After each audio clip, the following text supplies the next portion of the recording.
Greetings. What up?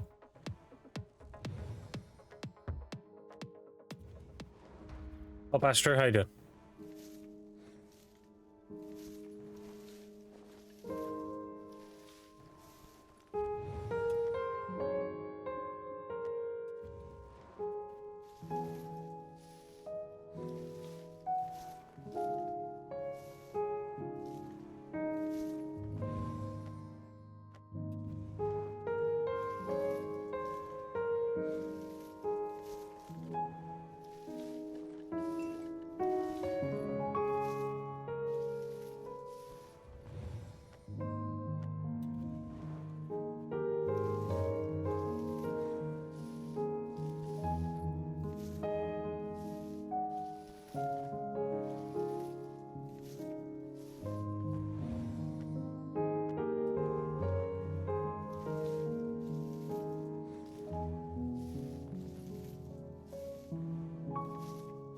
I'm very much just chilling out today.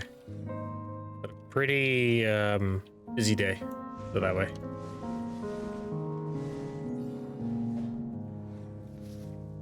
Lots of still black magic crystals. Nice. You get a lot depending on where you grind. Like Ulukita, I get a bunch. I'm doing Dark Seekers. I guess that I had like only 500, for example. Just get so many.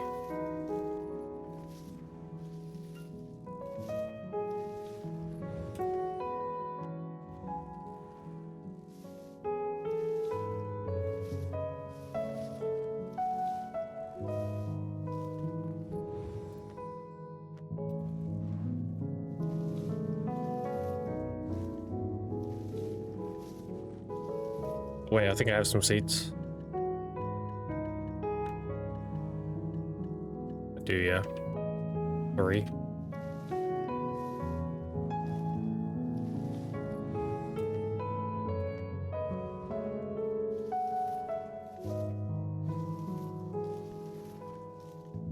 Centaur's Herd, my AP is 311, 413 DP. Centaur's Herd. Heard of that spot in a long time.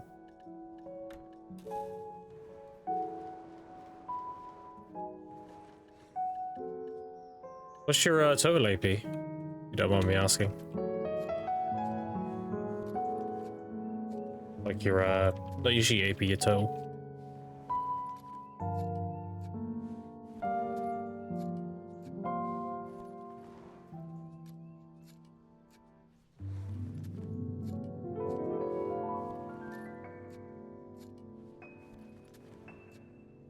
$982. Okay. Think real quick. Islands requirements. 1180. Yeah, like this would be the ideal spot for you if you had more AP. Only 982. You're probably looking at like it doesn't give any right now. And Hex is the same as what you call this 1180 or 1130, right? Yeah, 1130. What could you do to get BMCs? Black magic. Okay.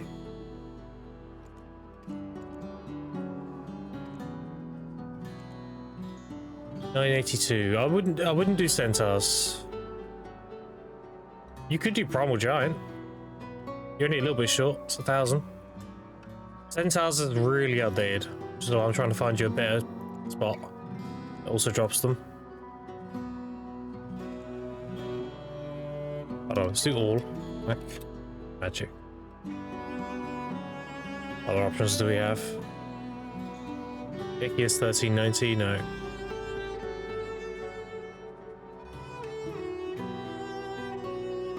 Honestly, probably just giants.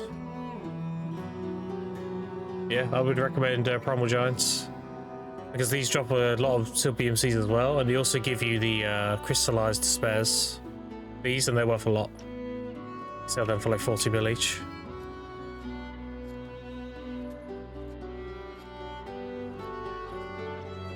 Actually, let me check the DP requirement. I didn't look at that.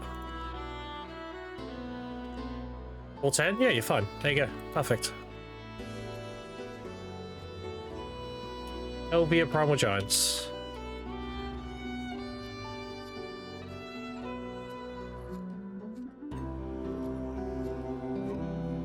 And don't forget they're considered humans, so you want to set your total AP to human, so you'll have more AP than you think. Especially if you're running like, you shouldn't need it. You shouldn't need harmonies, honestly. Just running a giant should be fine. You can run a harmony. It's like one of those spots that's on the border of like, you really need it, you know? Actually saying that, you could probably run an indignation. You don't have minus 20 DR, but you get a ton of AP. If you can live with the minus DR, like you're fine with it, these are really cheap consume and really good for giants. I'll give you over the AP cap. You just gotta be a bit careful with the minus TP.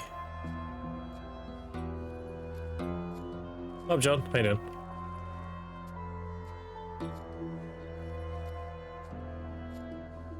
Had a pretty long day today, so today's gonna be flower picking, like passive income. Grab it now, try it out. Yeah, just be careful with the minus TP and make sure you have a plus DP add-on. Like, and you should always have a plus DP add-on. The way add-ons have been done now, you can always get one in. So like my plus DP is on Aristorm, for example. Plus 20 DP. Ideally, you want it on a tier 3 skill. The skill that gives you the longest duration on it. And then that will counteract the minus 20 from the consumable. And then of course run like bitters and everything, right? Kabuas, bitters. If you don't have kabuas, that's fine. So I run bitters and stuff. You're a Seraph? Yeah, you'll be fine. Pretty tanky.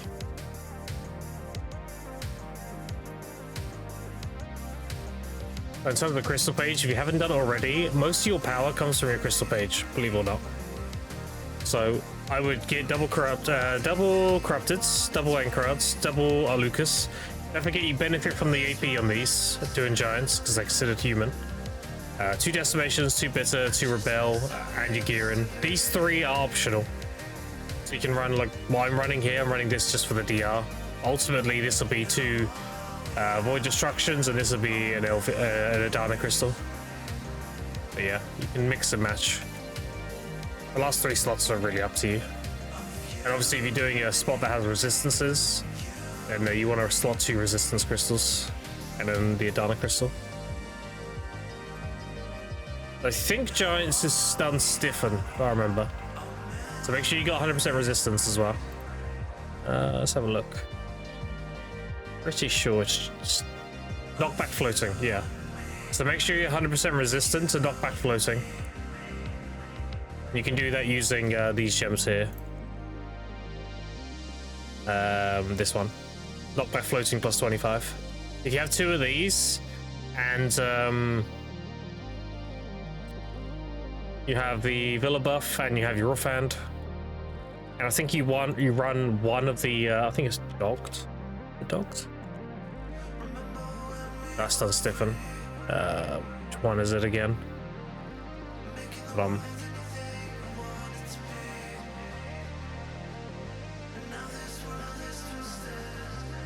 It's not in defense, that's functional probably then.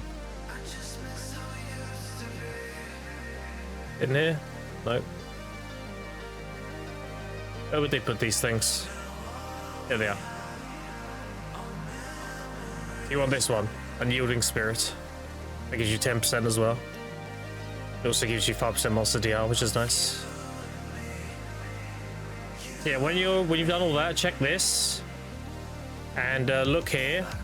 Make sure your knockback flow, this is 100%. Then you're good.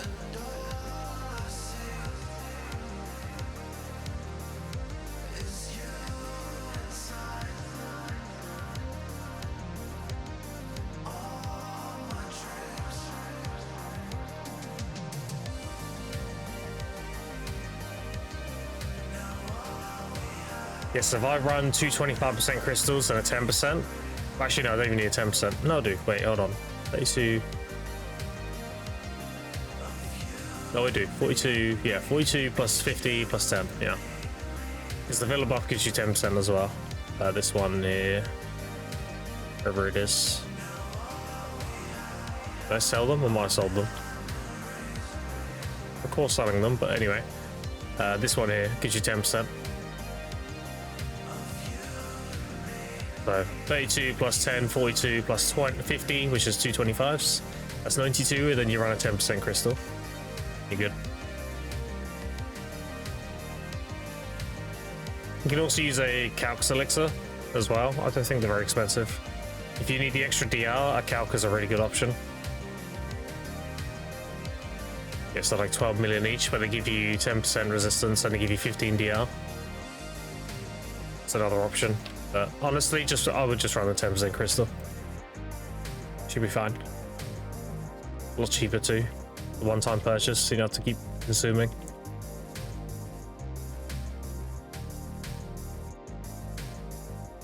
And if you're that close to the AP cap anyway, you can pull the AP away from some crystals, it's fine. The indignation will make up for it. Yeah, do all that and then you should be chilling. And go blow up some Primal Giants. There's a bit of a tech to doing Primal Giants. You don't want to stay for the waves, you want to just keep rotating. Kill the waves as you come back to them. So you'll kill packs of mobs and you have a chance to spawn like a rift. And the rift will make a bunch of the giants come out. You don't want to just stay and kill them, you just want to go straight to the next pack. And when you come back to that pack, you kill the rift wave then, and then you go to the next pack again. Until you get the last mob and you just kill that. If you get the boss, I mean, yeah, you just do the boss, right? If you get the ogre or the troll, whatever his name is. I forgot his name. Giant Man, that guy. Just kill those, and you'll get a weapon buff for 5 minutes, and that weapon buff will allow you to just one-shot mobs. So, that's also another reason why you don't clear the waves.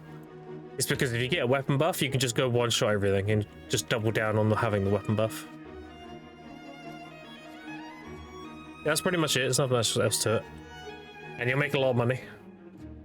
The good BMCs, you'll get loads of crystallized despairs. You have a very low chance to get a blessed drop. A blessed drop will give you like 11 bill, I think. But yeah, make decent money. And if you haven't done your cupping on your Veil, is this Exalted, you can make your own cup while doing that because you need 300 crystallized. Maybe Christmas is my last Charizard. Yeah, you should honestly. You can just chill at Primal for a good while. I would chill at Primal until you have the AP for Highlands, and then go Highlands, and then you'll be swimming in Seal BMCs. And Kabuas are really good right now. If you look at Kabuas real quick, there's 67 pre-orders. Why is that? Why is it that number? And there's 100 max list, 100 mil. How many? Shut the fuck up. But yeah, my point is, you go from Primal Giant straight to Highlands, and you'll be chilling.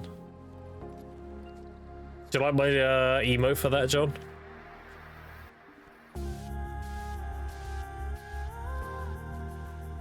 Hope that shit you burn in hell.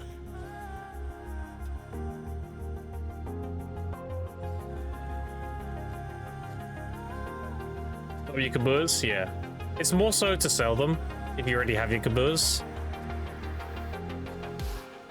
Because you can get 10 bill every time one drops. And Highlands is the highest Kabua drop spot in the game. Like you get the most Kabua fragments and raw Kabua drops. Keep the steak.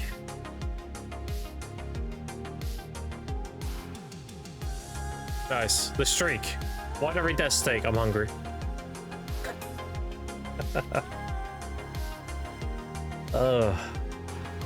Steak on the brain, dude.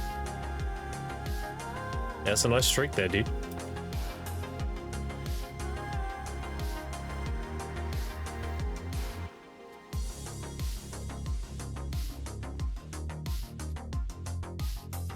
Yeah, I'm probably not getting Resolka requirements this week. It'll probably be next week.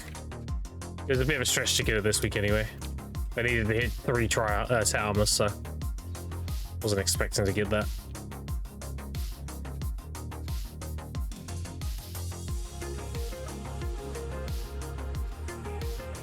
If I succeed my gloves to Tet, then I only need to get 2 Tet armors. So it'll be exactly 440 for 2.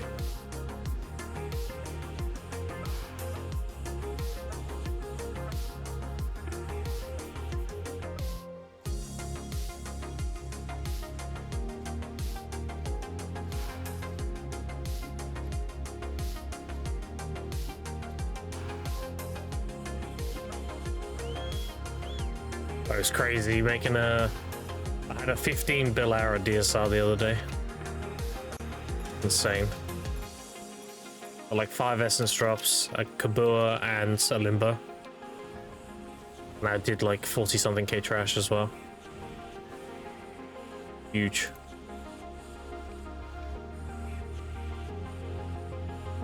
Yeah, I'm telling you, John. Even without the Kabua, that would have been a 5 bill hour. DSR's still fucked. Just don't realize.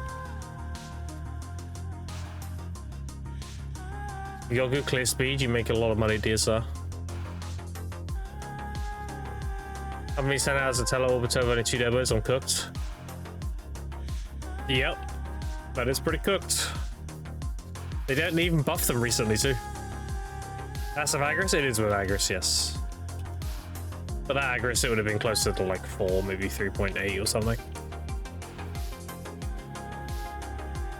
You're running J scrolls as well? Oh no. Sometimes you're fucking, sometimes you get fucked. That's how RNG works.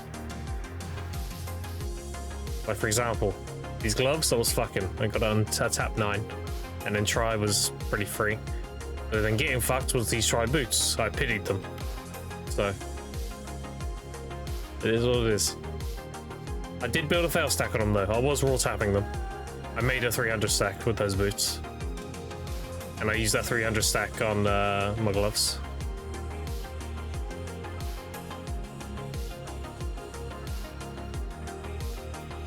Actually, the boots were after the gloves. No, that's the 300 stack I've got now then. I'm tapping my chest piece with.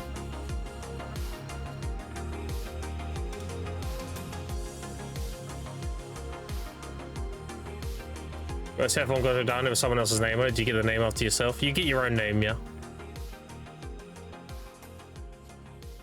Same with depots and everything. Like all my depots were bought and all my depots have my name on them. Charizards rather. They're not even deck.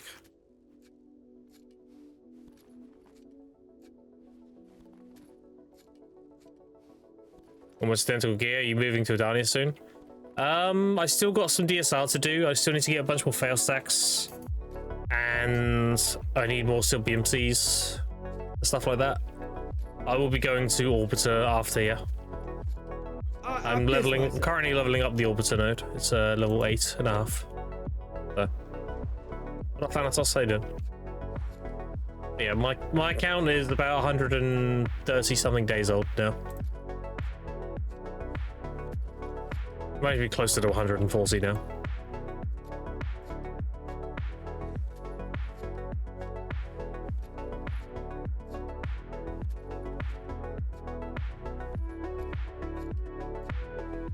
Make a lot of money. Let's put it this way: in 4 days, I did nearly 10 taps on set. So in 4 days, I made at least 81 bill. I usually average between 30 to 40 billion a day.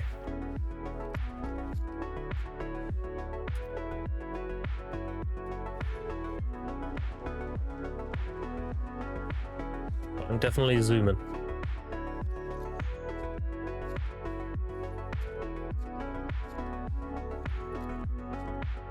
I went from doing Cadre to picking these flowers to doing DSR and picking these flowers. And then later on, I'll be doing all Bisa and picking these flowers.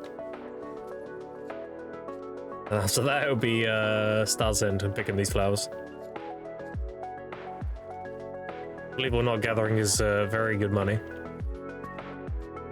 Why are you picking these flowers? Because I have a problem. I'm not mentally well.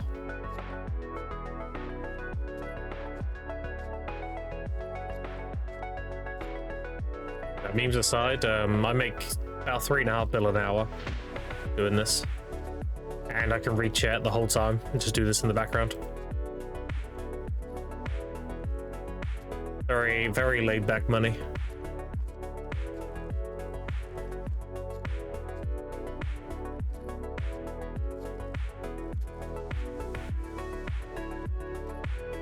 Where is this spot? Is this the Olvia spot? It is, yeah. Just southeast of Olvia. My maid rotation.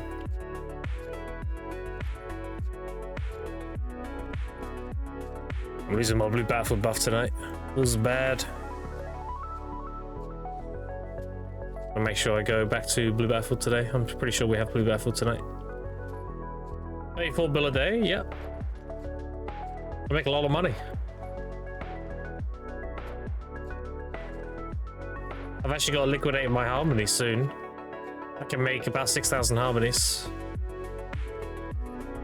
I'll do that soon. Gotta make some Grim Reaper elixirs and some detections, and then I'm good.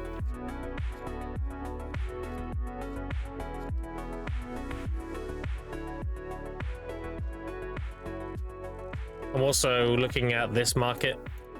No secret, I've been doing these for a long time. It's a good market. The problem is, it depends on how this is doing. So these are too high. And then same with the hearts, these are too high as well. Convert immortalities.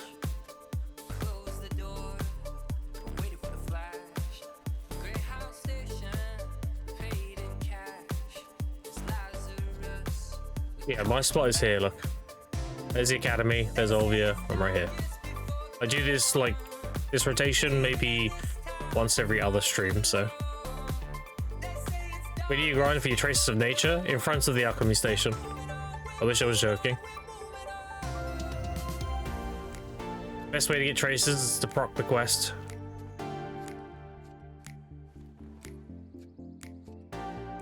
I get a decent amount of DSR too, I'll get like 100 an hour or something, but best way to get them is to just do like Clown's Blood, stuff like that. And just bait the quest and then do that, and that gives you 250 a time. And then if you get the big quest, you get 500. I get a very little amount from gathering. I don't drop very often gathering. I also have like nearly all the excavation nodes in the game. Stuff like that. The biggest bottleneck for harmonies is traces. So if you can get traces, you can print in harmonies. And harmonies are doing very well. Let's have a look. Hey. Demi-humans are up to 25.7. Around that. These are doing very well. The reason why they're doing so well, because you look at all of them, 25, 25.5. Camistil's gonna be low. That'd be really crying. Oh wait, no, maybe. Okay. Actually went up quite a bit. Yeah, I'll take it back. Down here is always the lowest, because it's the most, there's an abundantly made one. But yeah, the reason why they're like that is because they reflect the price of traces. And traces are nearly capped. So, in other words, if you can get your own traces, you can make a lot of money with harmonies.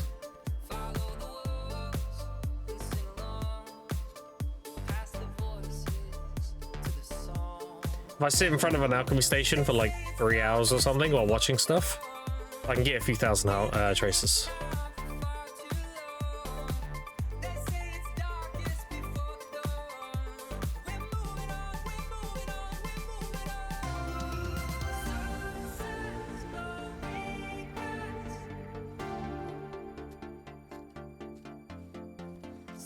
I kind of wish you just got more from gathering though.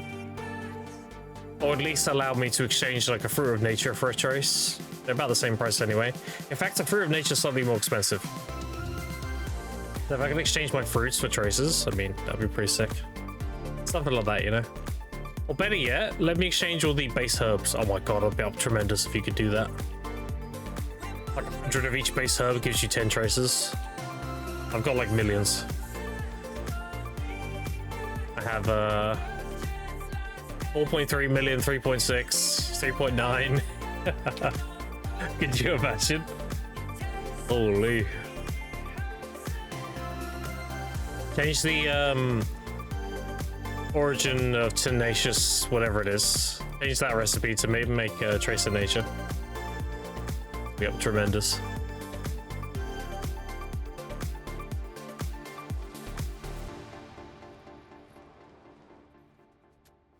Yeah, they need to buff trace drops, honestly.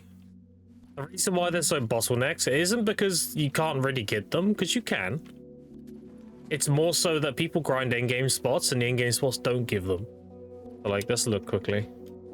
Orbisa. None there. None there. None here. None there. And none here. So let's go check Sakraya. None here. Let's go check the Star's End. None here. So that is why they're so bottlenecked. It's because most people are at those spots and they're not generating any. Which is what makes DSR really good. Like, I love DSR. DSR's so good. It's a very high lottery spot. You can make a lot of money from it. It's super chill. You're not really gonna die unless you don't have caboose or whatever.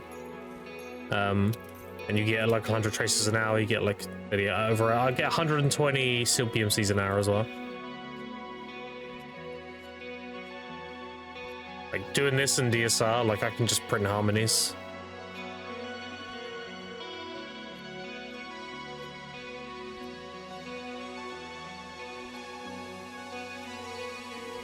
Like I've made my own supply of harmonies, obviously. You make your own demi-humans for DSR. But it takes me ages to burn them. Just see how many I still have. I have 365. So that's another like 80 something hours, right? It's 81 hours?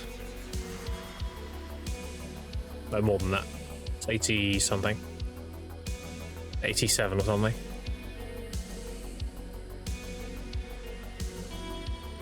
And it didn't take, honestly, it didn't really take much to make those. I made like 4,000 of them, and I sold 3,000 and kept, no, I sold 3,500 and kept 500. So like I can make a few thousand and just be chilling for hundreds of hours. Now I don't have to worry about loot scrolls because I did my big season push. So that's never going to be an issue, really, not for a long time. I'm on 5392. So I am bleeding loot scrolls, but it will take a while.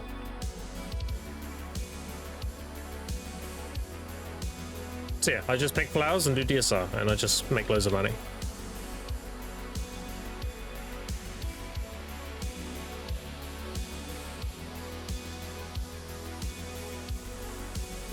Right now I'm gathering with 3k mastery.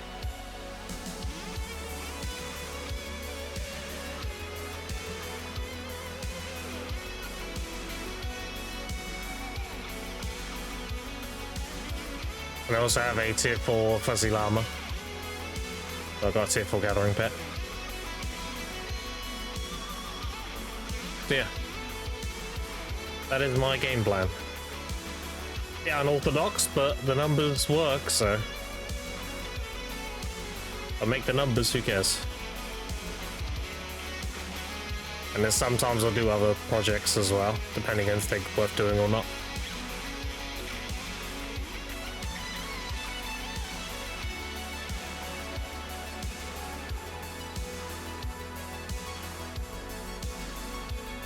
Like for example, if I go on Videolytics right now, I'll give you an example. Inside information. If I were to make perfumes of charm right now, I would be making 13.6 billion an hour, turning them from materials to charms.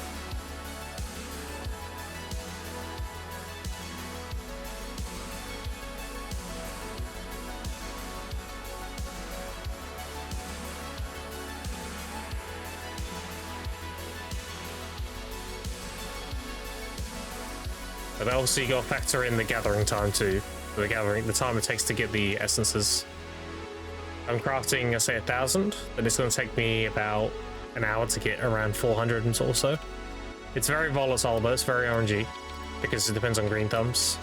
It's a lot better to do during a green thumb event, because you get double green thumb chance. You can green thumb the essence more. And then when I save up a bunch of essence and I have a bunch of enchantments ready to go, make all those, sell them, and then they sell for like 29 mil each. I can make a few thousand. So it's like one of many things I do. It just depends if it's worth doing or not. Yeah, obviously, markets change every day. Prices are volatile. If it's not worth doing, I'll just leave it on hold until it is worth doing. Like the harmonies weren't worth doing when they were down. It's about a month ago, down to like 22 mil or something. At that point, it was like you'd only do them if you're using them or you're liquidating Spellbound that you already bought. Which, by the way, I still have. Where is it? Nearly 30,000 Spellbound Catalyst. I need to liquidate. But like I can make a lot of money with harmonies. I can make like 140-ish bill. So I convert all those Spellbound.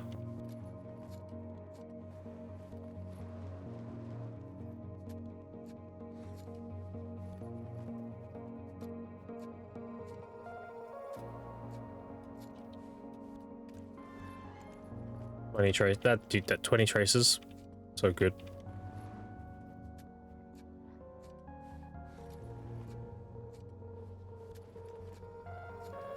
And I actually have infinite energy now, which is really OP. Something I've been trying to have for ages. Now with the academy and everything, and people don't know the value of gathering, you can actually pre-order mellows pretty consistently. I haven't got a pre-order on because I've already got like how many do I have? 88. So I've already got 240 something hours of gathering.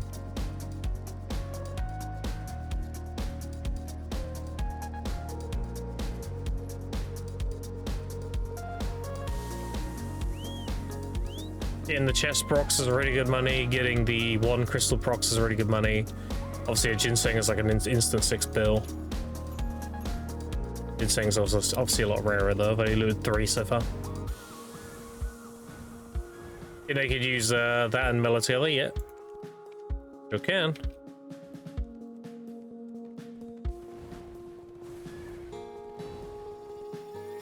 My conundrum at the moment is I don't know what I'm going to do with my sharps. Because the market's being a bit funny with them. And it's because of the login rewards. The login rewards gave everyone a bunch of sharps. There was 2 login rewards for 50 each. 50 here and 50 there. So like, I'll show you Caphras. I'll show you what login rewards do, because that's today's login reward. See that there? That drop? It's the login reward right there. Yeah, waiting for concentrates to go above like 7 mil again. 7 mil and above is good.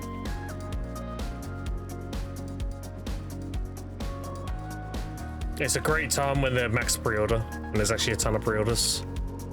That's a wet dream for me, gathering. Holy. Like, I print sharps, dude. I can make thousands a day. And 1,000 sharps at max price, if they're concentrated, is 7.5 bill, 1,000.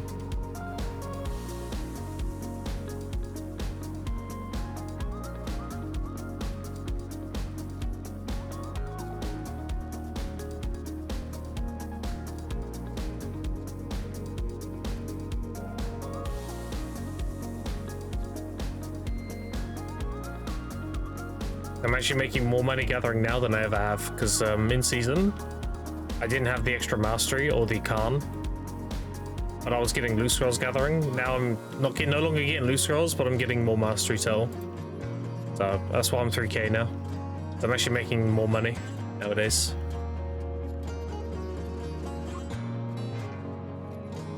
I also have a season ult. I practice what I preach. I have a 59 sage. He's the only character I'm not draining energy from.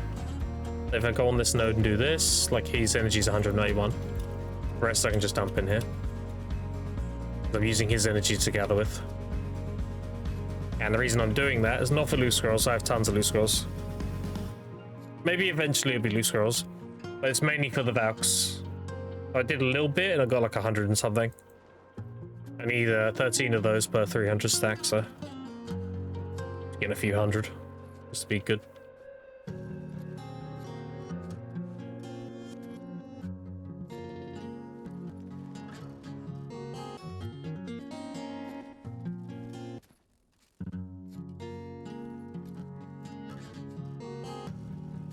The main markets from gathering is, I'll show you actually, I'll explain what I'm doing in its entirety. So, it depends on the value of fruits. These go between 300 to 350, depends on day and everything. So right now they're looking around 333-ish, around here. All these will be sold out when prime time happens. They'll be up around here later on tonight. And then you have your concentrates. Ideally, you want to sell these above 7 mil. So, like up here, how many are down here? 100, 800. Yeah, so they should be like here again tonight. It's only a few thousand. What else? Wild grass you can always just sell. You don't have to look at this. You have to look this up. You can just dump that whenever you want. People always need wild grass. There's 23,000 pre-orders. I fill this pre-order constantly because I don't need wild grass. I get tons of it. What else? Traces you turn to harmonies, so you just harmony value. The Warden crystals, you can always sell these. These are another injection of silver. There's 1,600 pre-orders, so you get 300 mil per one. Usually I loot 2 to 3 of them every time I proc it, so I get nearly a bill or 600 mil whenever I proc this. I actually have some right now. I have 12. I'm saving up 25 because there's knowledge now for doing these. So I'm going to create a gin. I'm going to get the bond knowledge and the gin knowledge and then sell the gin, but then after that I'll be selling these whenever I get them because I don't need them. I actually gathered all of my crystals. You see all these here? All these gins? These are all gathered. Each one of these is 25 ones. So I've looted 150 ones. At least. And I've sold a bunch as well, so. If you assume 300 mil per one, that's 300 mil times 150. The 10 is 3 bill, 100 is 30 bill, it's 45 bill. Just in a byproduct that you get while gathering.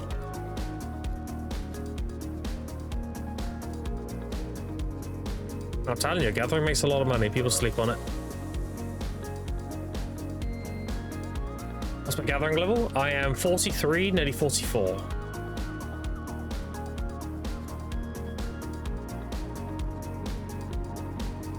If I get level 45, then I can be at a bracket without needing a mastery elixir.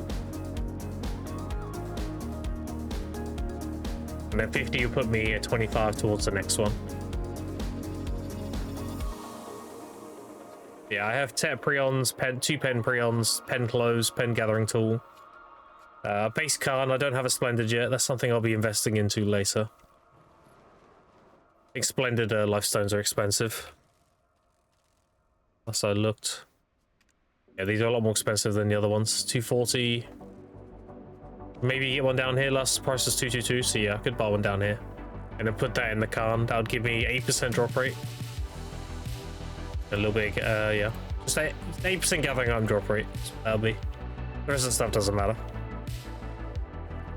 And then the shining gives you 25%, so that'll be 13% more. And to put that in perspective, Lara's Tea gives 10. This 10 hour buff gives 5. The elixir gives 5, and you get 2% per artifact. And you get 10% for the lifestone set. So gaining 13 is a lot. It's like having a Lara Tea passively.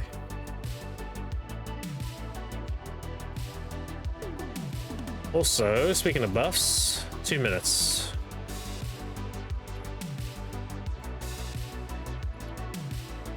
Also, our guild keeps capping on missions. I know they said to do just combat missions, but there's been so many days now where they've had like 26 left and it's gone to reset, and we've deleted all 6 missions. So now I'm just doing gathering missions up until 20 and then stopping. So I do this until we're on 20 and then I stop. Just so we don't waste anymore. Because that's a lot of money to throw away. Adds up, that's a few bill. If we're going to throw it away, I might as well take it.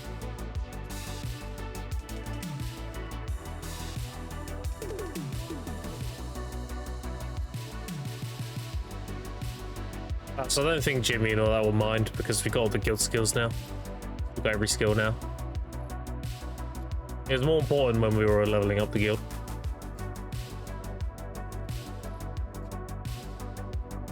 Yeah, that's my new plan now. Burn it to 20, then leave it. Recharge it to 30, burn it to 20 again, leave it. But there's always 20 missions for people to play around with. And if we're getting a guild event coming up, you know, when they give you the juice guild missions, then I'll just leave it. Because I'm assuming everyone want to pop the like 10k kill missions, stuff like that.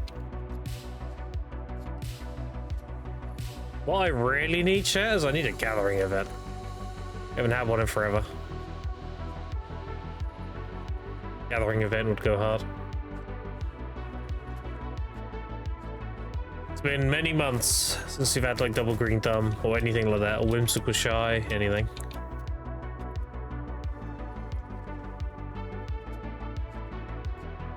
Many months.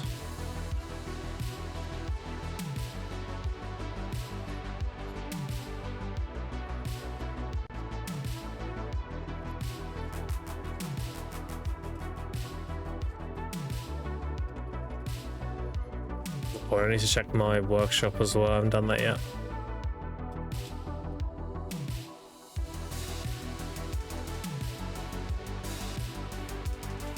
Let's have a look, see. What do we get? Okay, so that procs an alloy ingot. Trash, trash. Trash, trash, trash. And... okay, trash. So, I'm actually doing bountiful feasts now. So I have tons of energy now. Nope. Okay.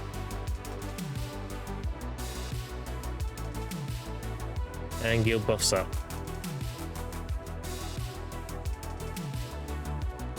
So I have mellow, 10 hour, boot buff, furniture buff, villa, tea, elixir, alchemy, and guild buff.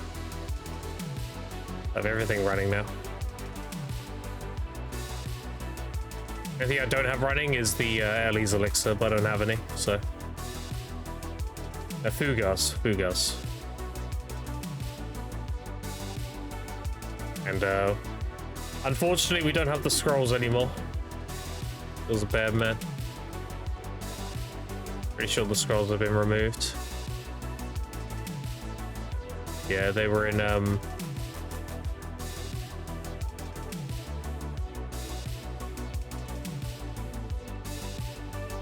what tab were they in again? Adventures Together scrolls, right? Or whatever, they're gone anyway. Egg?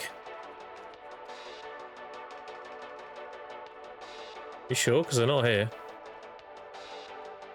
Maybe they just removed them from the shop.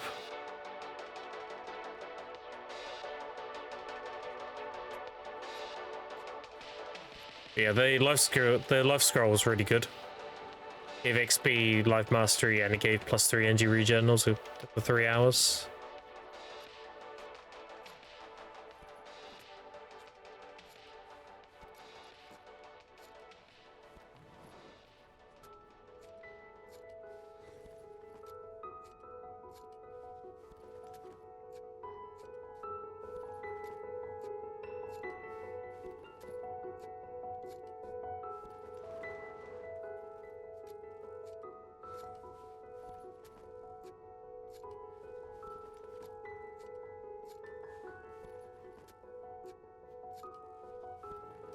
I missed the funny enough, it doesn't seem very like crazy, but I missed the Amber event. Who remembers the Amber event?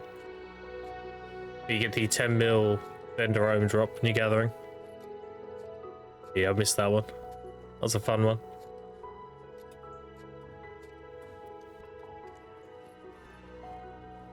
Well, Fural, how you doing?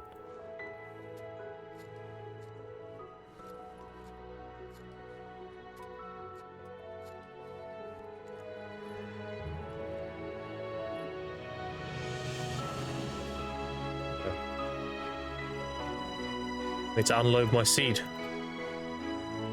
Make a mess everywhere.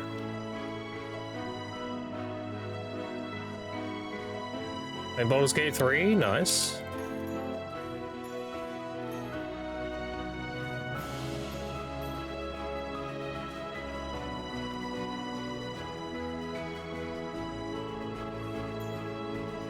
Why is my pouch being silly? Give me the seeds. Thank you.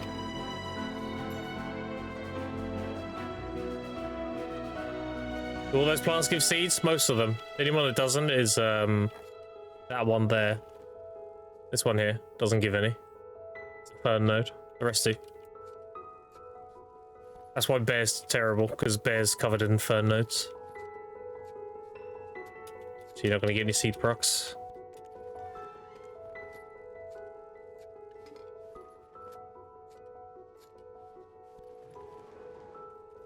There's only like 6 fern nodes in this rotation. Very little. It's like 6 out of like 70 nodes or something. Doesn't really matter.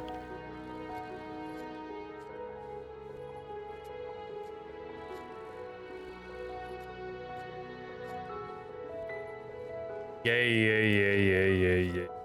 Knew somebody would. Couldn't resist. It's alright, chat. That brain rot will die. Give it time. Everything passes. This too shall pass, you know?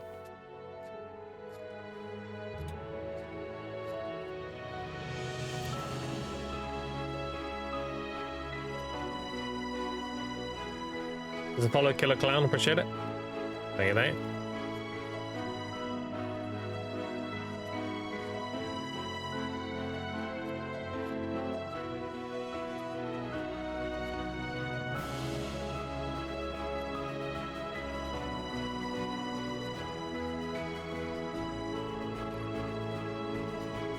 I pray for a gathering event.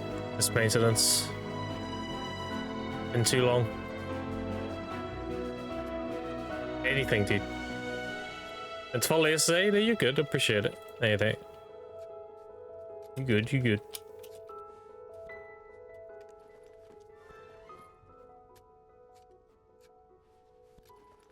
The gathering level? Guru 43, Neddy 44. And this account's about 140 days old.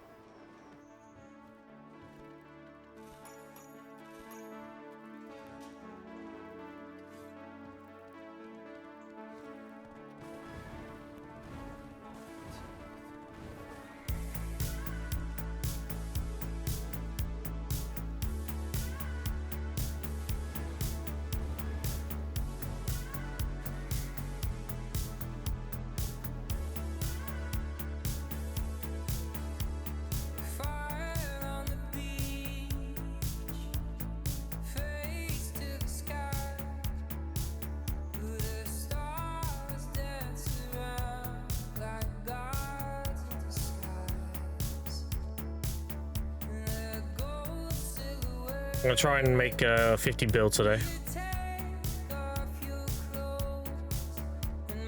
That's gonna be, you think, like 6,000 shops?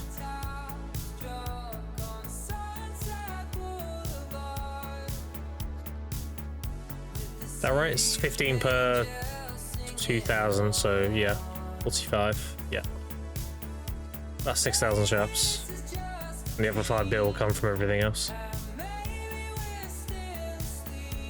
That sounds like a lot, but 10,000 breath is 2,000 shops.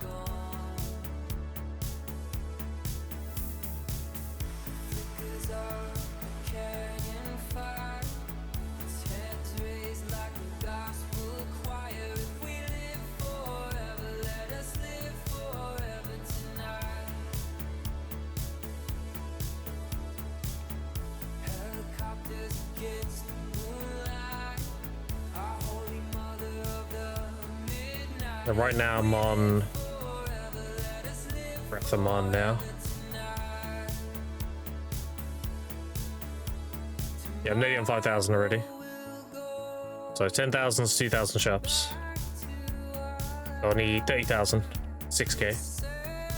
Obviously, it doesn't include the ones I've gathered. In terms of shops, I'm on 400 already.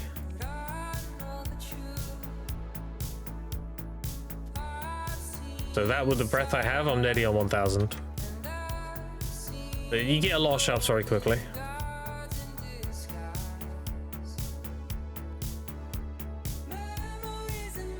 That's assuming I can sell concentrates for max, so I need more than that. I'm probably going to sell them for like 7 mil each instead of 7.5.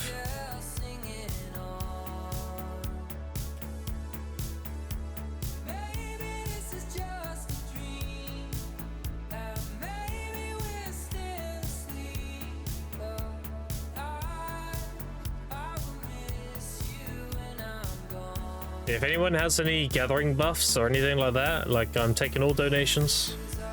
You have like one of those flowers or something, any of that stuff is great. Take whatever I can get. Fairy dust you get per hour here. Honestly, I vendor it whenever my inventory gets full, so I couldn't tell you. There's a few thousand at least. 'Cause every time I dump my inventory, I sell like 400 or so.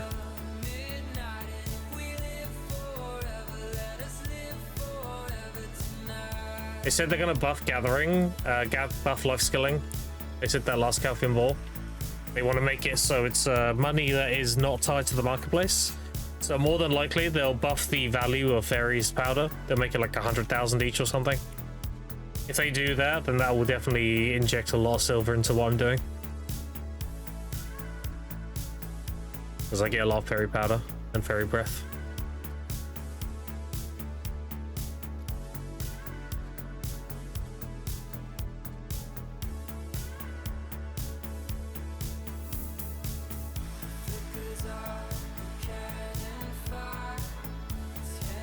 You made Fairy breath? Oh, okay. Let me think. I had the number once.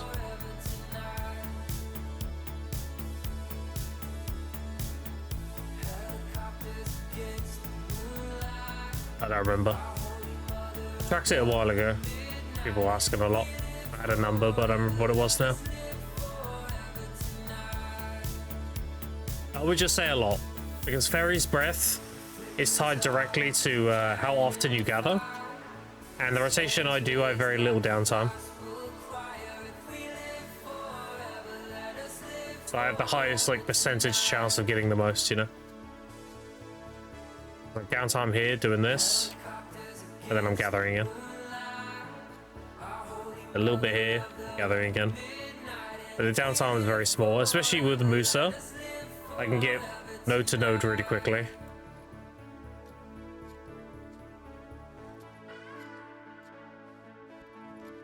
It all just comes down to the RNG. Like how often I get them on green thumbs and stuff, such like things like that.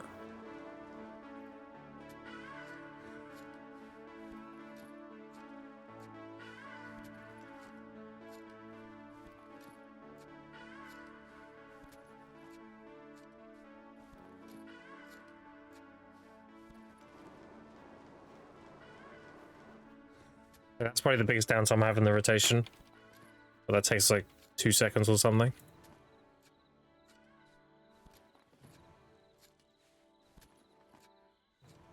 And obviously if you have like weight and stuff, then you can go for longer, so you don't have to travel to the storage keeper as much. So you can definitely make it more efficient than what I'm doing. I'm limited by my free-to-play weight, so you have a bunch of the paid weight, you can go for ages.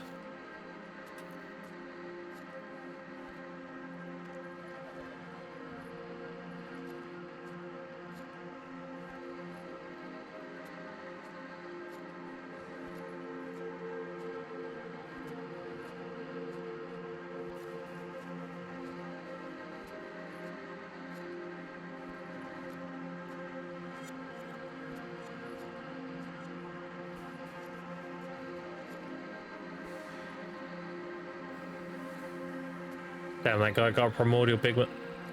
Congrats.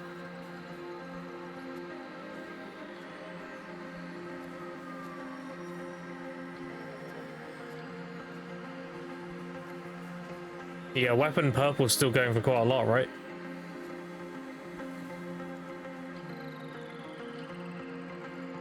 Another weapon, the red one is tanked drastically. And the armor one's min listed, I think, yeah. Weapon one though, still going strong, 43.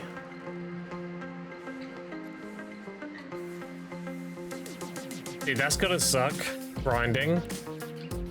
Like, seeing the pigment thing on top of the screen, seeing purple, and it's the armor one. That's gotta be the biggest debate. You're like, oh shit. Oh, never mind, it's 10 mil. 10 mil min listed. Whereas if it's the weapon one, it's like, you're up big, you know? Yeah, I'm looking forward to doing, like, Star's End and everything. I get the feeling, though, that by the time I get to Star's End, it's going to be a few weeks, and then they're going to move all the endgame drops to somewhere else. But they'll have a Down Here Part 2 out, and they'll be over there instead. I feel like my time at Star's End is going to be kind of short. It's because of how things are going to play out.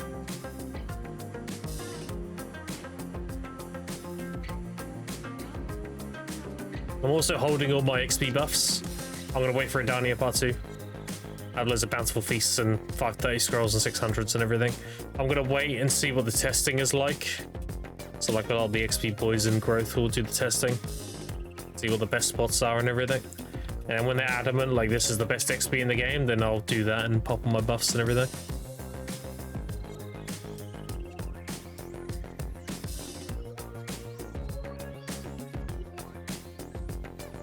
After DSR, I will be grinding permanently. Oh. What does Mr. Droid want? I'll be, what's the word? I'll be... Lost my train of thought. Yeah, I'll be grinding permanently with XP buffs going forward. What does Mr. Droid want? Oh, a flower! Giga Chad. Thank you, Droid. Huge.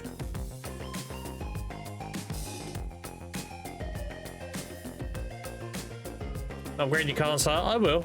It's just a low priority right now. I got bigger priorities. I'll do that once I've got Enslar requirements.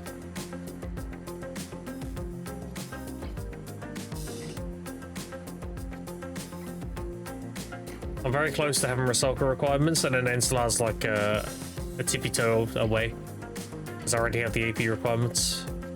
So I'll get Rusalka, and then I'll do it.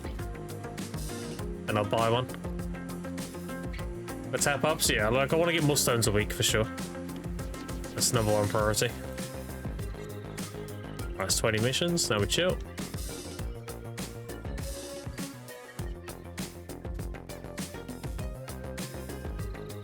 Yeah, I'll definitely get a splendid.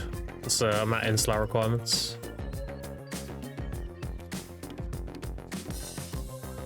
Much more of those, so let me know if you want. How many do you have? They're OP as fuck.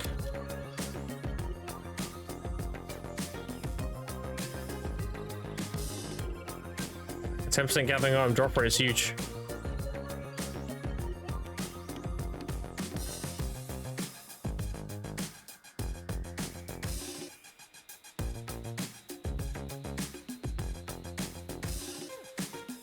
Not sure? Okay. Well, I plan on doing a lot of hours of gathering, and they last 1 hour, so I will probably eat them all.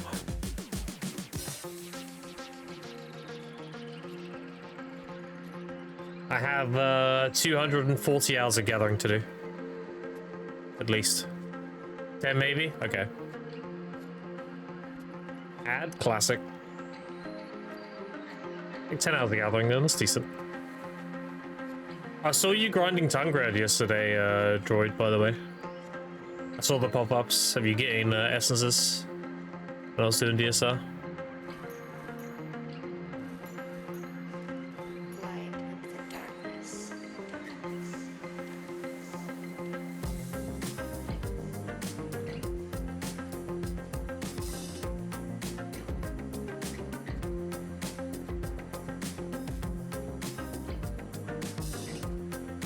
Alright, so I can't really remember how many Fairy's Breath I get per hour, but I can show you how much I get when my inventory fills. So when my weight's full, I'll show you how many I have.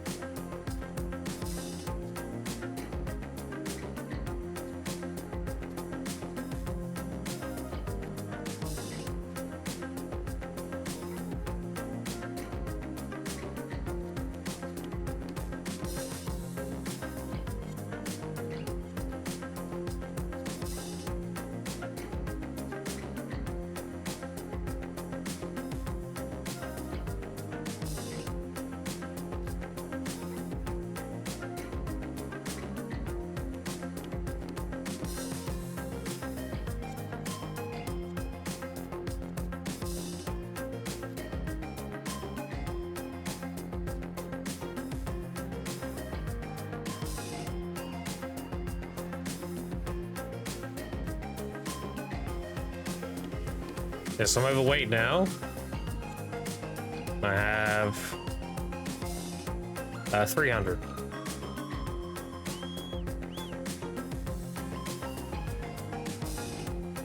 If I had to make a rough estimation, I would say maybe 2,000 an hour.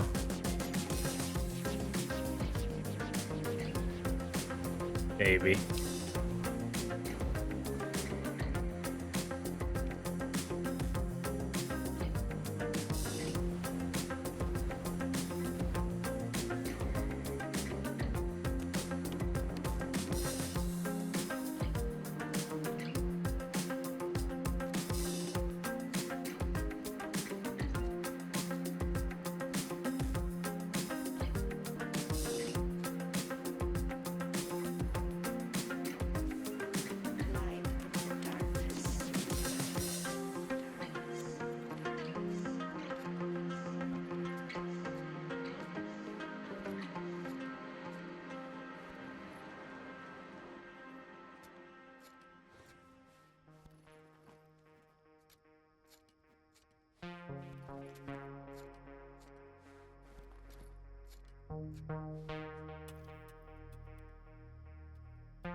We'll get out of the habit of doing that. Chasing at the end of a minigame, because what if it's a ginseng and I lag, and I don't loot it, and it deletes the window? Oh no, I definitely gotta chill. It's like wait until the window's completely gone before I move.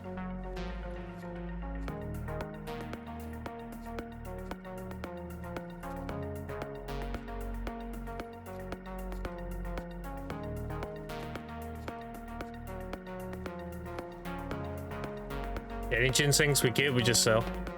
Because I already have 100 days. Ginseng. I only worry about it when I'm 60 or below.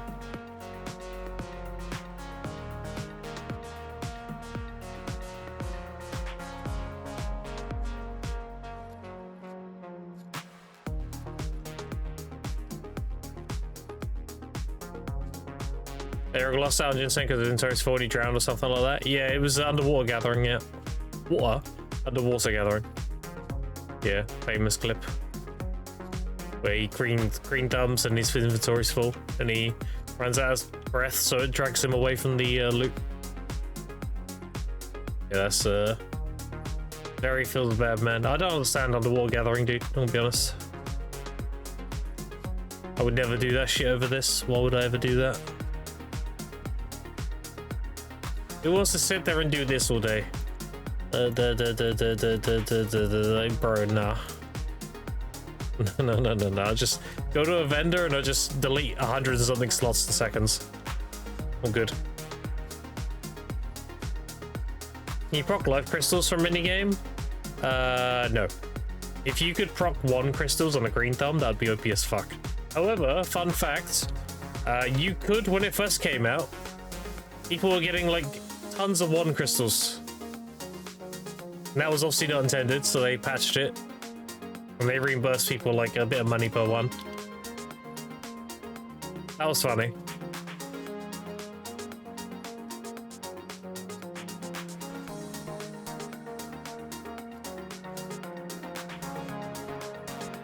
No, you can't no green dump the crystals. They're a separate loot. You can loot at most 3. And that's of high mastery. If I have 3k mastery, I have a chance to get 3. I think it's around 2700 you have a chance to get 3. But yeah, most of the time you'll get 2. But you can get 3. What's happened? Same with the chest spawns and everything, same with sharps. All the rare stuff that is usually 2, you can get 3. With high mastery. One of the juiciest things you can get is the chest proc. And you green thumb it and you get 3, so you get 30. That's only happened to me once. You get 30 chest spawn. That gives you like 20 something sharps per chest. So you get like 600 or so in that 1 proc. Ridiculous. Well, there's a bunch of dust and fruit of nature. That's why you always carry keys. Always carry gold keys. You don't want to run into a situation where you get a proc chest proc and you don't have the keys to open them. It'd be very fucking sad.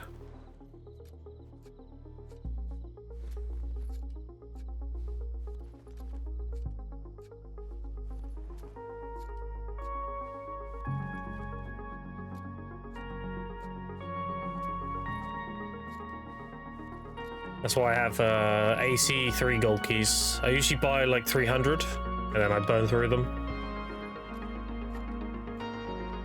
I also exchange my Imperial fish delivery for keys as well.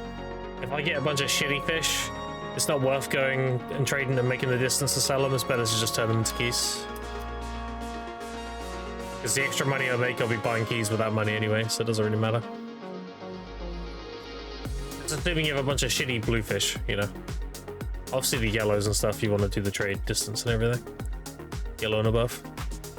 You can Imperial the blues.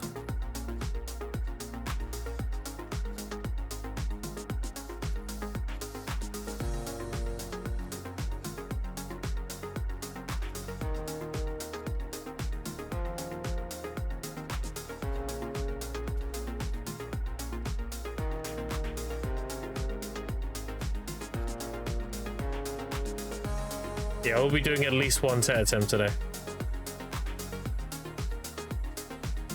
Hopefully two.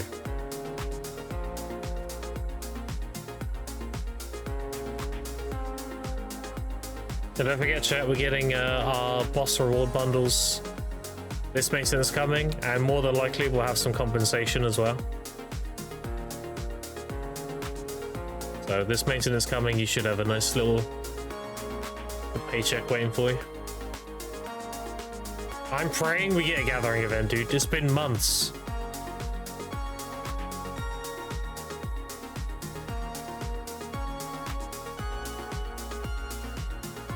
Hey, for my Essence of Dawn to tap, yeah, I feel that. Extra round bosses, do you do? Currently I'm doing the one-time clears. So I haven't got like a set ones I do yet. But when I've done my one-time clears, it'll be the hardest ones I can. Get the most money.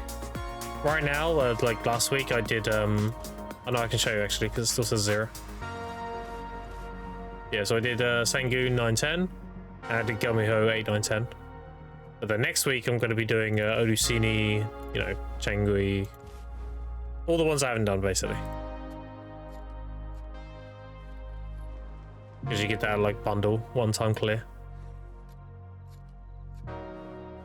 I'll be doing the highest ones I can with the AP I have. The Wake Musa is GG as fuck for bosses. You get one-time clears for those? You do, yeah. It's a new journal they added. It's, yeah. The Calamity 9, 8. Yeah, see a rank 1 bundle for each one. And 9 and 10.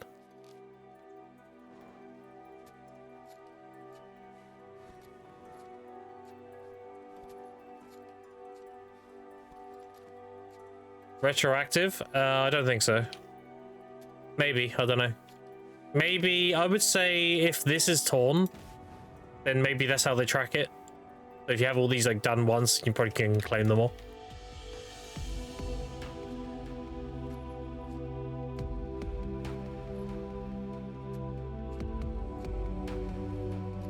Don't see why it wouldn't be. When they have a way to track if you've cleared it before or not. Kind of silly if it's not, honestly. Best way to know is just you know, log on your alt, or you know, log on your account that has cleared it. See if you have the journal pages done, and claim them all.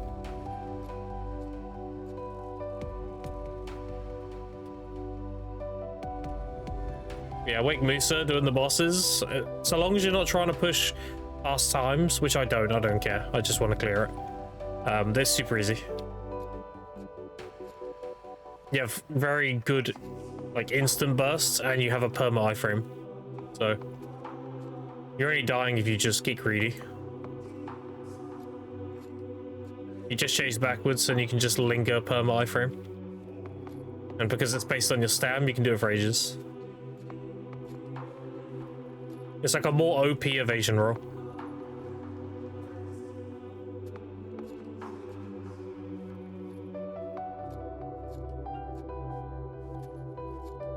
The reason why I don't like doing boss timers, like trying to get a good time, is because it isn't about how well you play, it's about if you get good RNG or not. I can't be fucked with that. It's about, like, if the boss does the right attack patterns that are good for DPS and if you can burst through that attack pattern to skip a phase, and you're just constantly baiting for good RNG. I'm not interested in doing that shit. Massive waste of time. I just do my clears, I get my bag, but next week.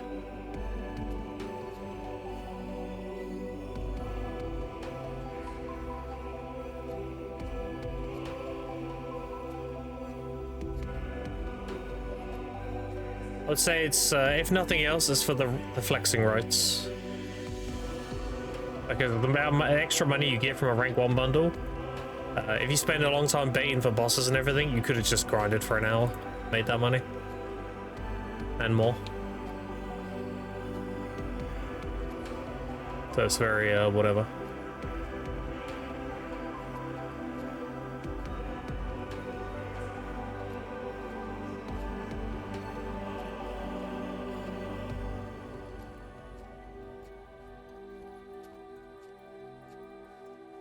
Hello there, what up, nice beans? How you doing?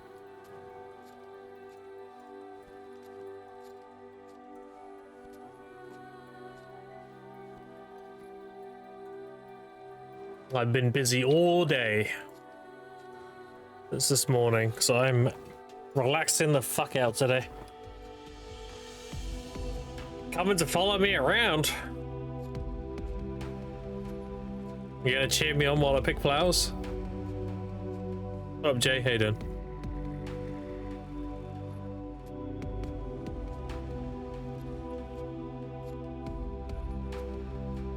Trying to find these fucking things? Oh, just watch, dude.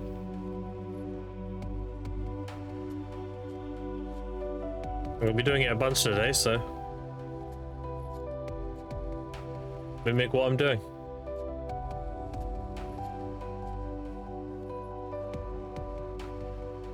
You have landmarks if you get, you know, stuck. There's these 2 trees to guide you where they are.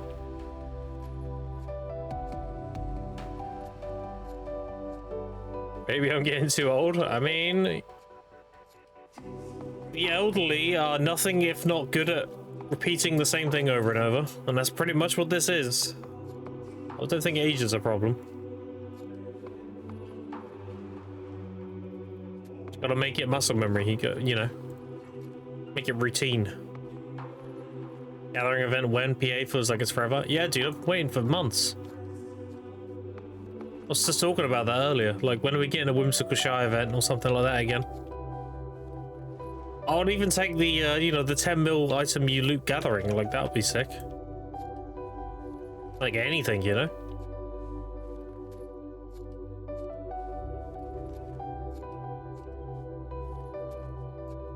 It's fine, we'll randomly get the gathering rework they promised.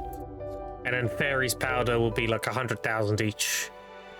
And stuff like that. And it'll up the vendor prices of a lot of stuff.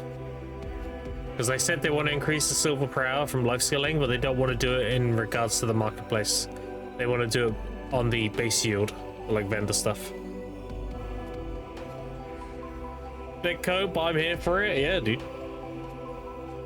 I'll gather that copium like I gather these herbs. Very abundantly.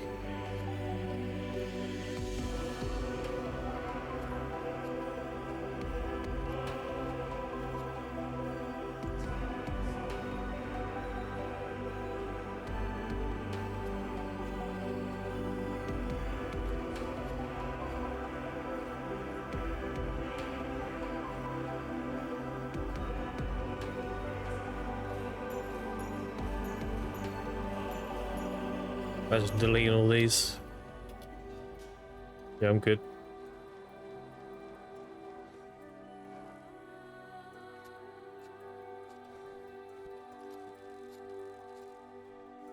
What server am I on? I'm on Media 5.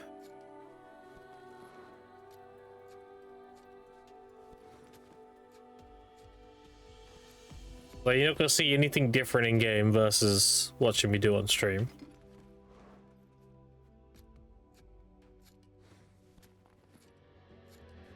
And with that, then I have to deal with those psycho min listers. True, yeah.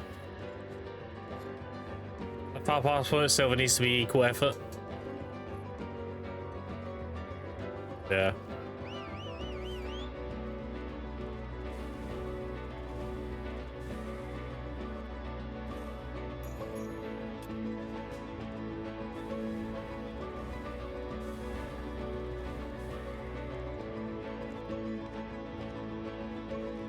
Rid of these while I'm here because I want the inventory space.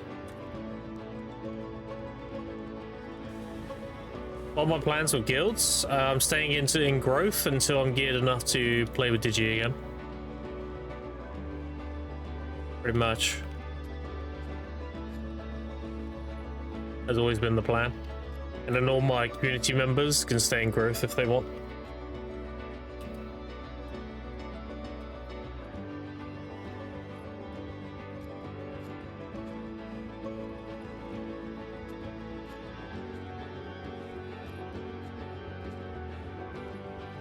Digi gear requirement, surely you're well over 800. Digi's gear requirement is Enslar requirements. I'm a bit of an overachiever, and I don't like sandbagging, and I want to pull my weight, so I'll probably apply when I've got cash and requirements. Or like let them know that I'm ready to join again. Yeah, Enslar at least. I'll probably like, you know, want to pull my weight, so definitely go above that.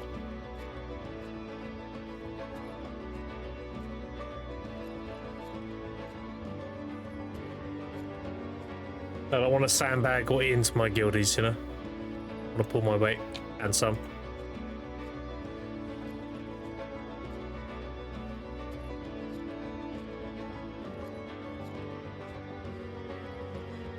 Yeah, probably in like maybe a month. About that. Everything goes well. Announcements don't fuck me too bad. The amount of money I'm making a day, yeah, it won't be long. I'll keep pumping.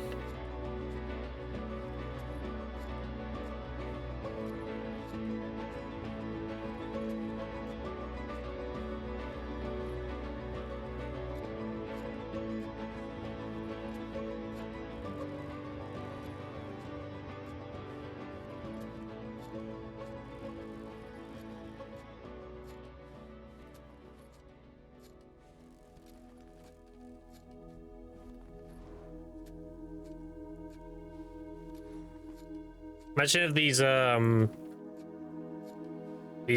new seals gave a magical shard per one. How many do I have even? 2,000. I've cleared the shop. Damn. Do you plan to make 40 bill a day just from gathering? Gathering and grinding DSR. I do a mix of both. I do gathering, DSR, and I also do alchemy. And those three combined, I make a lot of money.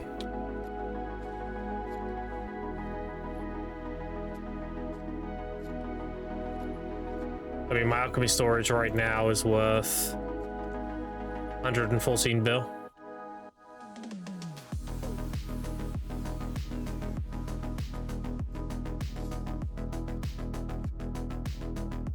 I'm actually prepping to make another bunch of harmonies, so I'm going to be making about 6,000 or so. Should be about 140-ish bill.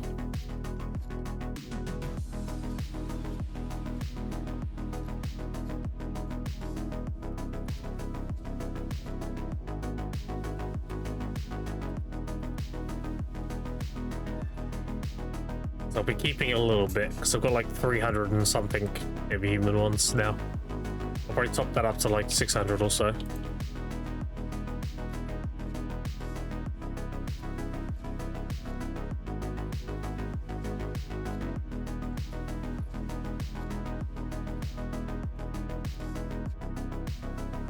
What I really need is some chest procs, dude. Where they at?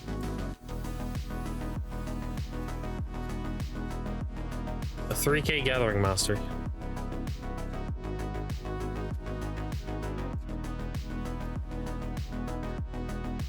All I'm really missing is a good alchemy stone. Like having a splendid. But with this flower buff that I have now, this is like if I had a splendid. Because I was missing 8% and this gives 10. So right now I'm gathering as if I have a splendid.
I remember when they deleted my rotation,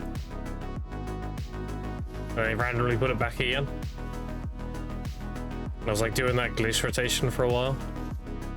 I was like, you know, this shit's okay, but it's nowhere near as good as Mulberry rotation. And then they randomly just fixed it. They were like, oh, we've fixed the bug where the nodes and Wolf's Hills were gone. They replaced them again. Like, holy, they brought my rotation back.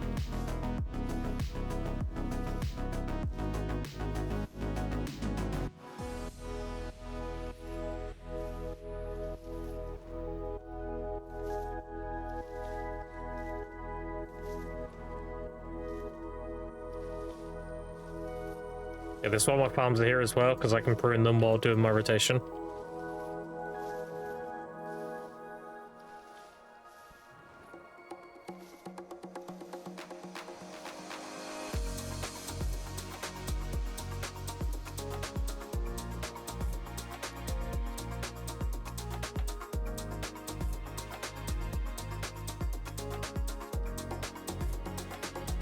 I need a lot of ancient mushrooms because I do Elixir of Death as my guru box every day.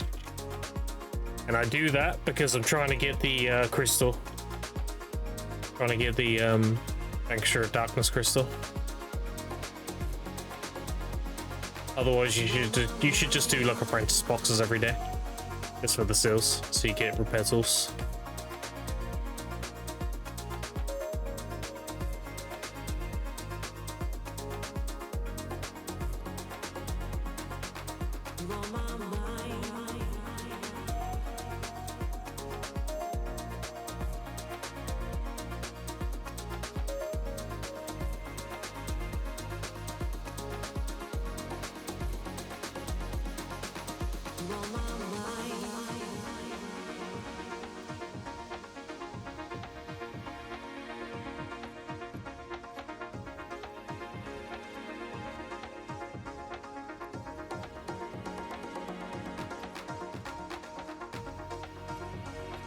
A line when you hover or something you can interact with. Yeah, that would be nice. That's one of the really nice things about New World. It's like you could gather whatever you could see, right? There's a tree, you can chop it down, you know? As BDO doesn't really have that, it just has like things you can interact with, but they don't really have any visual clarity on it. Maybe have like them outline if you have like a pet ability, maybe? That'd be kind of sick. You activate it and it makes all things within a range highlight. You can see.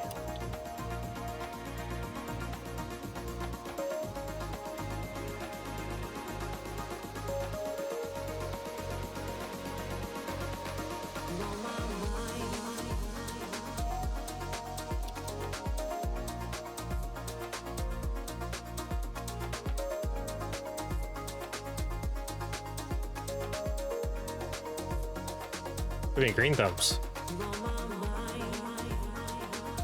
So many chances on a ginseng.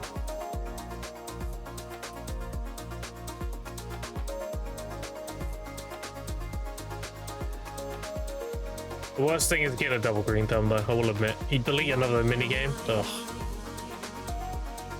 Crash when that happens.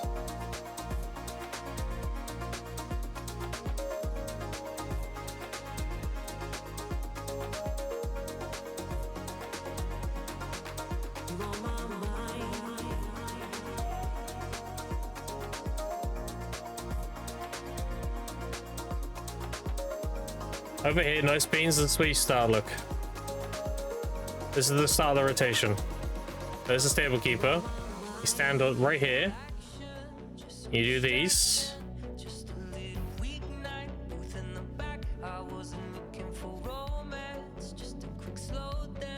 It's like 6 here. When you're done with that, that's all done. You go over here, stand on this bush. Do the ones around you. Then you want to stand by this bush when you're done. Stand here, do these 3. After that, you go that way. You stand here between these 2 here. So you do all the ones around you.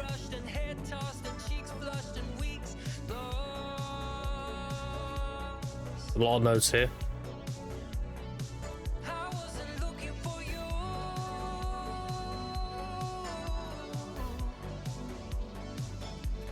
Alright, then you're done there. You go to this rock.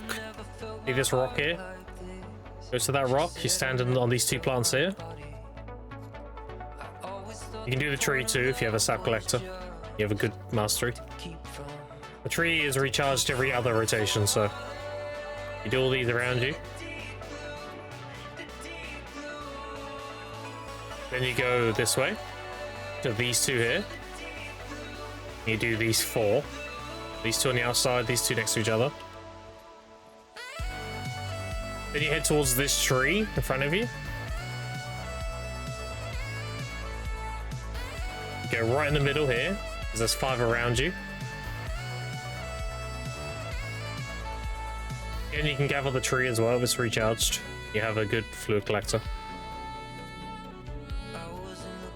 You always need ash sharp. Main things you need for harmonies. Then you come back to this tree. Then you go down this way. You have this one here. It's 3 here. Then you want to go there. You go down here like this.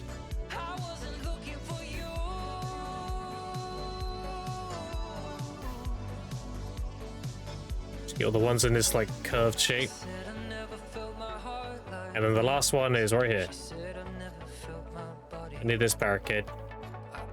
You lit all these like this. And then if you're overweight, you whistle your horse. If you're not overweight, you just go back to the start. So if I'm overweight, I whistle. Goes right next to me. And I go deposit and vendor. And you start there again.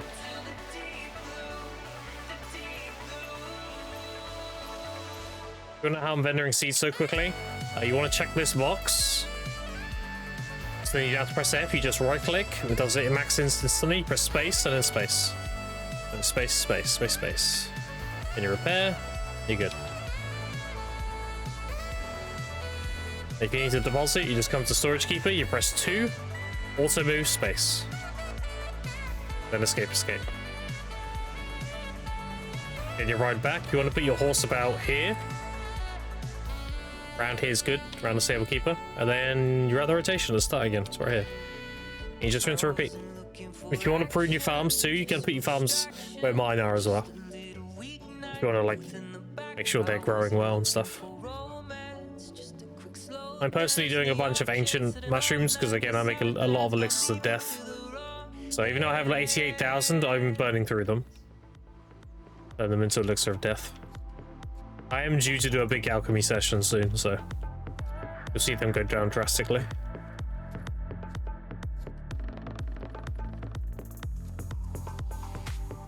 Yeah, that's the rotation. It's not too complicated. Once you learn the spots you need to stand at, you'll get the hang of it. And as for the minigame, that just takes practice. I'm very bad with memory. I have really bad memory, but I can do that minigame instantly now. Just done it enough.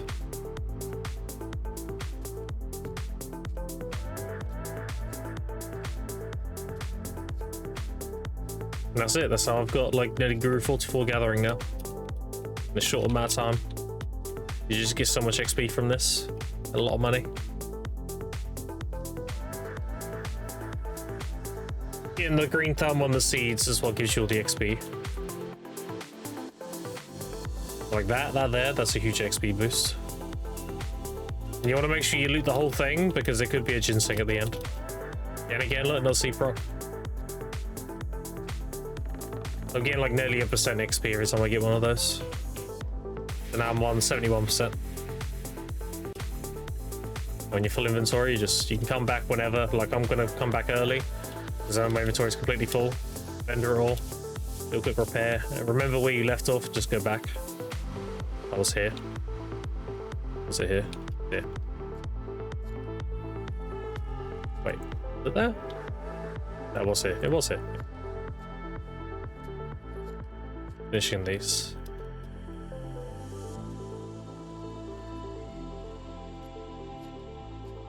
The shops alone are pretty good money. If you sell roof trace cards, it's really solid. It is, yeah, it's really good money. Very, very good. If you sell everything, that's literally all I do. I just either convert some of it and sell it, or I just sell the lot. I make a lot of money. Oh, capacity.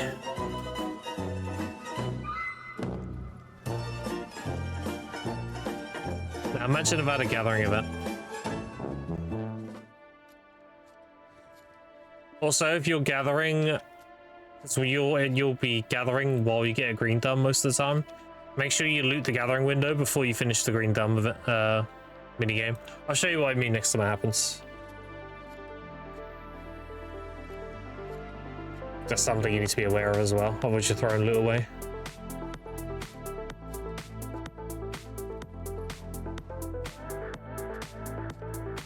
Because if you loot something and then finish the minigame, it will delete your old window and give you a new one. So you're basically throwing stuff away.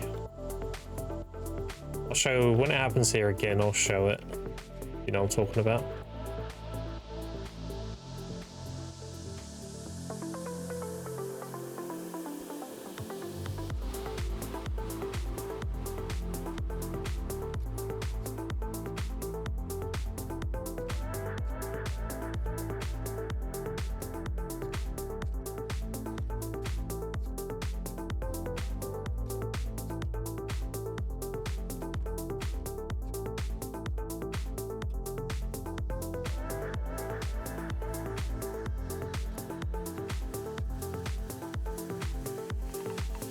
I also sell the imperfects as well. They sell pretty well.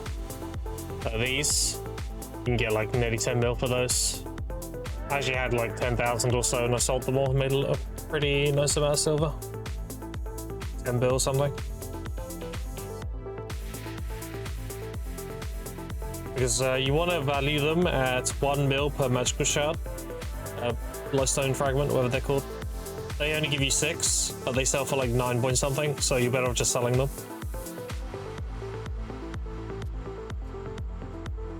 Because people purify them to try and gamble for good lightstones.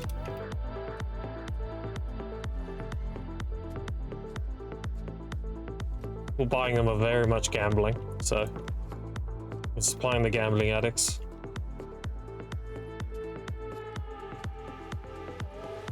As for doing purified yourself, you need to be Guru 1. You can do it through Dalashan, but it's a really bad value. You want to be Guru 1 and do it yourself. And it is gambling, so you can make a bunch and just get nothing. And obviously you want to do the lightstones that are worth doing.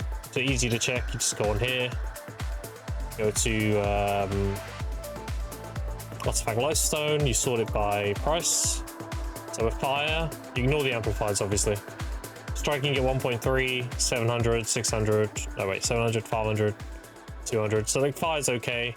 The reason why Flora is so expensive is because look, 4.4, 1.2, 9, 7, 5, 2. There's a lot of good ones you can get.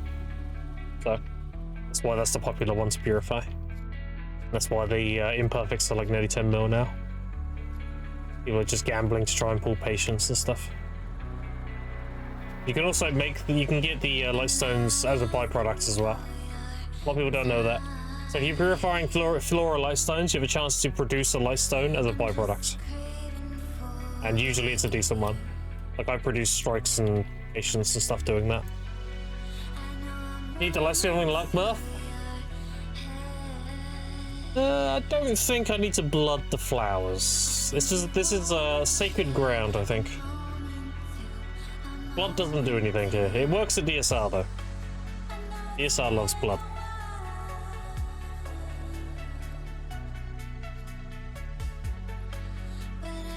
We can all universally agree though, if you sacrifice a shy for anything, it's gonna benefit, you know? So you can kill a shy for me. That'll help. 100% BSR, you said? Yeah.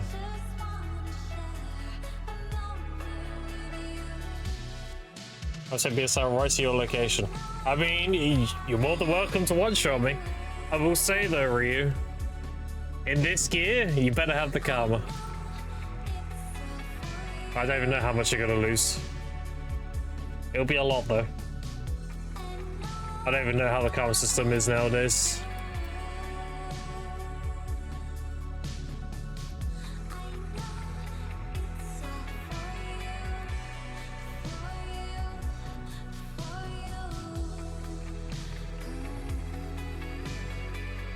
Oh, that was it there. I should have showed it. Fuck. My bad. I was just also losing without thinking. I'll show you next time it happens. Watch karma if I bring my main full Savala. Wow. Wait, that's not your main. Okay, here it is. Watch. Oh wait, no, I didn't boot one. Never mind. Let's do the minigame. Well, that was a terrible green down.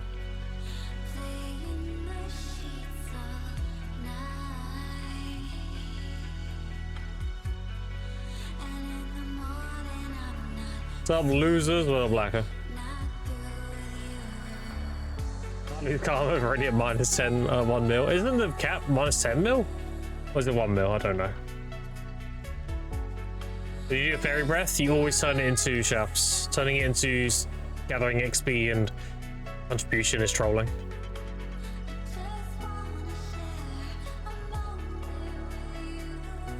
Minus 10? Yeah, that's crazy. Madman did it? Wait, what happened? What is this?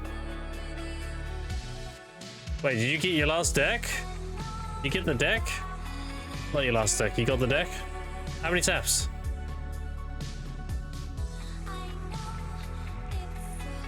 $57? Okay. That kind of levels out the previous one, right? If you add the total amount together. That's 360-ish taps for 2 decks. Would you need to get carried on another one to level that out? Probably, right?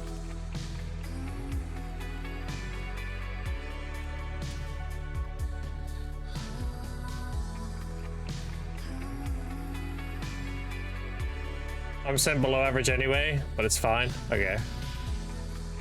Gotcha. So many boats on the ocean right now? Yeah, I mean, dude, people are making like 9 bill a day doing the barterings every day. And if you got a really fast boat, it doesn't take long. Like some daily wages. You just need to have a surplus of the previous tier mats. What's crazy to me is people think 9 billion a day doing that is like ludicrous money. I'm kind of side-eyeing like, yeah. Yeah, that's great. You know, the amount of gathering money I make, I'm like, yeah, that's great, yeah. Don't tell them shit. Gotta keep the market nice and good, you know? Not everybody doing it.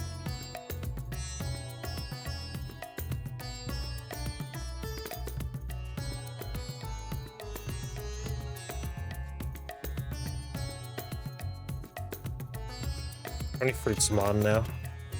15,000. That's 4.5 bill in fruit.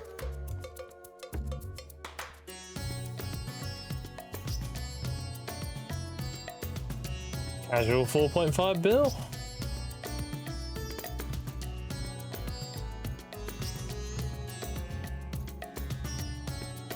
We were on 4,500 breath, now we're on 1,600.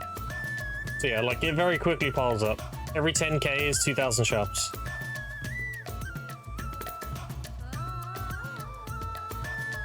And that's about 14 bill if you create concentrates. So probably like, I would say, assuming you're buying the blackstones and not using your own. Most people should have a ton of blackstones though, let's be honest. If you grind a lot, you should have a ton. And probably more like 12 bill, maybe 13. I'd bother to buy a character with Sound Market, I'll probably join the pirate life. Yeah.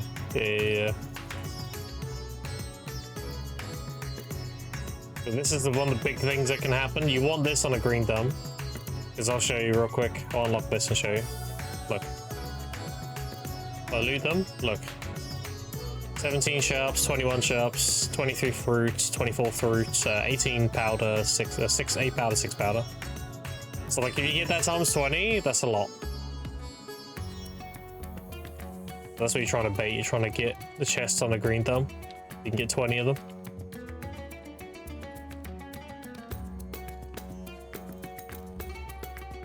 I'm Grimmins to a pirate? No, I'm too much of a good boy. I'm very passive, unfortunately. Like, if you're, let's say you're fighting Digi and I'm in there as well, I'd be one of their, like, more passive members, you know? I only fuck with people if they fuck with me first. I don't know. I'm too good-natured.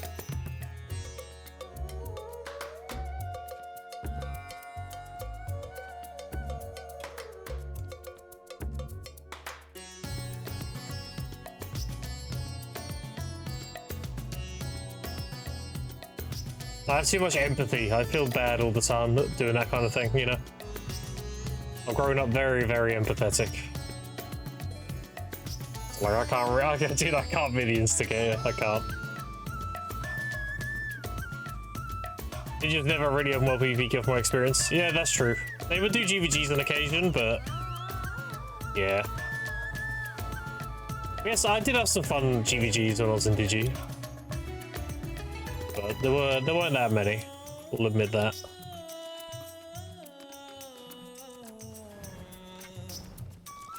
That's because Digi likes to play other games as well. They're not just tunneled on BDO. They do a lot of Albion and stuff as well. And their logic is like, why would we do open world PvP and BDO, but it's not that good when Albion's open world PvP is so much better? I kind of get that, you know? They just skip their fix on that game instead.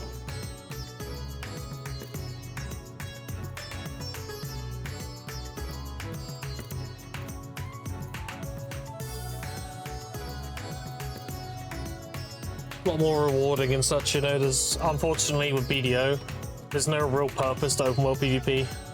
So like, not really much motivation. It's mainly just bragging rights and shit, right?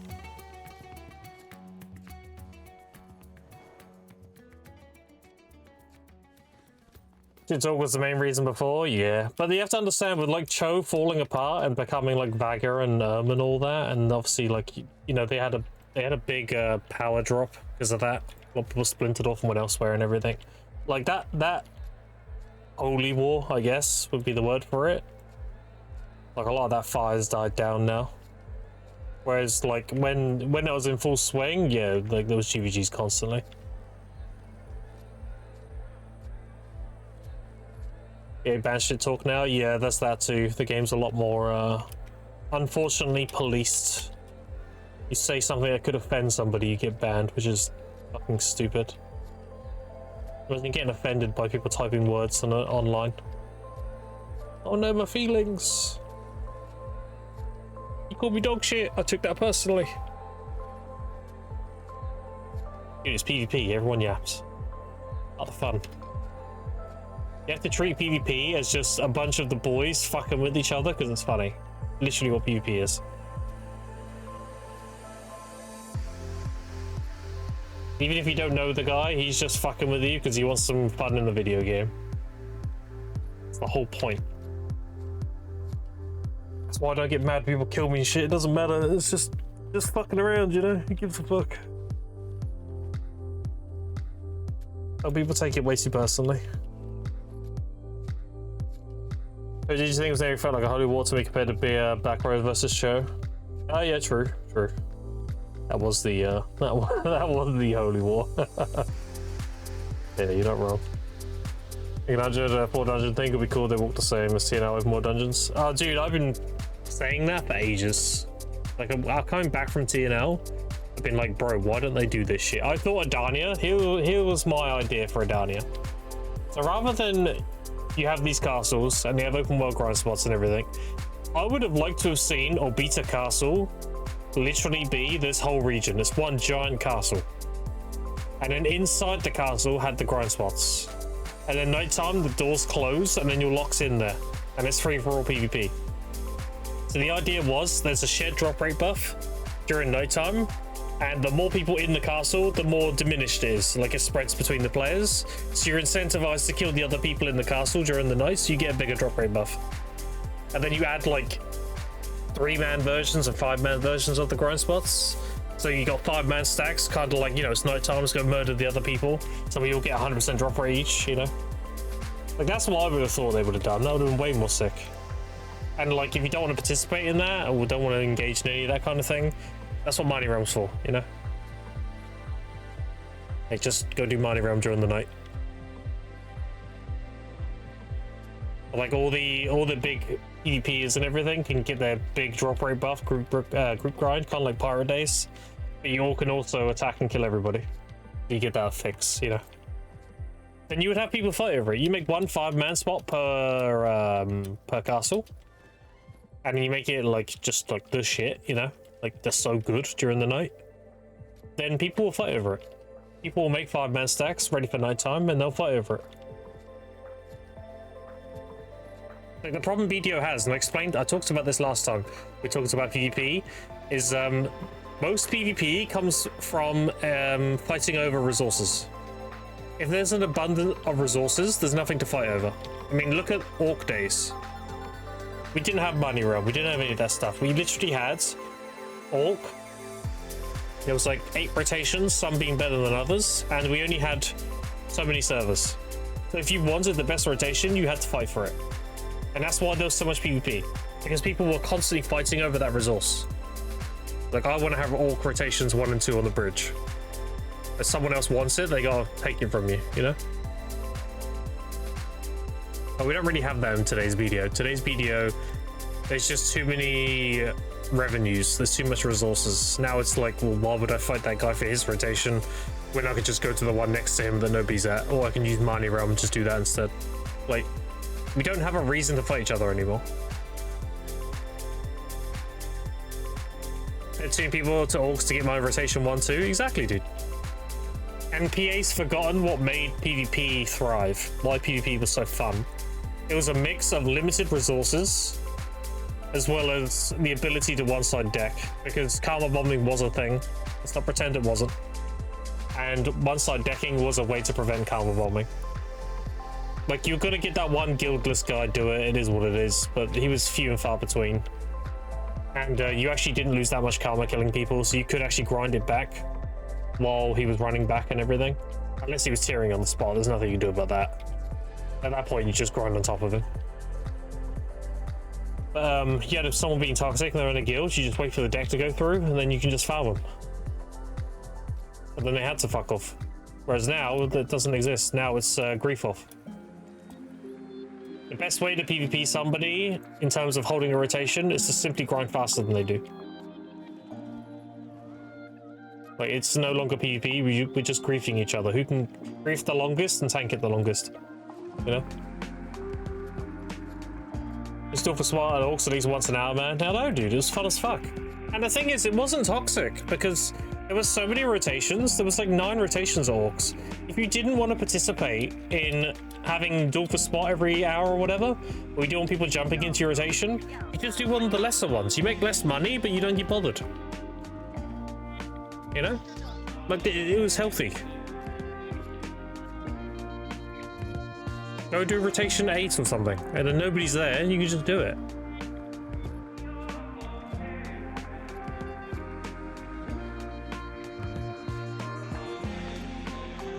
Respected and enjoyed it, yep. Like I said, they should have never removed one-side decks. Should they have changed them? Yeah, they definitely should have changed them. The way they were implemented was very cannibalistic for new players. But they shouldn't have got rid of it. Getting rid of it was a huge mistake.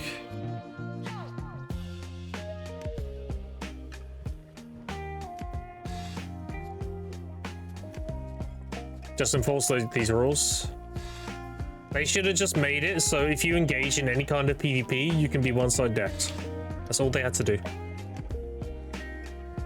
If you are in a guild that's considered a PvP guild, or you plant stick on a node, or you participate in siege, or anything like that, it doesn't matter what your guild is labeled as, for that week you're a PvP guild, because you engaged in PvP. And that means you can be one-side decked. The reason why I didn't like the original iteration of one-side decking is because it was cannibalistic for new players. So what I mean by this is, let's say you have a community of a guild coming from, let's say, Elder Scrolls Online over to BDO, and they're like, oh, we're going to try and learn BDO and all that stuff. Then Tavala Timmies, they're fine during that period because it's season, whatever.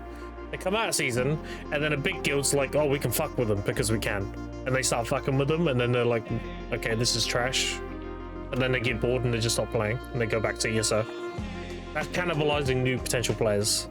However, if they go from season to graduating, and then they're like, okay, for now we're going to be a PvE guild, just so we can work on our gear, so we can start doing node wars. Then they can just grind, get their gear higher, they don't get fucked with or whatever. But the second they're like, I think we're ready for tier 1 node wars and tier 2, then they can start planting stick, and then they become a PvP guild. And if they feel like they're not ready, you simply just don't participate in PvP the next week. Then you're like, okay, do you know what? We're getting dumpstered. We're not quite ready. We're just going to stay as a PvE guild for a bit longer to get our gear higher, and then we'll try again next month or something. But like, it prevents new players getting cannibalized by the bigger guilds. At the same time, the big guilds, the PvPers, can still one-side deck each other. They can still fuck each other, you know? Because that's the whole point. You're ready to participate in that when your guild's ready to do so. So like Digi, all the top end guilds like Nagas, everyone, they would all be PvP guilds. They'd all be one-side deckable. So the lower end gets to get their gear up, and the higher end gets to have their fun. It doesn't cannibalize the new players, and it doesn't fuck over the mid to high end geared guilds from fighting each other. Like, that's just the solution, dude. Yes, there's going to be some downsides to it. You're going to have low PvE guilds who are able to like calm a bomb and shit. It is what it is. It's not perfect, but it's much better than what we have now. You will still have people who sit in PvE guilds and they abuse the karma system to fuck with you or whatever. It's going to happen. It is what it is. But it's still a much better solution than getting rid of one-side decks permanently. Like, no system's perfect, but that's definitely a good step in the right direction.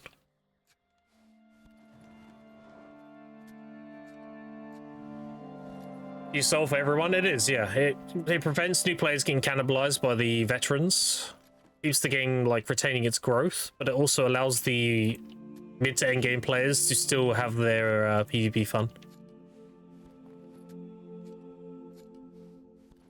You participate in Node Wars, Siege, anything like that, you are saying you consent to being one-side decking. That's it. The problem solves itself. And that PvE alliance that happened in EU, that Lacko was telling me about, where guilds were coordinating, locking out all the PvP guilds so they could basically win trade the node to get the buff. Obviously, the buff isn't as strong as it used to be, but back when AP, before the AP changes, it was a huge buff. The grinding. If that system was in place, then all those guilds locking out the PvP guilds would be considered one-side deckable.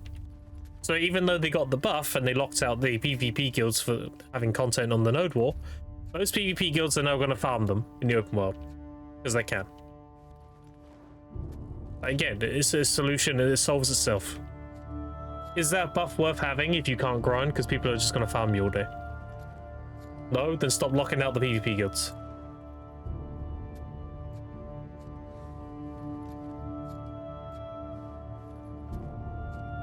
The problem solves itself.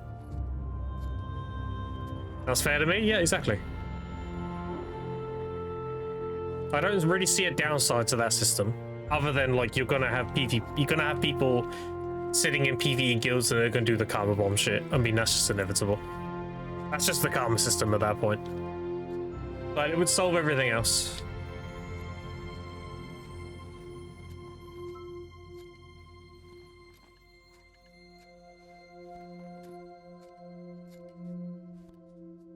5 capacity.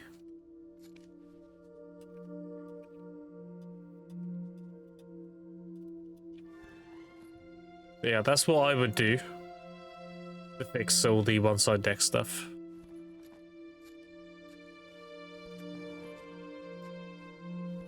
The karma system is a whole different conversation.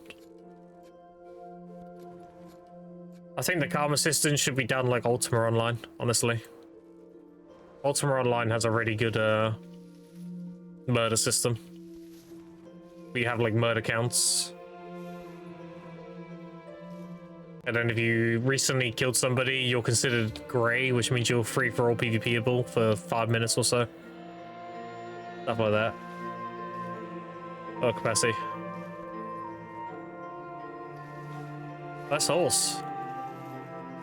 How did you get that?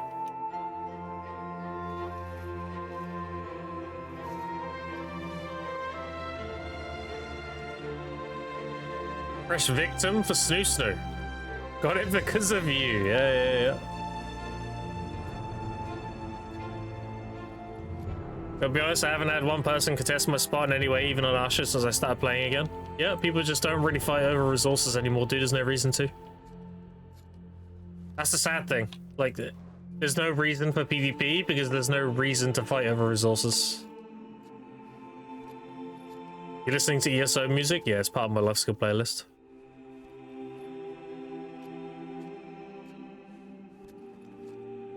Until they add incentive for people to fight over resources, people aren't just gonna fight each other. I mean, if you're on Asher, let's say you're at DSR, and you're on Asher, you're gonna have one person come through, kill you once, like it is what it is, they just want to fight people, and then they just leave.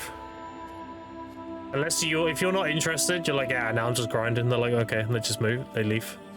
Because, like, there's no... People are fighting for the sake of fighting, they're not fighting for anything in particular.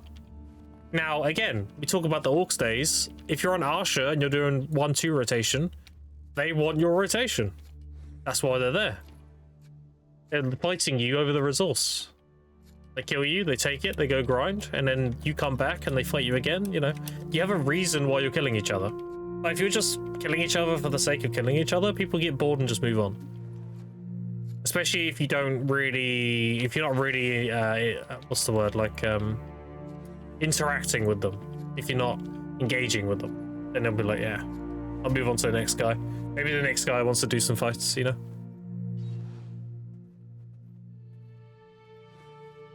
A limbo, congrats, droid. Asher buff isn't worth it if you don't get PvP'd. It just, yeah, it really depends where you are, honestly. If you're in Asher Sakraya, you're gonna get PvP'd. For the exact reason we're talking about. Because they're killing you so they can get the Asher spot in Sakraya. If you're doing Asher DSL or something like that, like, nah, people aren't really gonna bother you. They'll probably bother you if you do Tungrad Asher, because Tungrad's pretty good. If you're doing any kind of like mid to high end spot in Asher, people don't really bother with you. So, it is what it is. Because again, there's nothing, they're not fighting you over a resource, right?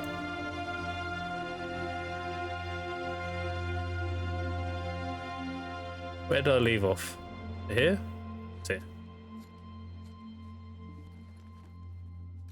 Yes, I'm glad you have done safety run through once or twice in the evening on NA. That's funny. Fucking dumb. I believe it.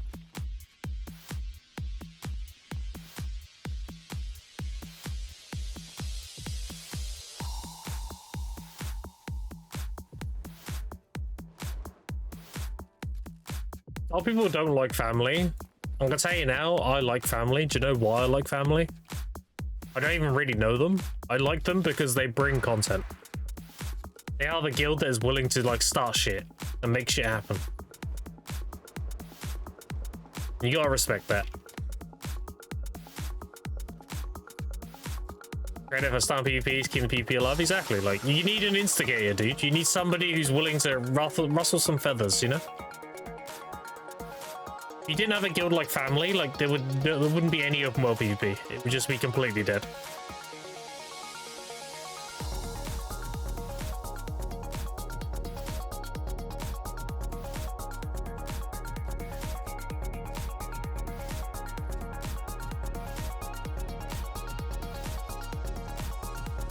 Taking it upon himself to do that is hated by people in general. Well, people don't like being, again, it's that whole argument of people take things too personally, you know? If he comes along and kills you, then they take it personally. They're like, why would you do that? I was just grinding. I didn't do anything to you. Blah, blah, blah, blah. And it's like, dude, it's nothing personal. It's just a video game. They're just having fun. They're just fucking around. That's why they're not very liked, because they take it the wrong way. They take PvP as like a personal attack. When in reality, it's just people fucking with each other. Fucking around. If you played any kind of PvP game, it's very common practice, you know? Just reply to Asha PvP channel. Exactly. Yep. Again, standing in the lake and complaining you're wet. Don't stand in the fucking lake then. Being on a PvP server and complaining you're getting PvP'd is just retarded. If I grind on Asha, I fully expect someone to come along and kill me. And if they do and they leave, I'm like, oh, res up, carry on grinding. If I wanted to actually fight them, I'd res up and then switch my shit and fight them. Like, you can't be mad about dying on an Asha server. That is just stupid.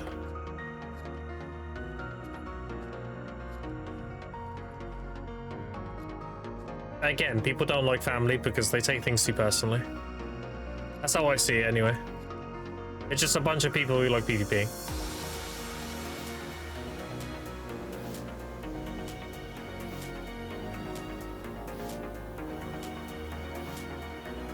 What Dark Machine Aiden?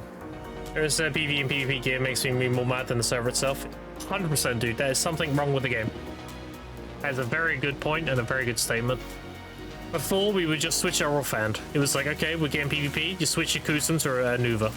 You good. Nowadays, you gotta switch your artifacts, you gotta switch your crystals, you gotta change your, what else? You gotta change your, sometimes our forge stones, because you got DR in them instead.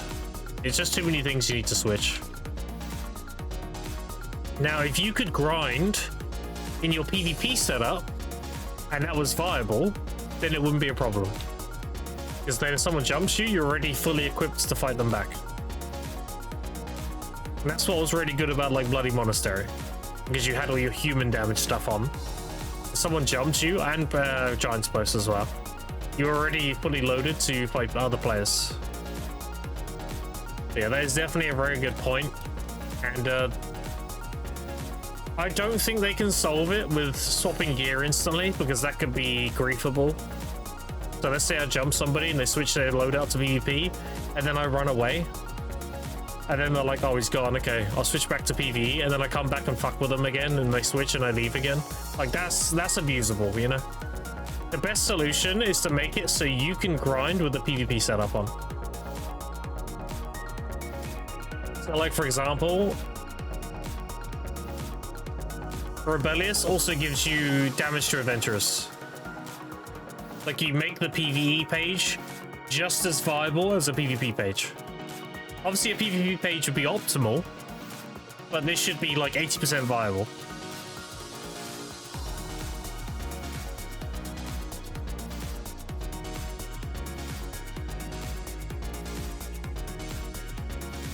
So that applies at the same time. Yeah, that works too. They could have PvP crystals be exclusive to adventurer damage, and it's a separate page you have equipped. That could also work. You just need to have the PvP stats applied while grinding, pretty much. Well, new combination of crystals of PvP and PvP stats are lesser, just survival, just in case. Yeah, exactly. There's a place you provide power level to gathering. Exactly what I'm doing right now. Southeast of Olvia, just here. It's the only spot I really gather. I've done a little bit of sap collecting, but I only did that because I needed sap for harmonies. I still have tons of sap, so. What's the damage other than to make additional damage to all? Yeah, this they just need to universal the damage things, right?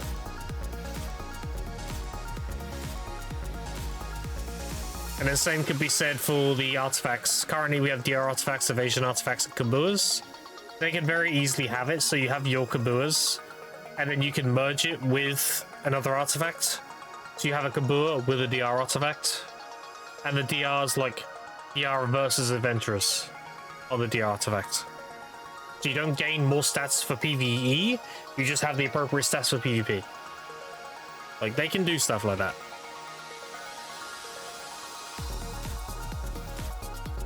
Like another level, the alpha PvE buffs in drop rate, people go to PvP server, they're just stupid as sets the wrong intents. The idea behind the drop rate on Arsha is to reward risk. But yeah, people do go on there just to get the drop rate, and they don't want any of the risk. They avoid people at all costs, and they just want the drop rate.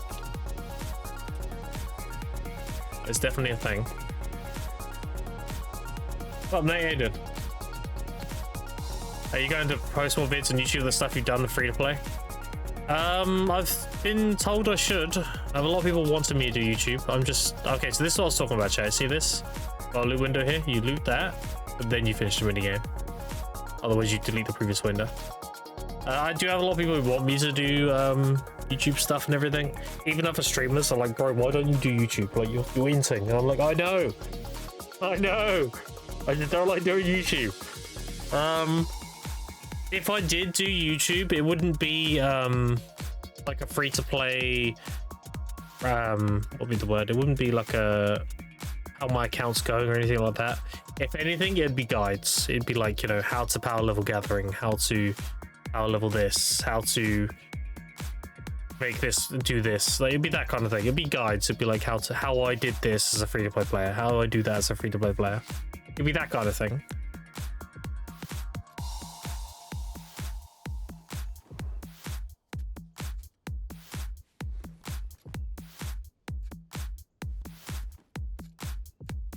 Yeah, I do fair fights. People just abuse everything and make fights unfair and unbalanced as they can. Oh, of course, dude. 100%. People always want to have as much advantage as possible. I mean, look at hardcore servers. We had those. People would grind mobs until they got the right buffs. They got some DR and human damage and everything, and they'll go jump somebody and kill them. But as soon as their buffs run out, they just run away because they want the advantage of the buffs. And they would just avoid people until they had the buffs again and go do it again.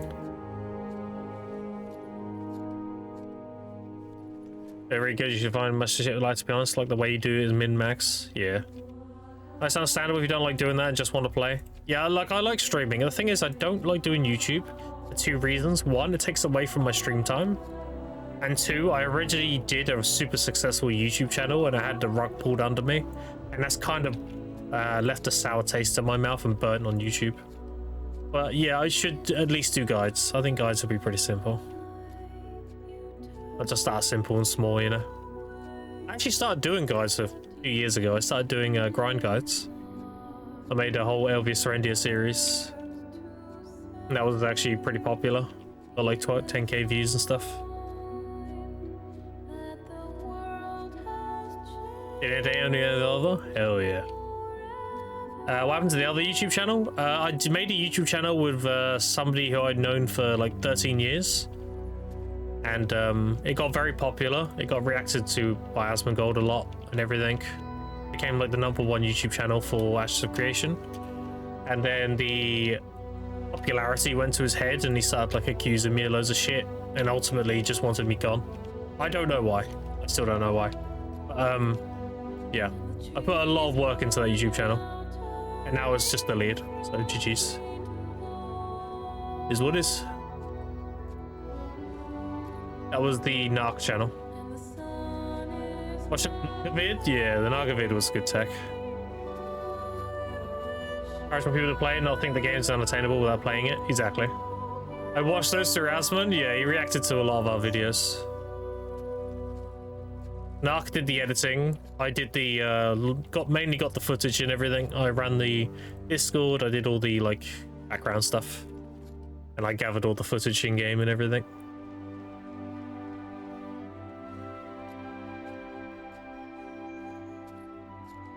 You should relate, but damn, one's own friend fucked shit up. Yeah, it is. Dude, I knew the guy for 13 years. I knew him IRL too. It's not like we were internet friends. He lived 5 minutes away from me. Like, we used to go out and stuff. But yeah, you know. What's the word? Fame changes people, I guess. Or money changes people.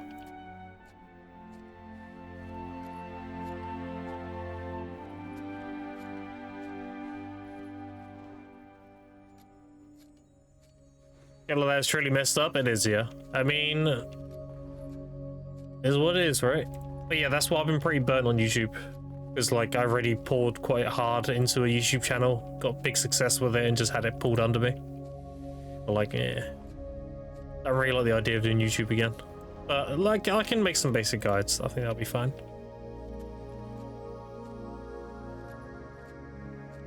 2-1 crystals, grats. Yeah, it's completely RNG. You'll loot 2 to 3, depending on your mastery. I don't know if mastery increases your chance of getting it, or if it's like a fixed rate. I'm not sure about that. Like, mine does not change people, it amplifies what they already are. Yeah, maybe. I'll show you if you make guys, no joke, man, I'll be there. I mean, there won't be anything crazy, they'll just be like, you know, how to do this, how to do that, best way to get time filled, how to power level in season. Because I know a lot of people ask, like, what's the best? I get that question a lot. What's the best place to grind XP in seasons so I can get my season character 60? And it's always probably Protty Cave. Protty Cave is easy to power level, tons of XP. Everyone keeps saying Mirrormock. I don't know why they keep saying Mirrormock. Everyone's like, oh, just go Mirrormock. It's like, bro, there's a 3-man grind spot and you're in Tavala. No. Protty Cave. And if you're like, yeah, but it's out there, do the academy, they give you a boat. You literally just sail from the academy to there. Up. They give you a sailboat, there's no excuse.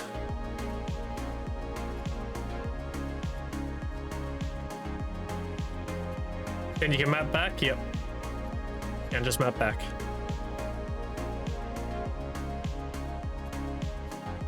People don't believe me when I told about Protty Cave. Yeah, it is the best XP in season, period.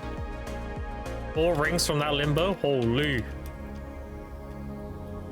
Harry. Yeah, I can make a guide on like power leveling gathering, power leveling cooking, power leveling alchemy. Farming's pretty self-explanatory. I don't think I need to guide. You just breed. You do whatever grows fastest and breed, and then the blush leaves are the XP. Creature's Graveyard Enjoyer? I'll be king. Let me do that. Does it surely increase the amount of gems you get just because you get up to 3 instead of the end? Should increase the amount of times they trigger? Yeah, I know it increases the chance of getting more, so you get 3. I'm not sure about chance to get them though. I would assume it would. I don't see why it wouldn't. But again, I don't like saying things without knowing, so I'd rather just say I don't know. I hate misinformation. So I don't know that shit, then I'll just say I don't know. That's one thing I really don't like about most streamers when it comes to games, is they, I don't know, they get this thing where they have to know everything and they have to be like all knowing and shit. It's okay to not know shit, it's fine. It's much better to not know something than to tell people something for the sake of your ego, saying I know everything and then telling them something wrong. I hate that shit. And I call people out all the time for that. Because you're spreading misinformation.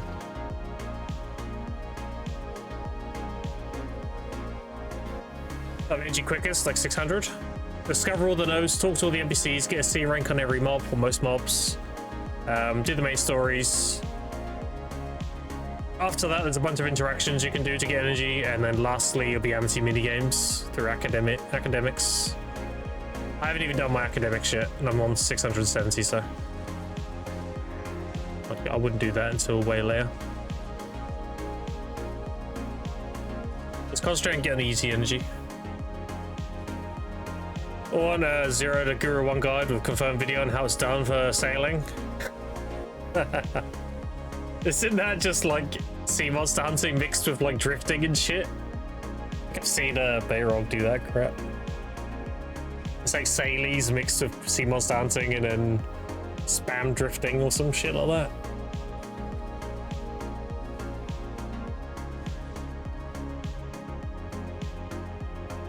That was a more of AK sailing, yeah. Yep, that sounds about right.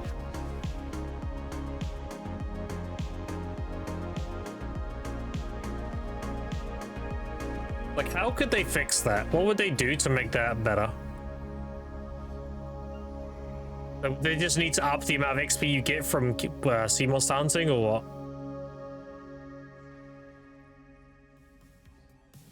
Because you want something active to do if you're pushing, right?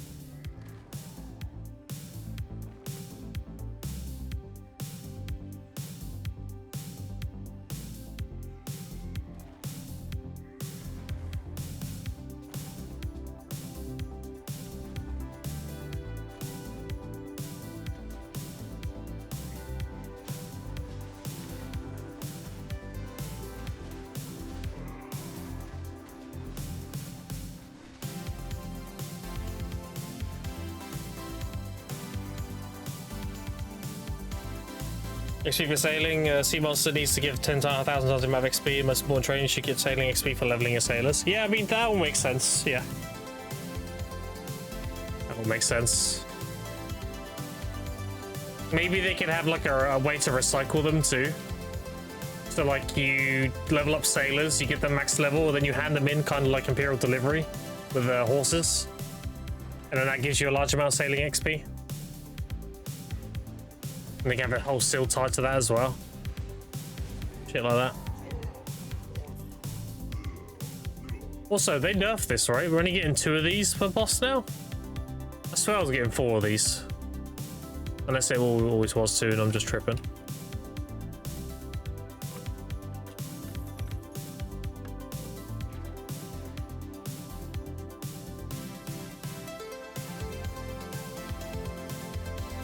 Always 2? Okay. Maybe I'm thinking 4 because that's the weekly requirement. I was just getting mixed up.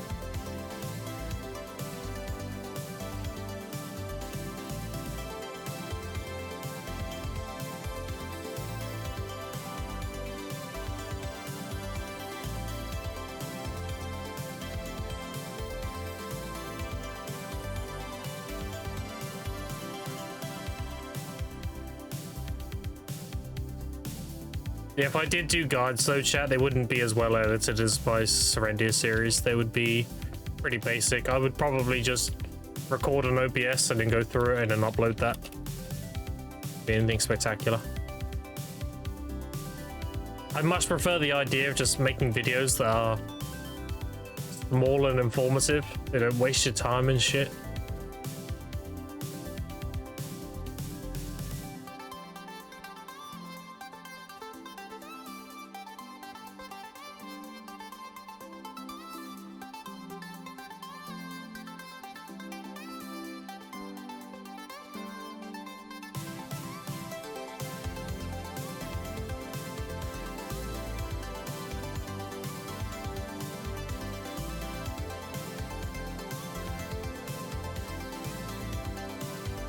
I'm saying, but however it's best for you, man, I'd watch.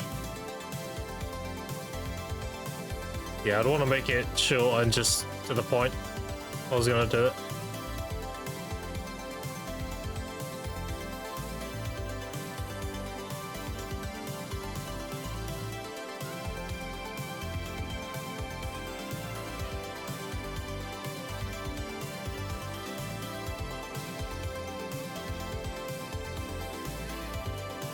It'd be like how to power level gathering and Black Desert Online.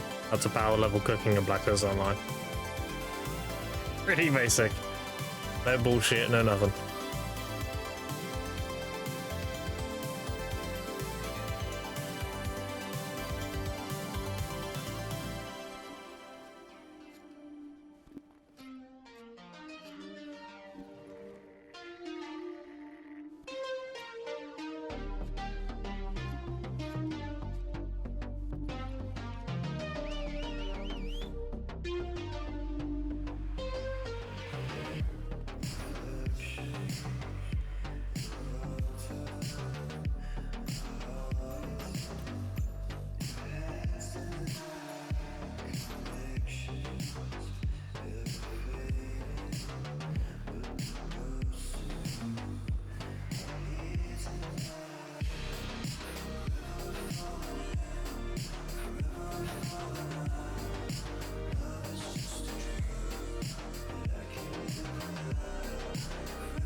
Oh, the node's not here.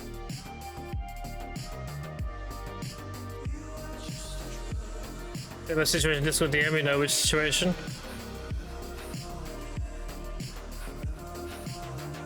Oh, a lot of DMs. What's that? Wait.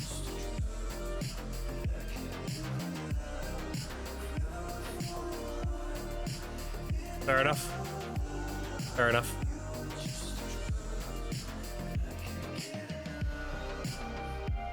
Fair enough.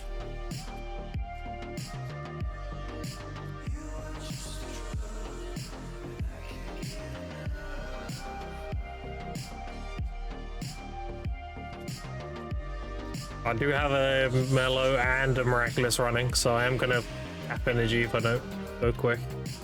Recovering like 50 something energy per tick now. I just thought I'd let you know in case you stream again. Yeah, sounds good.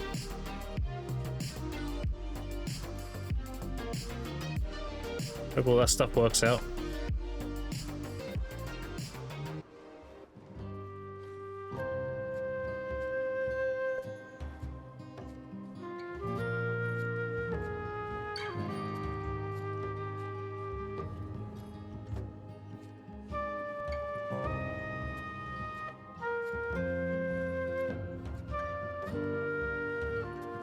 Do you have another one of those flowers, droid?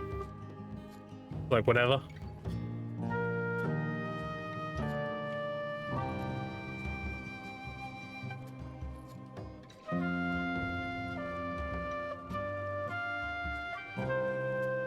Good luck. Cool. Appreciate it.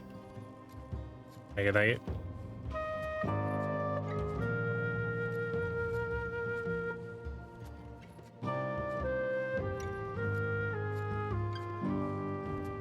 I'm rank 1 gatherer, chat. Wow.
I'll get a full inventory soon as well, chat.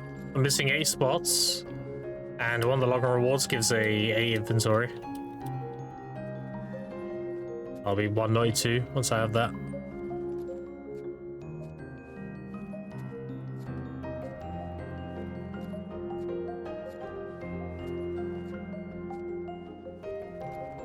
On the special pass this here, I'll choose the 8 inventories.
Like, I make sure I grabbed my primordial crystals as well. Pretty sure I did. Yeah, I did. Okay.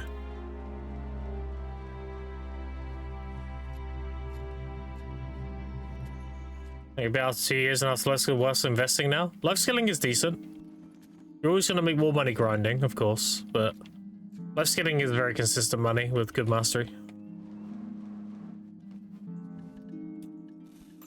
I made a lot of money in season life skilling. I made a total of 2 trillion silver, and I would say 2/3 of that was from life skilling. Yeah, you can definitely make good money life skilling.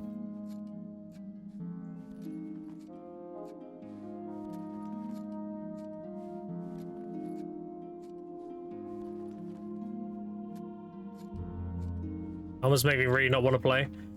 Dude, you and everybody. Nobody likes this time gate stuff, it's terrible. A good time gate is like the Karazats, where they give you the Dawnstones.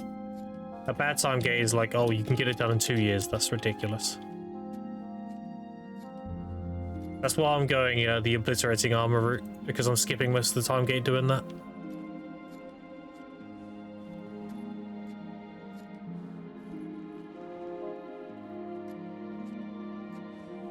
I'm tapping 1 piece of armor to deck normally through the armor stones, but the other 3 I'm doing obliterating because I can get up to caution requirements with just 1 armor. And then if I win my first obliterating, then I'll be at Avarice as well. The time gauge, you're very active, yeah, absolutely. Which is why if you're a very active player, I recommend getting the obliteratings instead.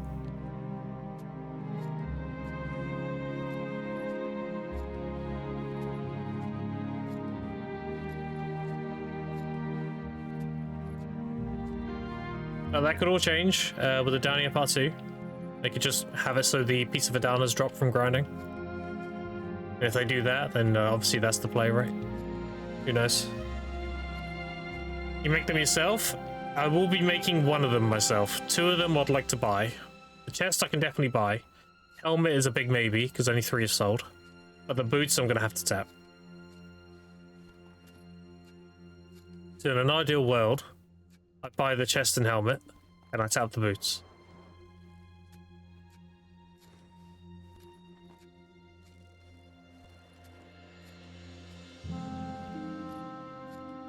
Seven boots and helmets sold in EU. On NA, we've never had boots. We've had 1 pair of gloves recently, 3 helmets, 9 chest pieces, and no boots. But like, that's why I've gone the way I've gone about it. Every tapping my boots instead of the decks of valor and I can't sell them. Yeah. There you go. Money can you make grinding with 800 gear score? Well, I can do Dark Seekers and I make 3.5 bill an hour grinding that on average. I'm very close to being Orbiter requirements. I think Orbiter is like 3.7 or 8 or something.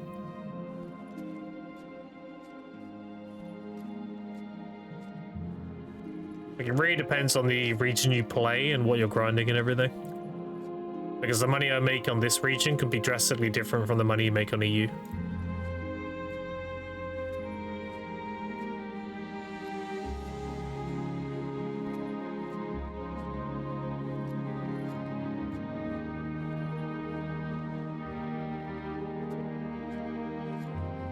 Orbiter's 1800, 730. You could definitely do Orbiter now.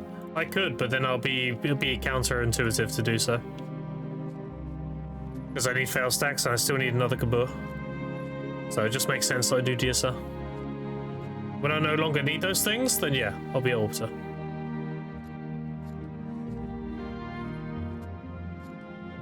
Because I'm getting the full value of what they're worth, because I'm using them, rather than taking the tax hits.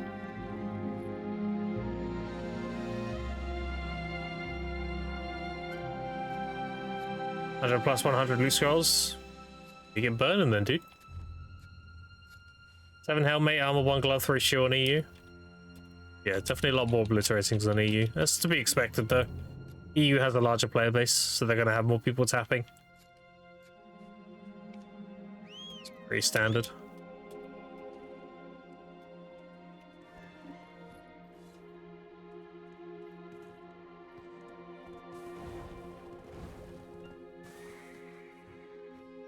Why do I feel like I'm missing a buff?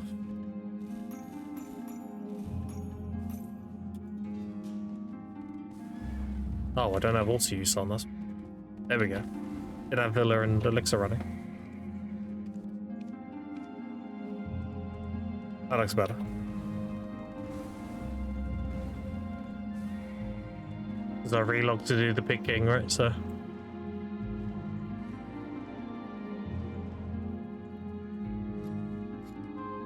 Update the Steam version first. Hey, all good, all good. No rush.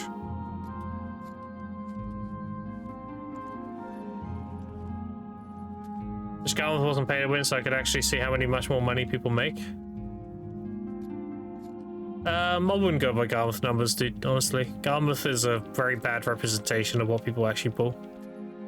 You have to understand, when you have an open source information pool like that, you have people who are really bad at the game putting their numbers in, and you have people who lie about their numbers and everything. Like, I wouldn't use Garmouth as a metric to what people make. I would take whatever the Garmouth number is and increase it by about 60%. And that's an actual accurate representation of somebody who knows what they're doing and how to play the game and everything.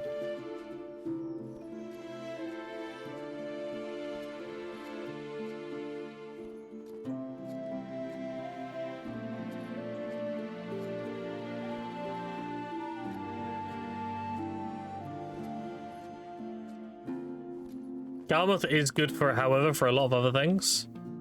And I would use the global grind tracker for measuring the drop rate for the rare stuff. All that stuff's really good. I just wouldn't trust the trash numbers. For example, if I know I can pull 42k trash at DSR, and I put that value in, like I'm getting 42k an hour, then it will reflect all the rare drops based on the amount of trash you make. You'll increase all the rare drops amounts per hour and everything. It's good for that. I wouldn't trust what people say they pull. That's like big gaslighting with that shit. It's really good for measuring your own shit. I wouldn't use it to measure other people's shit. I trust my own numbers? Exactly, yeah. Here's how they show the class list of each game spot. Yeah, there you go. That's a much better representation.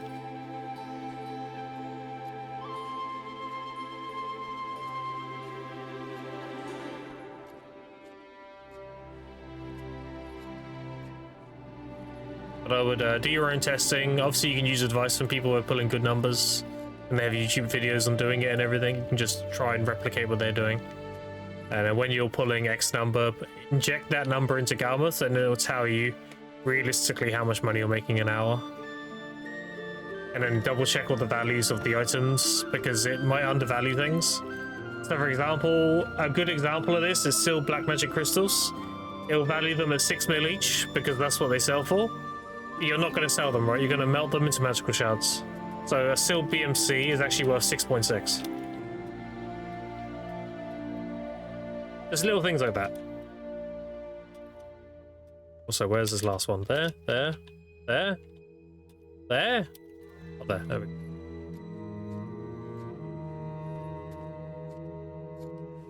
Like, you're always gonna melt sealed BMCs to magical shards if you can sell them for max. So, you get a 10% chance to get an additional magical shard when you melt. So you should always add 10% to the value. So 6 million would be 6.6 million. And obviously that could be higher depending on what you're doing with the magical shards. If you're making certain recipes and selling them for more, and it's valuing the magical shards higher than that, then you can put that value into.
back to the question about my energy pool.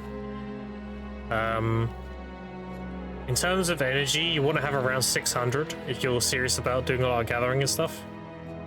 Because you want to have enough to give you a buffer for using Miraculous, because this gives you 500 straight away. And you can also tick for like 30 straight after. So around 600 is a very solid spot to be at. You never have to worry about like overcapping. But like anything above 600 is obviously just if you want more of an energy cap when you come back to the game overnight, or if you want more of hours to grind and let it charge. But yeah, 600 is the sweet spot, in my opinion.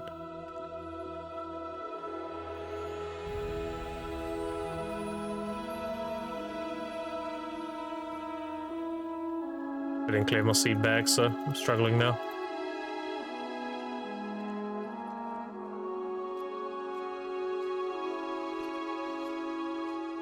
Good to know, thank you. Yeah, no worries. If you're grinding on season and you're copying my tech season, I highly recommend you invest into an energy recovery set.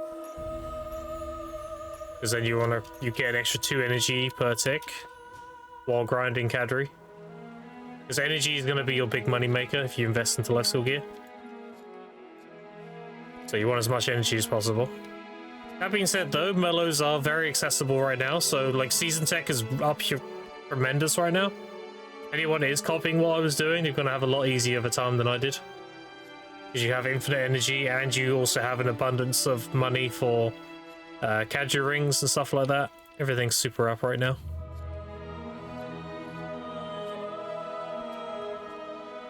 Yeah, so it's just staying over to buying them for DSR for a while. It depends how much money you're making at Orbiter and whether or not it's worth buying them versus getting the full value of grinding them. I would say if you need the hungers, they're as good as each other, honestly. Because DSR, believe it or not, actually does make really good money.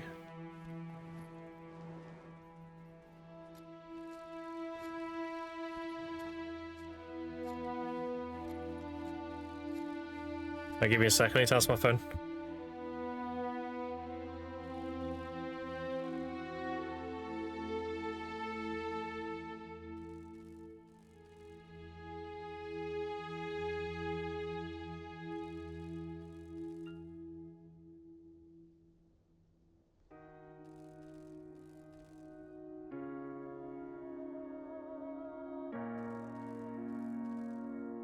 Alright, not bad. No.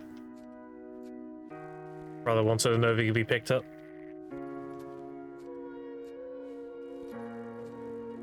Do you have a guide or something? No. I just give all this information on stream. I probably will eventually make guides on all this stuff. I can just reference them. So I was doing less than 2 bar an hour, DSR because no tires, no drops. Yeah, like DSR is a lottery spot. It really is. If you get really bad RNG, then it can suck. But at the same time, the beauty of a lottery spot is you can also get crazy good RNG. Like, getting 2 bill an hour or something with no RNG obviously sucks. But at the same time, like not yesterday, day before, I made 15 bill 1 hour. Just because good RNG. Like, it can just happen. So it's all about the average. It all comes down to the average. And the average of DSR is like 3.5. You're going to get bad hours, you're going to get fantastic hours, but honestly, the average is what matters. Hungers for yourself and not taxed? Exactly, yeah. Like, I wouldn't say DSR's worth if you're selling hungers. If you're using them, then yeah, pretty solid. If you're, like, deciding between Orbiter and DSR. If you need the hungers and everything, then DSR's great. If you don't, then better off grinding Orbiter.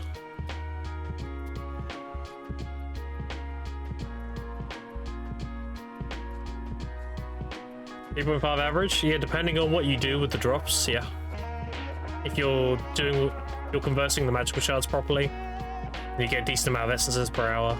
And whether or not you're using them, obviously they have more value if you use them. But selling them, because you don't take the tax hit. The bullets are max price. The bullet fragments are max price.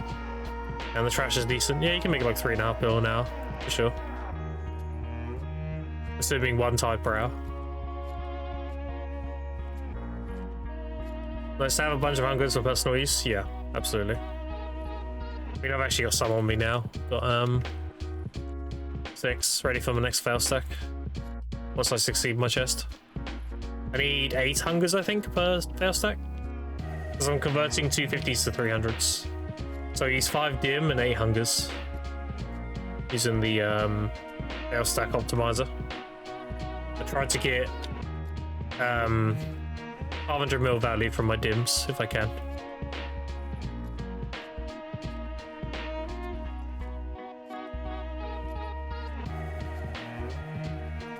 The logs on going from average of 2.9. I did get a full Kabula drop. I mean, it depends on your clear speed too, right? Like not to be like what's the word? Don't take offense or anything, but like everyone has their clear speeds and everything, right? Like, what would your trash be? This is what I like to measure: 1 tide per hour with yellow or yellow with Agris, because you want it to be 1 tide an hour, because that's, you're not overinflating it with that, you know. And with me personally, with Agris yellow 1 tide, I'm getting 42k. So I have pretty good clear speed.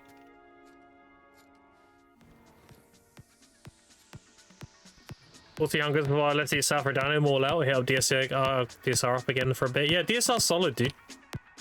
Whenever you need fail stacks, DSR's always a solid choice. That and Tungrad. DSR and Tungrad are they're as good as each other for different reasons.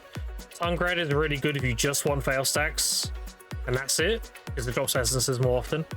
But DSR's good if you want a chance on lottery money as well, because you get the Kabuas and everything. So, you know, it's up to you. You can go for trash value and essences, or you can go for lottery drops and get the essences on the way. It's because they also grind with Agris too. 1 tide Agris being roughly is 36.6. Yeah, so that's pretty solid then. It's okay. But yeah, like that will reflect your average per hour. Obviously, someone pulling more trash per hour is going to have better silver per hour. Like if you play a Sucker Wizard, for example, which is like one of the meta classes for DSR, you're going to pull very good numbers. And then that's obviously going to artificially inflate your per hour. There's more trash, more mobs equals more chance on good drops. You know how it goes. There's a lot of factors that go into people's per hour money.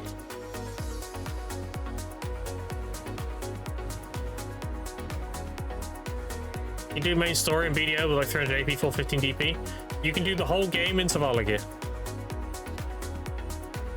All the main stories are designed around full pen Zavala.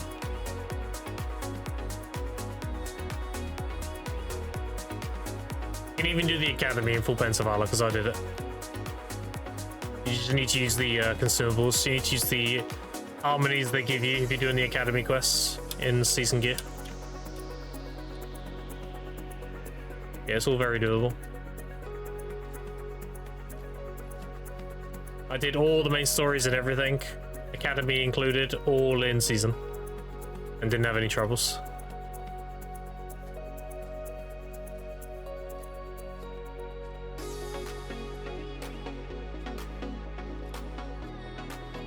Fair play says she's good. I believe she's meta in DSR. Yeah, exactly.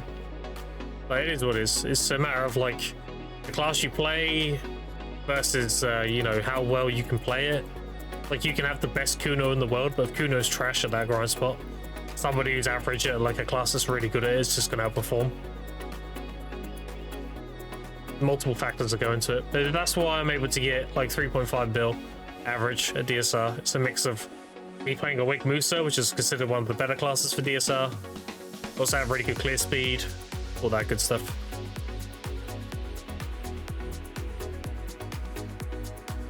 And then the conversion of the magical shards, if you're selling them properly, not just selling magical shards outright. There are some conversions you can do that you can get more money for them. A good example is like the cups in Elvi Serendia. If you have the shards, let's say you buy the shards, the blues are, what, 22 mil each? That's 2.2 bill for 100, and then the reds are 7 mil each. So that's 700 mil. So that's 3 bill plus the essence cost, which essences I think has 60. So it's like what? Well, at 1 point. What number did I have? Wait, 2, 3, and then 120, so 4.2. And then whatever's remaining is the value of the magical shards. Whatever that profit margin is that divided by the amount of magical shards you need to use. Which I think is only like 30 or something, right? And obviously you need to do it taxed. Like you have to tax the final product. See if that conversion's better than other things. And D2 Ash, because I thought Tower Spot's the best, and 2 limit box in 1 hour, and the next one duo demo drops. Nice. Yeah, Deck Year 2 Ash is really good for 2 things. The first one is getting your merchant ring, obviously. The second one is getting your Deck Year artifacts done. That being said, though, it's still a very solid spot, even if you're done with that stuff and you're just grinding it. There are definitely better spots nowadays, but it is still a very solid spot.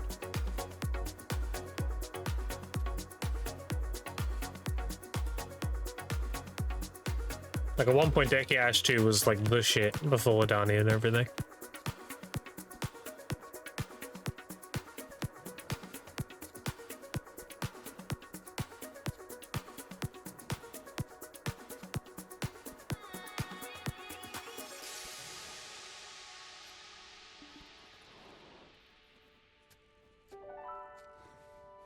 As I can grow right now, don't PvP, so artifacts are getting sold if I ever get them. Fair enough. Yeah, you get 10 bill every time. And the shards sell for 100 mil each as well, so you don't need to craft them. Crafting them is just a waste of money. But yeah, if you get a raw drop, then yeah, you can just sell it. But yeah, people always need the shards, so you'll have an infinite supply of customers. The Deck Year shards and the artifacts. It's looking like the same can be said for Kaboors now. Kaboors have been going crazy. But right now there is 67 pre-orders on the artifact, and then there's 70. It's like, yeah, they're all max listed. The Kaboors are up pretty big too. What up, Gearlets?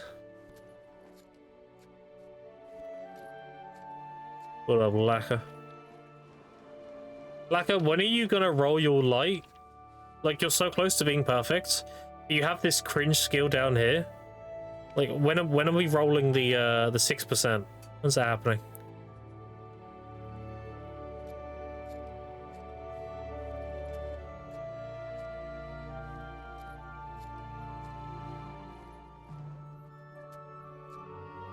It's funny how I saved up all those orbs, and I've used every single one to roll that last skill, and I keep getting the shit ones.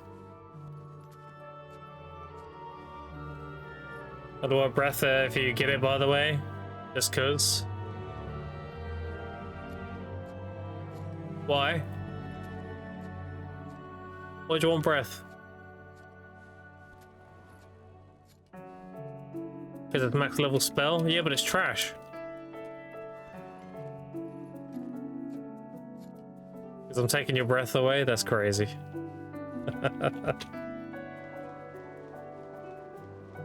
Question regarding the ferry? Yeah, go ahead.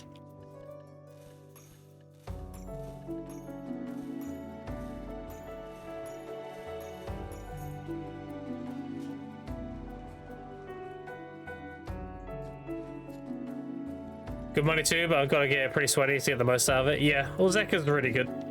Zekka is very solid. You have some pretty good few options when you get around that gear range. You've got like Tangrad, DSR, Zekka, Highlands. Got a lot of good options around that gear range. Obviously, Highlands depends on Kaboor prices. Highlands is really good now because of Kaboors. Kaboors ever go down, then Highlands goes right down. Same with DSR. Tangrad's always solid because it's mostly trash driven. Yeah, you just gotta play around your economy. I have a serviceable one, but then it's tier 5, tier 3, tier 5, so that's 5. Final fairy, do I have to discover a current one? Yes you do. The fairy is very predatory, unfortunately. What I would do personally is I would just save up a lot of petals. You get a lot of them from gathering. You get them from grinding too, but not that many. And then I would save a bunch of tier 3 and tier 4 fairies. I would roll the tier 4 fairies, like open them. If they learn Miraculous Cheer that isn't 5 in the first 2 skills, let's say it learns 3 or something, then you just scrap it and go again. The idea is you want the first or second skill to be either Continuous Care 5 or Miraculous Cheer 5. If you get Miraculous Cheer 5, and then the second skill is Continuous Care like 3 or something, then you want to roll it. That's when you use your orbs. You roll it until either you get Feathery Stats 5 or you get Continuous Care 5. And if you get that, sick, learn the next skill. Like you're trying to minimize the amount of orbs you have to use by rolling tier 4s and getting a good start. Don't have any orbs left? Then I would just use your fairy for now until you have a bunch of tier 4s and tier 3s ready to go. I would save up a bunch of tier 4s and tier 3s and then just cycle through them. The reason why you save the tier 3s is because you can sprout them into tier 4s. So they're like extra tier 4 attempts.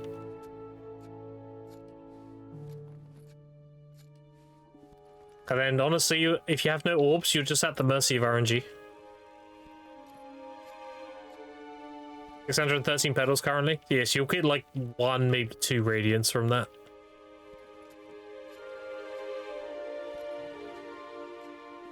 Like, unfortunately, the fairy is the most predatory thing in the game. If you do exclamation point fairy, you can see the clip I did of my fairy. I got fucking carried. And I got carried my last account as well. Both my fairies are super fucking carried. This one more particular carried because I learned the first skill and it was fairy tier 4. And I was like, okay, well that's a best skill. I'll just leave that. Then I learned the next skill and it was Feathery Steps 5. I'm like, okay, it's another best skill. I guess I'll leave it. And then I learned Miraculous Cheer 5. And I was like, okay, GG's. I can work with this, even if the continuous is terrible. And then I learned the 4th skill, and it was Continuous Care 5. So my fairy just learned every single fucking skill naturally. And I was like, well, I can try and get the light at least. It learned, I think, Breath 4 or something after. And I've just been rolling the last skill since. So like, yeah, I learned all these naturally. But this one I'm rolling until I get the light. Whenever they hand out orbs, I'll just roll it.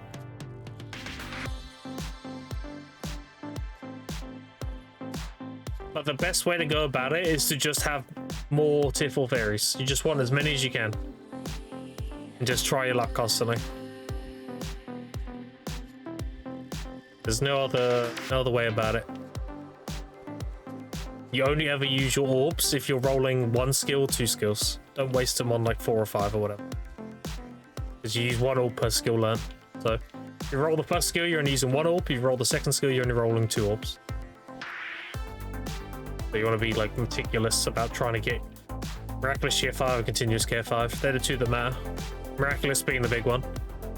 You can live with Continuous Care 4 because they buffed them. Even 3 probably. You don't really need the other fairy skills. They're just convenience. I would say Cheer 5 and at least Continuous 3. And then you're good.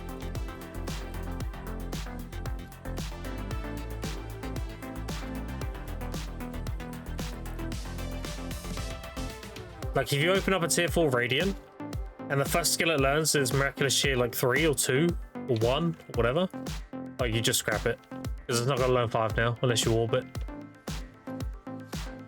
You just want to roll them to see what Miraculous it learns pretty much.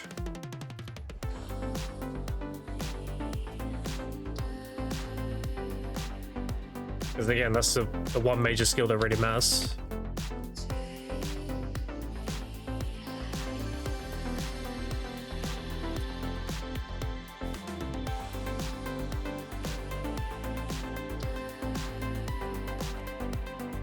Where's my... There it is.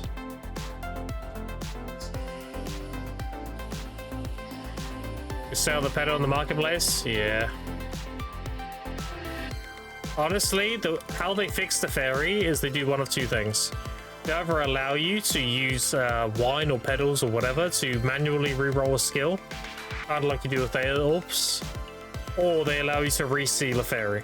So let's say you have a pretty good fairy and you're like, okay, I want to try my luck on a better one. You can put your one back as a sealed one with all the skills it has learned, and then you roll the others. And if none of them are better than yours, you just reopen the one you had. And that's the two ways they can go about it to make it not predatory anymore. Better options have two fairies. I mean, technically that's what that is, right? Resealing is like having two fairies. But I would imagine like doing the UI would be a lot of headache for two fairies. It'd be just easier if you could just back it again, you know? It'd be a lot less of coding required. Have one underwater, one with light. Oh, you mean two fairies and like actually two fairies? I mean, you could do that. Like you have ones you can switch between? Yeah, could do that. Cheers and follows there, boys. Appreciate it. They. Who's playing around 325, 180 AP total at this point? Would you rather start thinking buying pin devils or just save carrots at route? I'm so undecided. I have no time to play in the FK way, make money. I tried to find answers. So the difference between Karazads versus Pendebos is Pendebos is going to be more cost efficient. However, you're not going to feel the gains until you get the amount of monies together to get the Pendebo. The Karazad route, you're going to feel the gains straight away because you're tapping them. However, it's going to cost you more in the long run. So the real answer, the real question is, are you happy grinding the spots you're grinding at now, currently with your gear, and you don't mind saving up a lot of silver? If you're okay doing that, let's say you're very happy grinding, I don't know, Extra Sanctuary or something. Like you're very happy there, you love the spot, you can see that you've been there for hours. Then you can save up on Pendebas and do that. And if you're like, not really, I'd much rather be at this grind spot, which is higher up, then you can make an argument for tapping Karazads. However, that being said, you never tap a Karazad neck. Never worth tapping. The most you'll get it to Tet or Pen, just so you got requirements for Jordine. You never ever tap the neck, even if you're going the tapping Karazad route. It's simply better to just buy a Pendebo, because the neck is really cheap. It depends on what you want to do as a player, and I can give you the appropriate answer. You have two, you can always keep the better one. Yeah, I mean, that is a solution. That is a solution. Like, just permanently you can have two at any time. You just select which one you want to have active, kind of like pets. Like which loadout fairy you want. So if you're happy making them like a lot of money where you are, then you can go the Pendebo route. If you want to go to higher spots and everything like that, and you don't have the patience to save up that level of money, then you go the tapping Karazad route.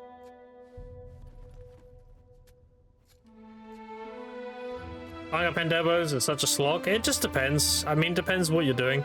If you're somebody who loves the money you're making, like let's say I'm gathering. I love gathering. And I'm like, can I save up 100 and something bill to get my Pendebo doing this? Yeah, sure. Then I'll do that. Or like you're again, Elvia Hexa, and you love the spot. You can see yourself being there for hundreds of hours. Then you save up for a Pendebo. But if you're like, not really, I kind of want to go up to like Tungrad or Orbiter or whatever, or DSR, or you want to grind or Zekka or whatever, then you can make an argument for tapping Karazads. Like, there isn't, think of it like this. It isn't so much you have to get full Pendebo or you have to tap your Karazads. You can do a hybrid of both. That is still an option. It depends where you want to be and what spot you want to make the money at. If you want to get to like Tungrad level and then save up for Pendebos, then you could make an argument of like, okay, I'm going to tap like 2 Karazads to get the requirement, but then after that I'm going to skip Pendebos, you know? As a new player, I will say this, just tap Karazads. If you're a new player, you don't know the game, you're just playing it, just tap Karazads. Do not tap the neck. And if you're doing the deck Tavala, make sure it's the belt. Because if you do the neck, again, the neck is the first thing you're going to replace. And you're never tapping it. So it's a waste. You always get a Pendebo neck. Every single time. But the rest of them, yeah, you can tap them up. You want to prioritize the belt and the rings. The earrings don't give as much AP. There's like a period, I think it's try to tet or tet to pen or something, but you don't gain any AP. So you want to prioritize the belt and rings because they give AP player enhancement level. But you can make more money in other spots. That makes you just slowly progress, but the safer, more efficient route saving you can buy because you can make more money and get it faster. Yeah, exactly, dude. It just depends on how you want to approach it. If you can make the argument that tapping Karazets is going to make you make more money because you're grinding harder spots, so that alleviates the costs of spending more to make them versus saving up, you can do that, yeah. Earring thing's been fixed? Oh, okay. Disregard then. That's why most new players, you should just tap. Again, don't tap the neck. The neck is a trap.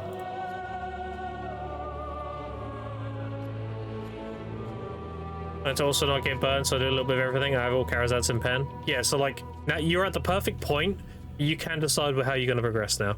If they're all pen, do not tap the neck anymore. Leave the neck alone. What I would do if I was in your shoes, Lethal, I would save up and buy a Pendebo neck. Because that's going to give you a huge AP increase. You'll get straight to a Nov neck, and if you have any hammers and stuff, throw a 314 stack on and use all your hammers, all your ancient hammers, and try and get a deck. That's like one of the best things to tap with hammers. And after that, you can decide whether or not you want to save up for Pendebos for the other slots, or you can tap them up normally. Both options are fine. That's what I would do.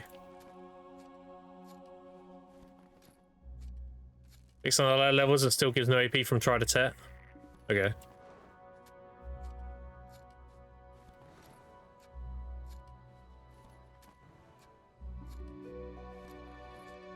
Or do what I did and tap Pendebos? Yeah, that is that's a very easy way to quit the game, I'm gonna be honest. Because if that shit fails, you're back way further than where you were. And then that's very demoralizing. Got to get Starve and Solve, and I can get maybe a down at 350. Yeah, I wouldn't tunnel so hard on Adania, Lethal. Because the game has a lot of grind spots that are really good money as soon as you hit around 1000 AP or so. Like, you don't have to be so hard focused on getting to Adania. There's a lot of really good alternative grind spots between where you are and Adania. Like, you have Hexa, you have Highlands, you have Tungrad, you have DSR, you have Ilzeka. Like, you've got a lot of really good options between the gear you have now and working towards getting Adania geared. Like, you're like around 1000 AP, right? You said? And you can start doing, let's say, Primal Giants. Until you have the AP for Hexa. And then you can go Hexa. And after Hexa, you can do Highlands. Depending on your region, Kabuas are really good money. These are 10 bill right now. And then you can go from Highlands to Tungrad, and then Tungrad to DSR, or you can stay at Tungrad. Both of these are solid options. And then after that, you can think about going to Adania.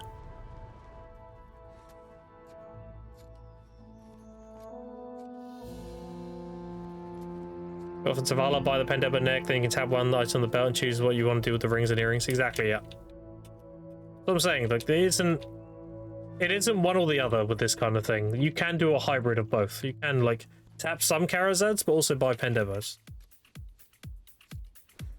You don't have to be like me, chat. I bought 6 Pendebos. I did that because I was saving up loot scrolls in season, and I was making really good money in season. So I didn't mind saving up like 1 trillion or whatever. It was fine. But if you're playing the game normally, so as a new player, you should be, like, progressing up rather than sitting on a low spot for a long time. DSR, go? Yeah, we love DSR. What, 6 Pendebos grinding season? Yeah. Exclamation point season, if you want to see the screenshot and everything. I've done it twice. I've done it twice, dude. You do exclamation point graduation and exclamation point old graduation. As well as loot scroll and old loot scroll. Like, I've done this twice. I have an 850 gear score account, completely free to play. And I have this account, which is 809 now.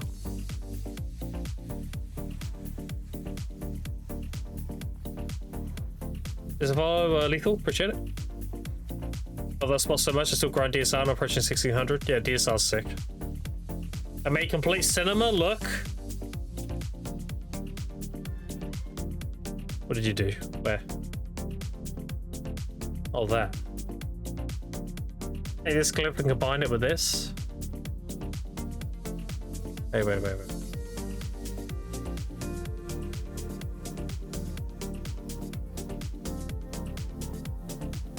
Nice.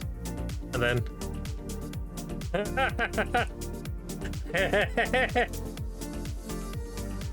That's funny. That's good.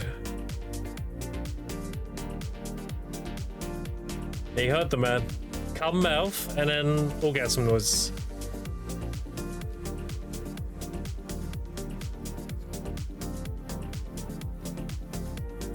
Might not even your current spot is less money. That's what you can do in your tab cards ads. Sell pen debit is so much cheaper that the increase in value could be accounted for low spots, making 2 bill, big value of 3. Yeah. Oh, dude, I was making insane money in my low end spots. When I explained it to people, it's crazy. I was making 2 bill an hour at Cadre, because the Cadre ring's in the Talos element, plus event money, plus 3.5 bill loot score value. So if I had the, what event was it? The Seraph Seal event? I was making another 2 bill an hour easy. So I was making 2 bill plus 2 bill plus 3.5. So I was making 7.5. That was 4 bill up front and 3.5 bill invested.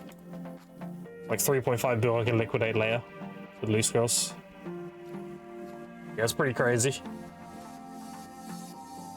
To follow Sudami, appreciate it. And that is 6,200 followers. Crazy. Wait, was that 62 or 63? 62. Thank you. Any bosses to try to do for Black Shrine? The highest AP requirement you have. The more AP requirement the bosses have, the more money they give you. If you're in season, you just do C5s. If you're out of season, then again, the highest requirement you have. More AP requirement, better loot. On the grind, I've just been looking to optimize and have fun. I've been having a blast with my Mystic, that's why I asked. Dude, just keep doing your thing. Don't worry about it. I wouldn't stress about it. I have a saying, and that is consistency is more important than efficiency. If you're having fun and you're playing consistently and you're just going through it, that's way more important than sweating over how much money you're making an hour. Because it doesn't matter. Like, dude, if you're making 4 bill an hour but you play 2 hours a day, you're making 8 bill. If you make 3 bill an hour but you're enjoying it and you do 5 hours, you make 15 bill. Like, consistency is more important. It's better to have more hours than it is to sweat about how much it is per hour.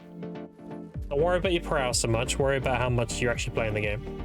Like, being consistent and enjoying, if you enjoy the game, you're naturally going to be a lot more consistent.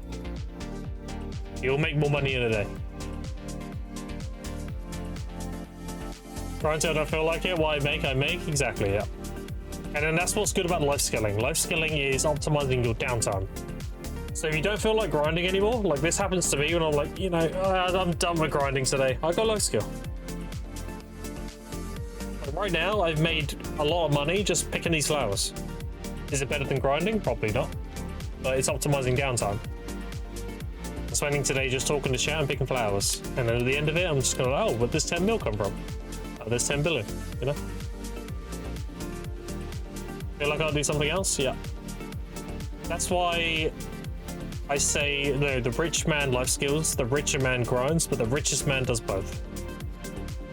Because doing both is the best way to make money. Life skilling is all about optimizing your downtime. Everyone has downtime.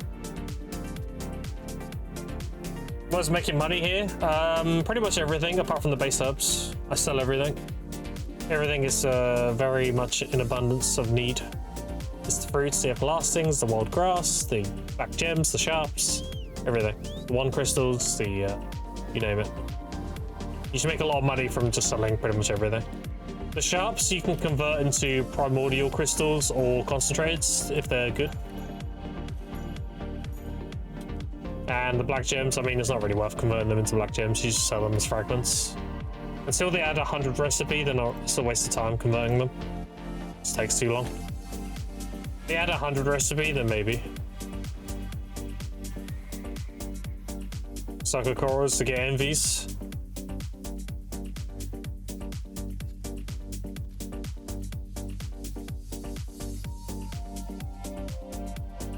And you're using those envies for what?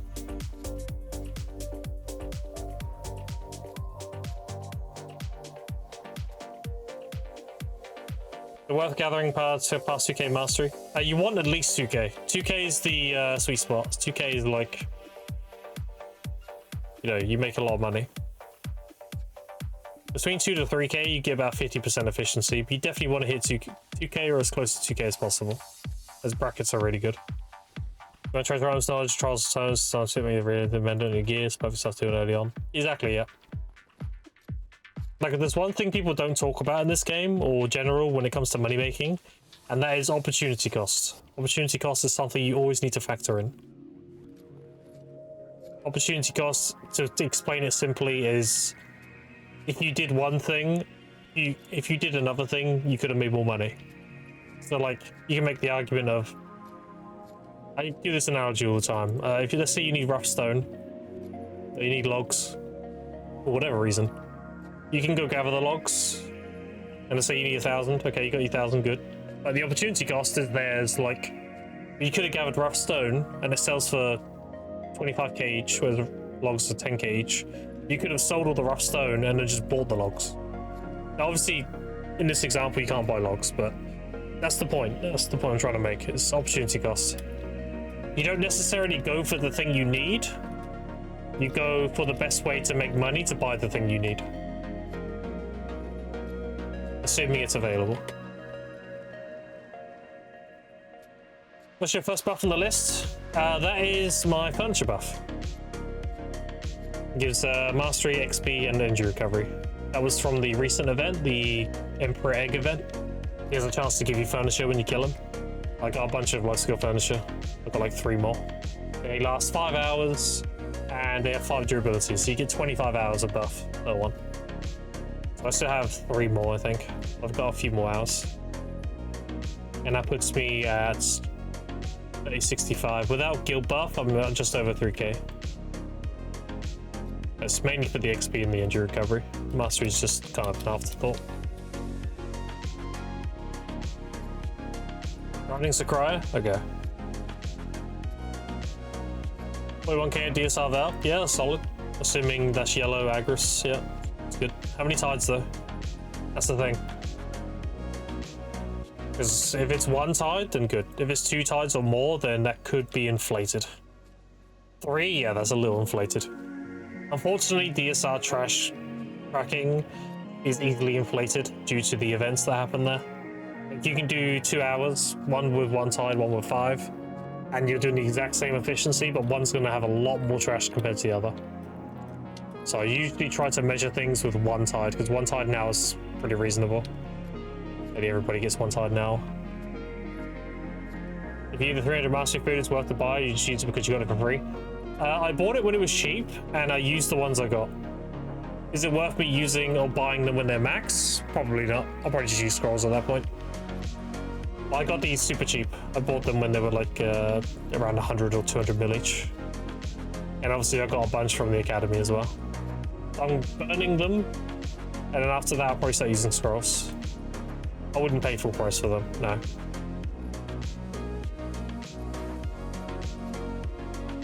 Furniture buff stack with other furniture? No.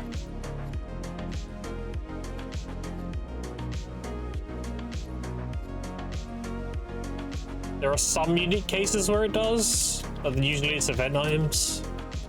Like, I think the cake stacks with other furnitures, but it says so on the cake itself, it does, so.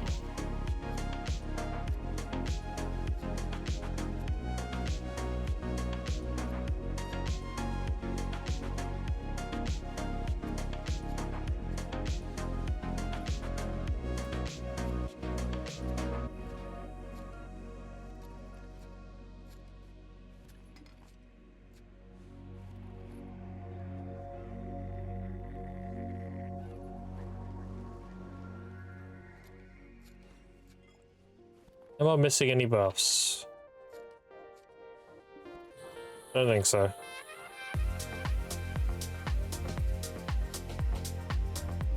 Evening, what up, Token? How you doing? When do you pop the plus 50 energy food, by the way? You mean, Oh wait, yeah, I don't have that running. That's a good point. That is the buff I was forgetting. Thank you. You on about the juice one, the furniture one? Because this is 25. You on about the red one?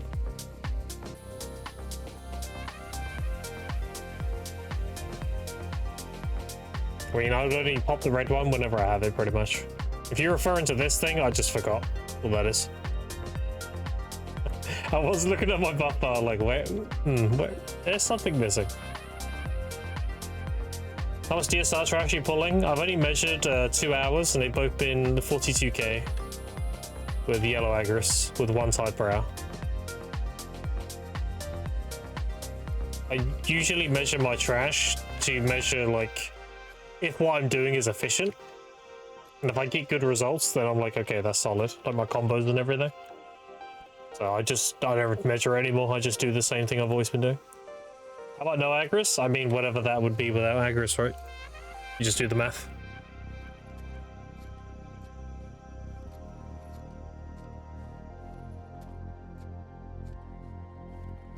The red one when you can, and yellow one always, I guess. Yeah, the yellow one's a lot more accessible. You can actually buy the yellow one pretty consistently. The red one is kind of hard to get. The red one is just double mellow, pretty much. It gives you plus 50 instead of 25.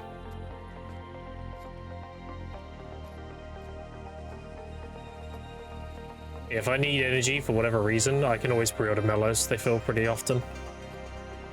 I mean, how many do I have on me still? I still have 87. If I really needed them, I mean, there's 2 sitting right now, max. So.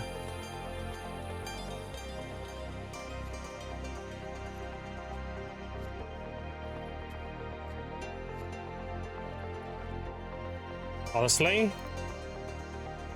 that'd be a good opportunity to try and get one cheap.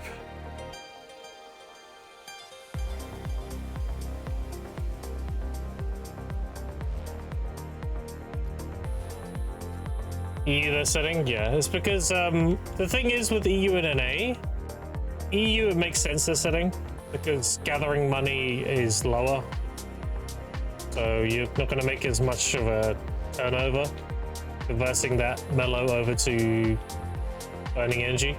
Whereas in NA, a lot of the gathering stuff is a lot more expensive, so in NA it's a lot more worth to buy and convert them. So I can see them sitting on EU. On NA, they should rarely sit. Most of the time, they'll be max pre-order. With like 5 or 6 pre-orders or something. Yeah, I've got a ton now. And if I need more, dude, if I had the money, I could just buy tons.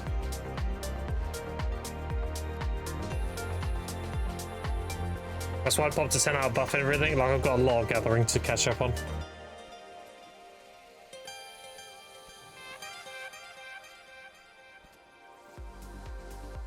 Crimson, the Abyss from Crimson, the same we have in our world in BDO. Well, the Magnus is known as the Abyss 1, which is like the station between the different timelines and universes. So I'd imagine if there's an Abyss within Crimson that is probably tied to the Magnus, yes. Avalanche, how would you recommend to go? In full try Manos and accessories? Should I buy pre-owned 1 by 1 or 10 or something? So, for starters, if you have Tri Manos, you should just convert it into Prion straight away. Because a base Prion just gives you more XP. Tri Manos is a base Prion, basically. You can do that and tap the Prion up to Tri. Or you can buy a Tet Manos and convert that, and that'll give you a Tri as well.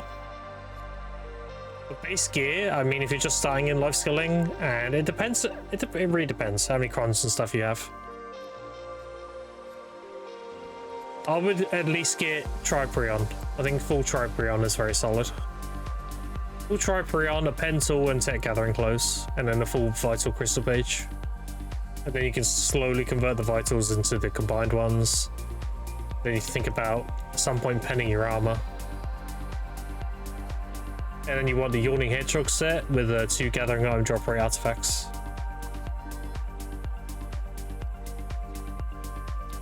You definitely want to get a pen tool. A pen tool is a very good early investment. You know, I would recommend you buy a pen. You can tap it, but you'd have to get it pretty early for it to be worth. You're most likely better off just buying a pen. I think a pen tool's like 20 something bill. And a TET is like 2 point something. So it was like, I think it's 3.5 bill a tap or something. So you'd have to get it in like 5 taps or something, and it's like a 6% or some shit. So like, you're better off just buying a pen. Unless you really want your name on it. I ain't going pen at the time, it might take a bit too much time, I guess. Yeah. I can't get Gathering Item drop rate artifacts to drop. It's completely RNG. It makes you feel better. I didn't get mine until I was Master 22. It's completely RNG. Like, hey, look, I have 2 here, see? I just got them randomly. You just get artifacts randomly.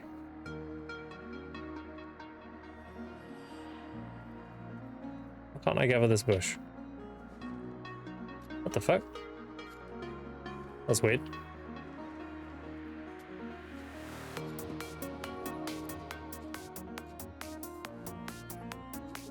That bush is secretly a GM. Wonka.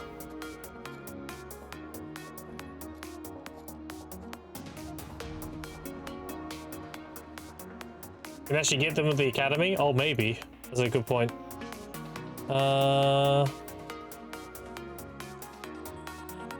Do you get them in the academy? It would be here if you did. I don't think you do. You get processing ones, I know that. Yeah, processing success, they give those. The gathering ones aren't here.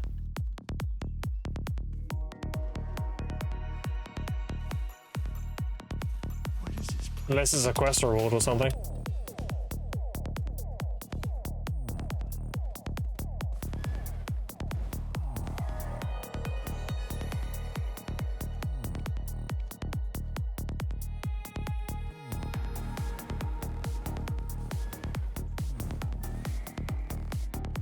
Goes with the last one, you don't. I haven't looked at the new one. I don't think you do. I'm mistaken them for processing. Yeah, no worries. I know that you get the processing success ones.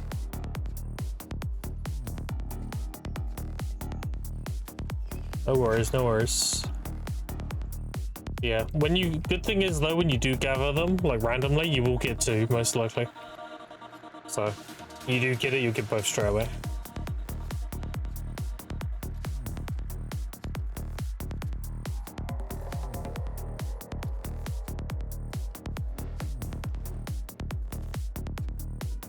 I'm still taking donations of buffs, chat, so if you have the gathering item drop rate flowers and stuff like that, I will definitely take all that stuff.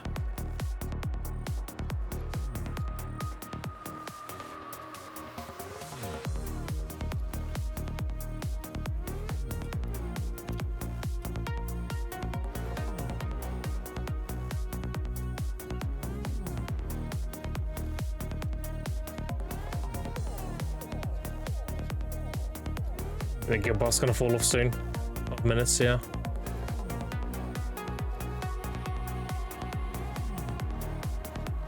It's the benefit of the furniture buff. The furniture buff will keep us at 3k. How much weight do I have? 2,000. I have all the free-to-play weight, and then whatever weight I get from the buffs.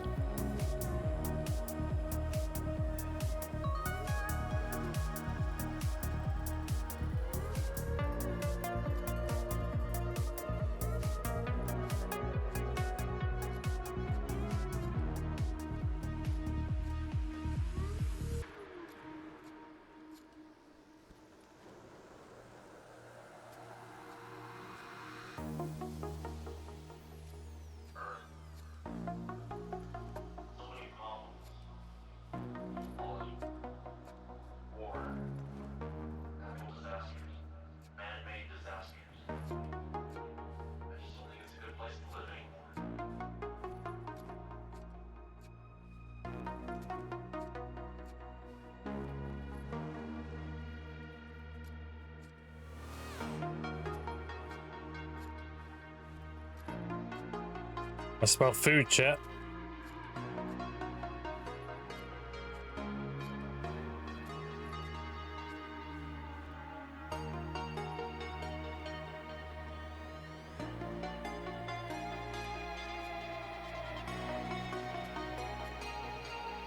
Yeah, today's stream, I'm just picking flowers and answering questions. So you got my full attention. So if you got any questions, throw them at me.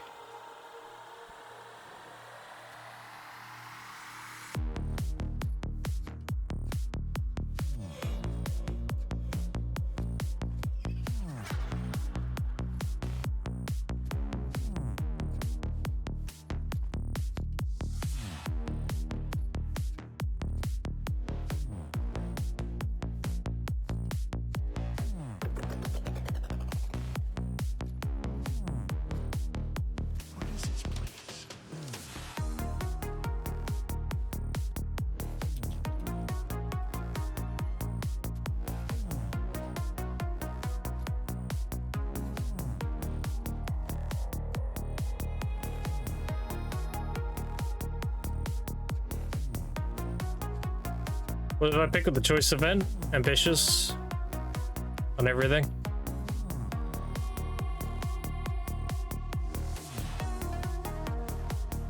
When do you think it's a good time to splurge on Bisque crystals? Currently up 1575 AP. You want to do up to Bisque crystals as early as possible. Now, if you're on about like gluttonies and stuff like that, like gluttony and then the cryo crystals, I wouldn't worry about those too much. But you definitely want to get, like, you know, full crystal page and everything. If you're talking about when to do these, I mean, whatever, right? Whenever that little bit of AP is going to matter to you. You should definitely have, like, full decimations and rebellious and everything. I mean, I did that within the first week of making this account, so these crystals give you a huge damage boost. What gathering do you think you should use Agris on? Sap. Only sap. And even then, I would only do it on sap that's worth doing it. Like, you wouldn't do it on first sap. You wouldn't do it on maple. It would be cedar, snowfield cedar, Uja, or ash. Because they're the saps you're going to need in abundance of harmonies. If you're talking about purely money, like you just want to sell the sap, then snowfield cedar. Because it sells for 40k each. That's only one worth gathering if you're selling directly to the market. The others are for making harmonies. Got those? Yeah, I mean, if you're talking about the Sakurai upgrade and, you know, that kind of thing, I mean, whenever you feel as if that small AP increase is going to benefit you.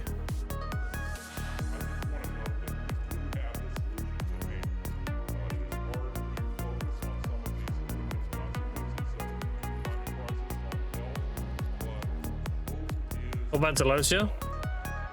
No. Agris only increases your base yield. It doesn't increase your rare drops. So for example, a base yield of a wild herb is sunrise, grass, fireflake, dry mane, all that shit. It's not going to be sharps, it's not going to be anything else. Which is why sap is good, because you're gathering sap for the base yield. Gather on your main character or as a special gathering ult? This is my main. And I do have a season ult I gather on as well. Or plan to gather on, I haven't started yet. I've made it, I just haven't started gathering on it yet. Yeah, this is my main. I do everything on my Musa.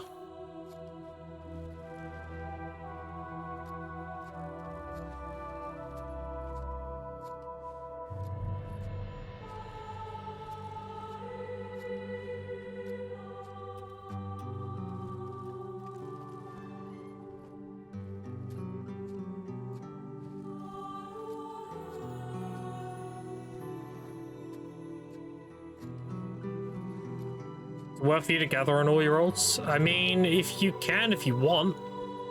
If you want to double, triple dip or quadruple dip on gathering, you can burn your ult's energy on gathering. There's no downside to doing that. Because they all have the universal levels and everything now.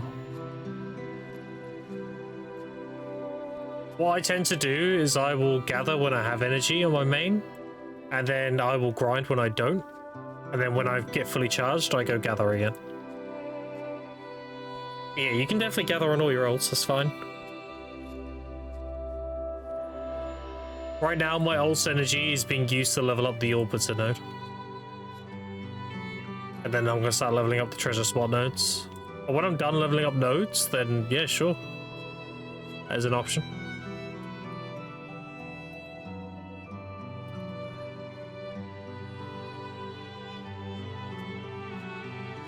And the crystal slots on the top is not account wide. I found that the hard way. Yeah, that is based on what you have in your awakening weapon.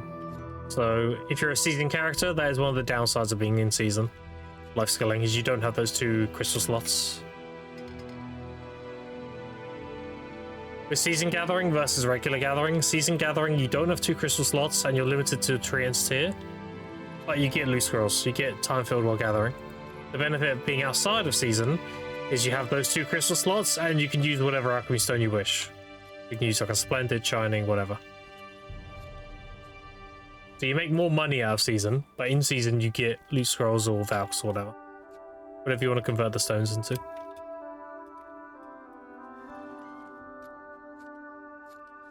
It's okay to gather instead of here. I feel like you're not a moose, so obviously it's a bit tedious. So bear is you're not going to get good XP at bear. That's just period dot. Because the XP from gathering comes from green thumbing seeds. And bear is covered in these nodes here. These are known as fern nodes. And these don't have any seeds. So you're not going to get good at gathering XP. If you're okay with that, then yeah, you can gather a bear. And in terms of this being tedious if you're not a Musa, honestly, I did this on a Suck Sage. So like...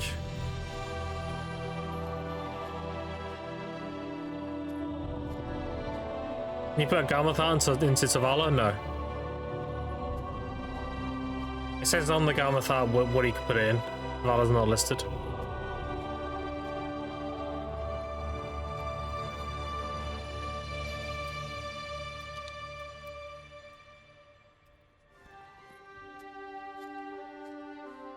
I try at least for sure then? Yeah. Like, I won't worry too much about not being on Musa. I'm a Musa purely as a coincidence. I know a lot of people use Musas for life skilling, gathering and stuff. I am a Musa main, so it's just a coincidence that I'm on Musa doing this. When I was a Suck Sage main, I was doing it on a Suck Sage. You don't need to bring a certain class or whatever. Obviously, it does help.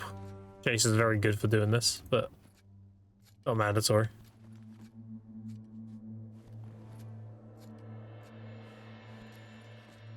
Yeah, they're not cool wild grass, as we'll season those without. I don't know, I guess. They're all called the same name. Like, the fern node is called a wild herb, and this one over here that's not a fern node is also called a wild herb. But it's just known fact that fern nodes, the ones that look like ferns, just don't give you seeds. So, the whole point of gathering for XP is to get seeds, because seeds don't stack and you get XP per item you loot. So that's why green thumbing seeds is big XP, because you loot, say you lose 6 seeds and you green thumb it, you now lose 60 seeds. It's the same reason why underwater gathering is really good XP, because the lobsters don't stack. So when you green thumb them, you get a ton of them. They'll take up their own individual slots. The downside to underwater gathering, however, though, is you have to either process the lobsters or delete them.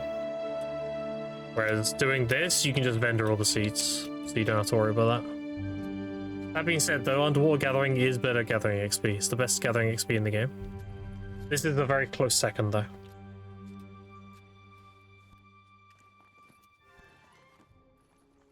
A lot less tedious.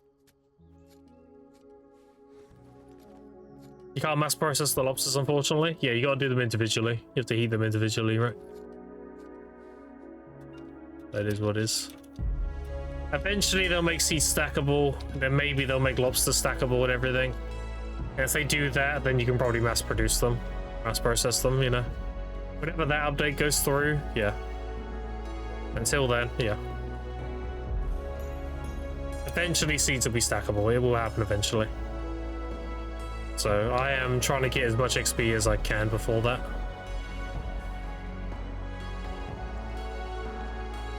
But if I start in 2017, haven't made it still. Yeah. EA's very good at forgetting about things. We all know this.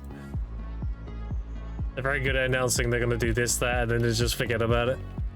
In this case, I'm fine with that. They can keep forgetting about seed stacking. In fact, why don't you increase the mastery for life skilling to 4,000? And then add a special benefit for having levels on a life skill. That's what I'm waiting for. I'm waiting for, like, let's say hunting level, you have a chance to not consume a shot when you shoot.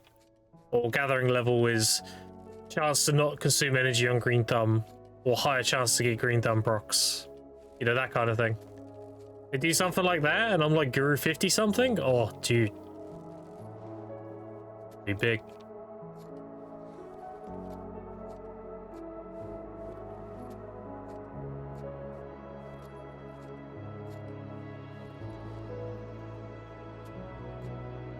Whenever you do like a big life skill rework, I'll be ready with a high gathering level.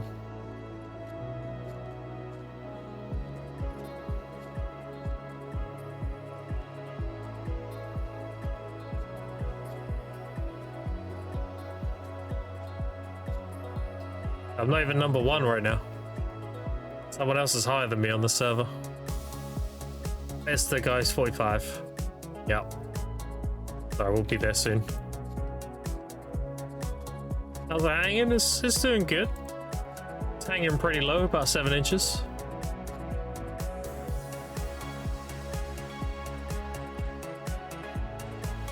Oh, how are you today?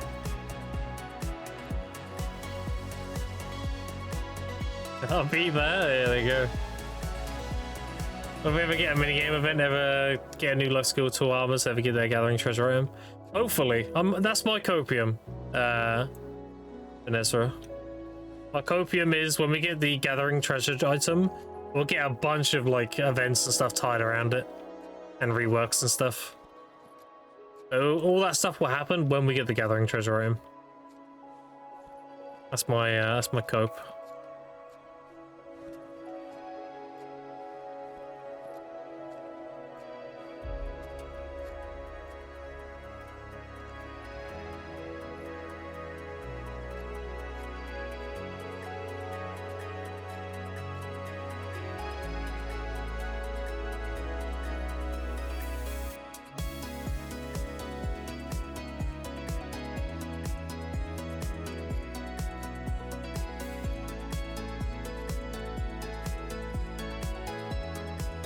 Like a minigame event when we get treasure item that we're not getting it ever again. Yeah, why are they afraid of it? What happens to make them scared of the double green thumb?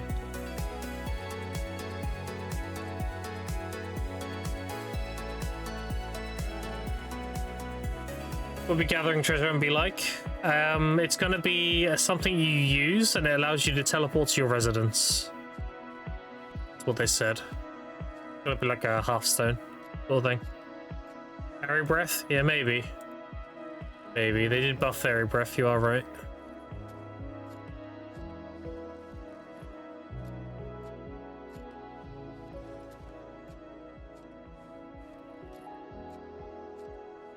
Interesting. Yeah, I was very excited for it before we got Olvia Academy, because I was like, oh, I can get to my Olvia rotation whenever I feel like it. But then PA went one step further with it and they gave me a well, so there's a well to the academy now, so I can just well back here whenever I please. So like, it would still be a nice thing to have, but you know, the fact they gave me a well, it's like I already got the treasure room. Maybe I'll get a residence somewhere kind of obscure and use that as a TP.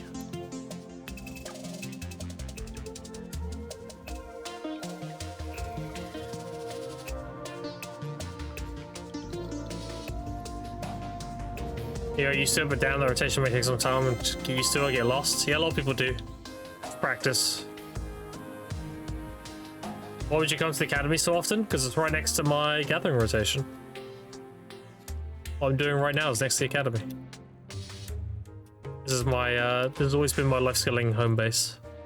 Elvia. But the academy is just like an added bonus. I just come home whenever I feel like it. Orbium Frontier? Yeah. Dude, when you do the quest, you gotta type that in. I do it on horseback. Because if you do it while, like, not on horseback, you do the animation and everything. On horseback, you just type the word, you can hand it in straight away. Let's say ferry mapping 1 million minigame event would be gig fishing, gathering, in-game spots. Yeah, maybe. Yeah, I could see it.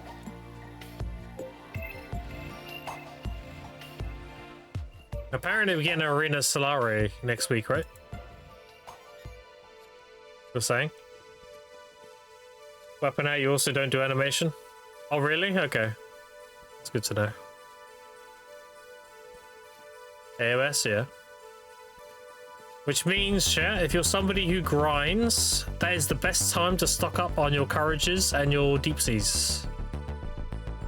Because most people who do AOS, their money comes from selling perfumes. So there should be an abundance of courages and deep seas.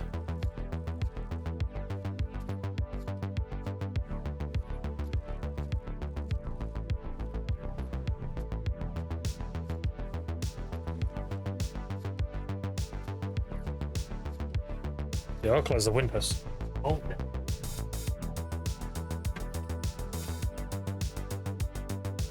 It's so cold. It's not even sundown yet. The sun's still up.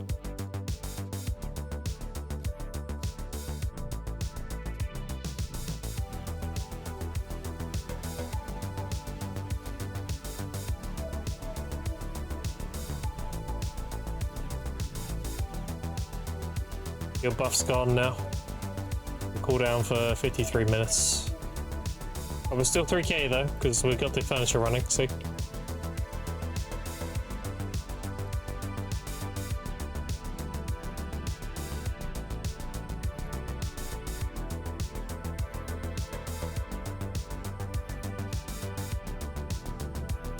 Well, if you're more generous to lose the team, like I'll be up 50 versus 10 points, makes it 50 to 25 at least. Yeah. Yeah. They should definitely make it more rewarding. And they should also allow you to have consumables without having to use them. I think it's really stupid queuing up RBF and you burn like a few hundred million in consumables and you make a fraction of that back. You should just get all the consumables and they're treated as immortals from the vendor in there. You should actually make money PvPing. I feel like you're inting. And before people are like, well, just don't use consumables then. Like, okay. I just won't have fun and not be able to kill anybody. Gotcha. But that's not a solution. You have to use consumables so you actually stand a chance. They're that strong. Just don't use consumables, get the fuck out of it. That's a fucking 3-head response. Holy shit. What are we talking about? Just don't have fun. Okay, sick. To make it so all minigame XP for minigames that you're not forced to do X because of XP. Yeah, I would like to see other gathering types be good XP as well. I kill people without consumes. Yeah, that's because they're also not running consumes. That's a moot point. They're not running consumes because they don't want to waste money. They're just running giants and shit.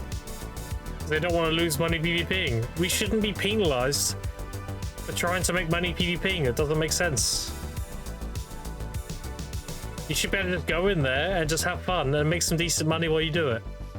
You shouldn't feel like, oh, you know, if I want to actually be sweaty or want to actually have a chance against most of the other people in here, that I need to use all these millions of silver on consumes. It's dumb as fuck. Go in, get all the buffs, go have fun. That's what it's supposed to be. And then if you win a match, you get 50 tokens. If you lose, you get like 30.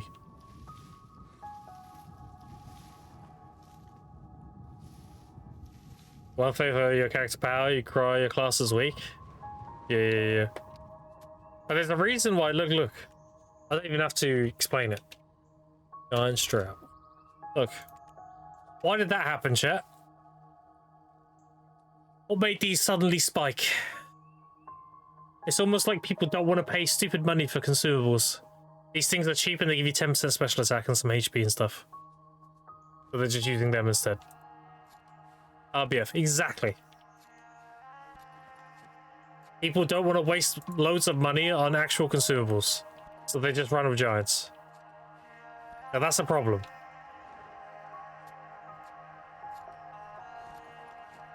People don't want to feel as if they're getting penalized for enjoying PvP. And the solution is you just give them all the buffs and let them go have fun.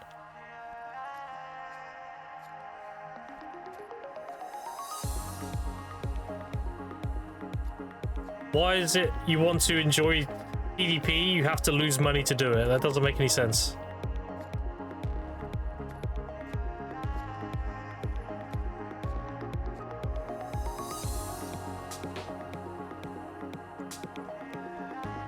A better idea, remove consumables from the game, but then you're deleting alchemy.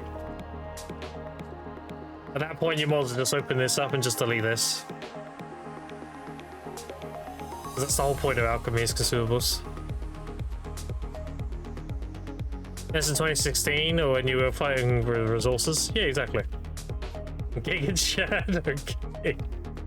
No, you're right though, it did make sense in 2016, because consumables were considered like a privilege, and most people weren't using them. But now it's pretty standard, like everyone's using them.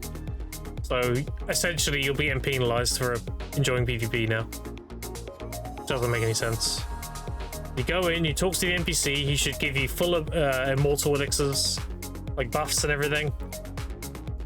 And then you're good, you just go have fun. And at the end of it, you lose all your buffs. Done. Once the event's over, we'll go RBF again because the possibility to win 10 points only. That's been by 500 mil chests and 2 RBFs away more fun and fair. Yeah, exactly. Like, it's very obvious the fundamental problems with it. And very easy to fix.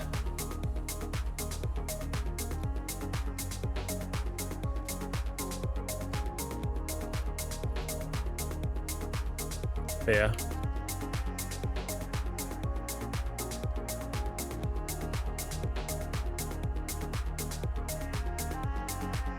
He events to carry it all, but he don't care to XP's fixed. Yeah.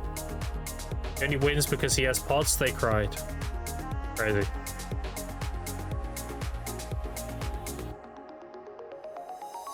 Evasion is ass, so what people want to make you think. The thing with evasion, and I say this often whenever we talk about this, it's all about stat weights. So let's say 100 AP counts as 100 DR. Let's say 100 accuracy counts as 100 evasion, right? The problem with the current meta is that everyone naturally has 120 accuracy. So you need to go deeper into evasion to counteract people's high accuracy. Evasion does work, but it's all about stat weight. If you're making higher evasion points, that has to come from somewhere. So that comes away from your AP. It's not that evasion can't work, it's that you have to sacrifice more than the average player to make it work. And it's all someone has to do is sacrifice some AP for accuracy, and then they can counter you. The stat weights are all messed up.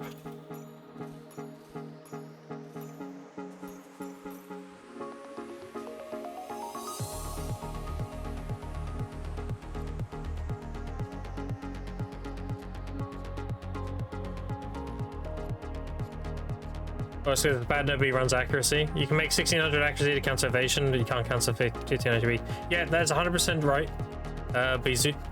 And that is why DR builds are still a problem. Because you simply cannot counter them. You just have to dogpile them. If you see someone running full DR, you simply ignore them. And you have to kill everybody else, and then you all dogpile that guy.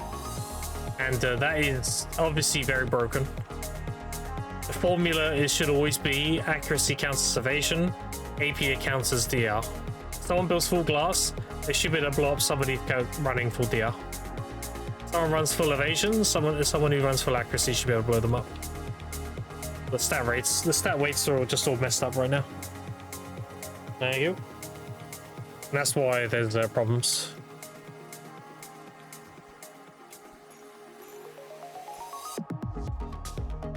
You can build too high DR, and everyone naturally has more of accuracy than they should have. That's the two problems right now. So you can make evasion work, but you have to sacrifice more AP to get higher evasion. And DR, you can stack too much of it, and you can't get enough AP to counter it. That's the two major problems with stat weights right now. And it's up to PA to fix all there is to it. Where did I leave off? Was it here? It's here.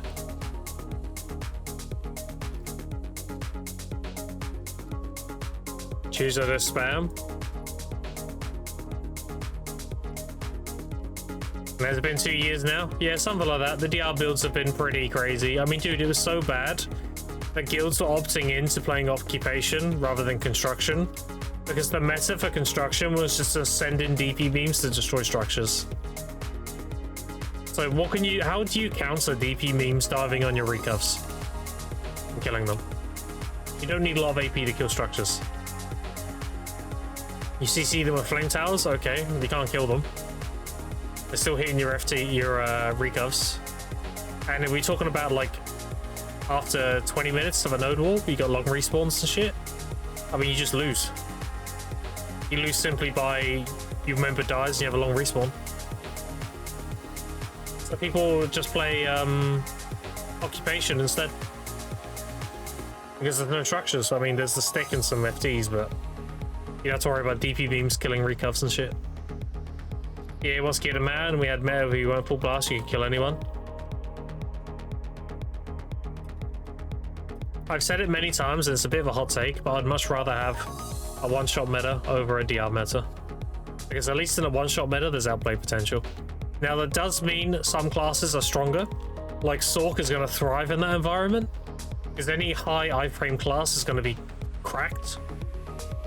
But is it better than the alternative? It's better than the alternative, you know? It's the lesser evil compared to this DR shit. In an ideal world, you want the balance to be you CC somebody, you down smash them, and then you kill them. Like that's the sweet spot. Whereas if you CC them and don't down smash them, they live. They're like wounded, like badly. That's where true balance is, but you know, balance is a very hard thing to achieve. Like, shit show, I played it for like a month after no war change and quit. Yeah, like it's just it is what it is, right? It is what it is. Down smash shouldn't be in the game. I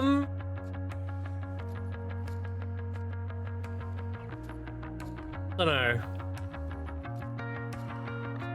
I think down smash exists for a reason. Now, I don't think you should be able to chain down smash. I think that's stupid. Like, you down smash somebody and then you down smash them again. I think that's stupid.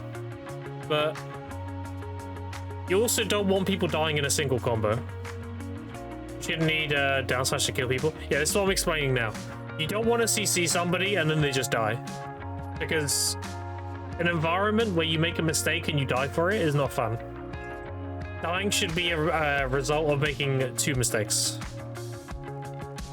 So you get CC'd and comboed and that puts you down to like 30% or something. Like if you fuck up again, you're dead. Like you need a little bit of room for error. The whole like I get caught, I'm insta dead GG is just not fun for anybody. You want a bit of like a bit of ceiling to your survival. Like, you know, I fucked up, I'm really low, I'm gonna disengage, I'm gonna go back and to my ball and everything, I'm gonna get shy buffs, I'm gonna get healed and everything, I'm gonna go back in.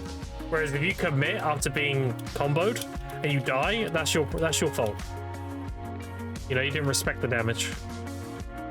But if you just die every single time you get CC'd, I mean, that's no different than just having a one-shot meta.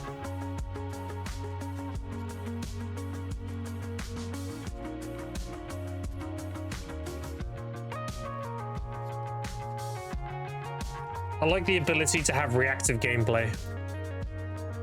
Reactive gameplay is what makes good PvPers. Where you have a situation and you react accordingly to it. That's why I like the idea of Spearbolt on Suck Sage being iframe into SA, because that's a reactionary skill for grabs. If you can like bait your opponent and then iframe the grab, like that's huge. That's outplay potential.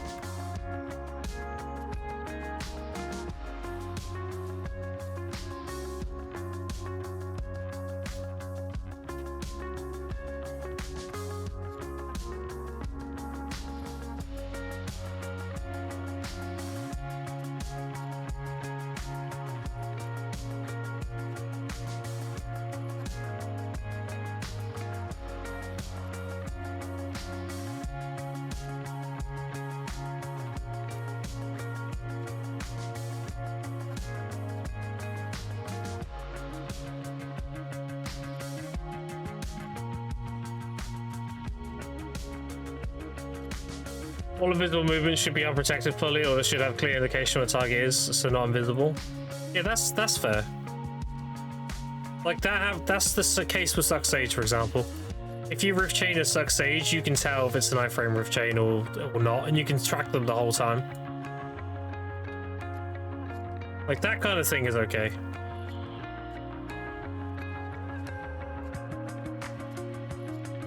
Another problem they need to solve as well is going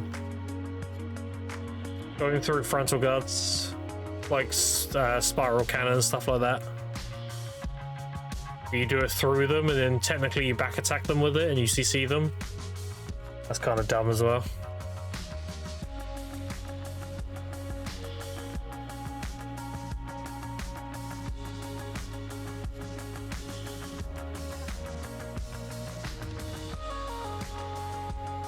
I don't know, it's really hard to achieve true balance in a game like BDO.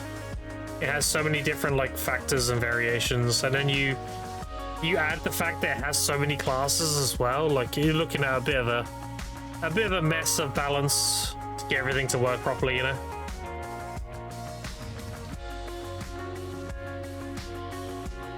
Could just at least start working on it? Yeah, maybe. I mean, they said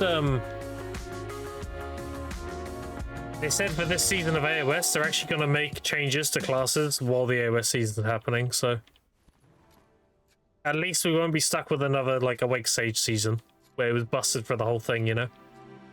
At least now they'll be like, you know, we're actually going to make changes if things overperform or whatever.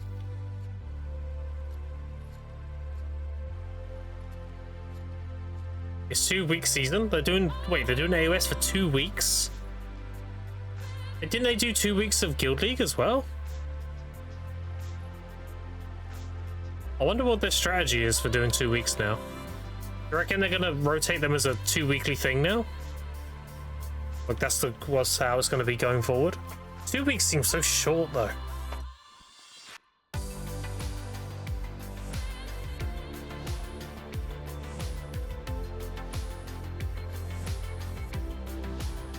Never Wake Maewa, classic. You get deep seeds on the market. I mean, at that point, don't you just fix the problem at the roots? Why don't you make it so coral crystals are more accessible?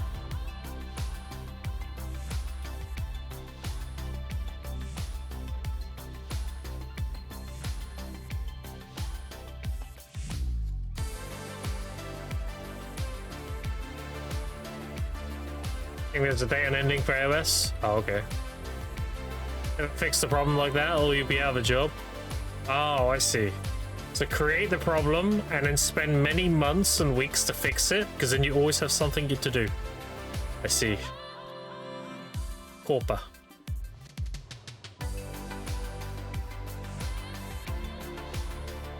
I see.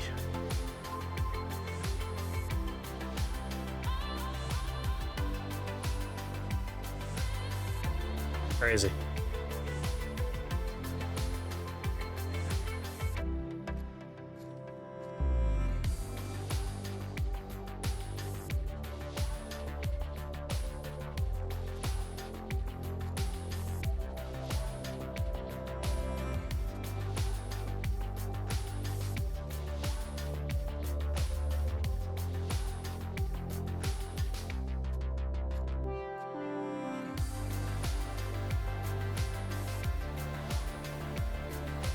I see, I see.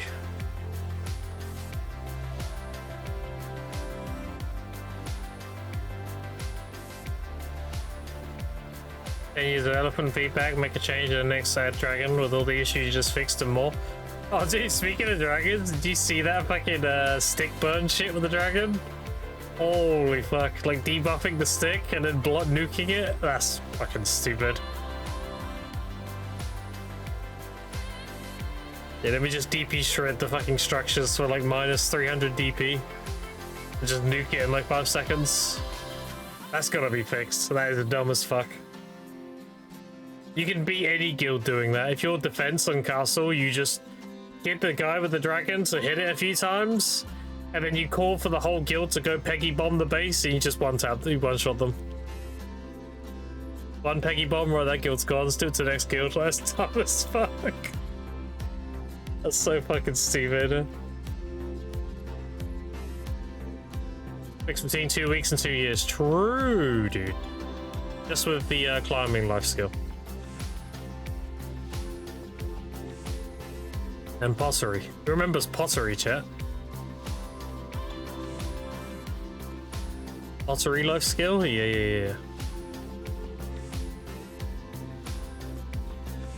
I see you change evasion to be a buffer that breaks in the empty display lifeguard.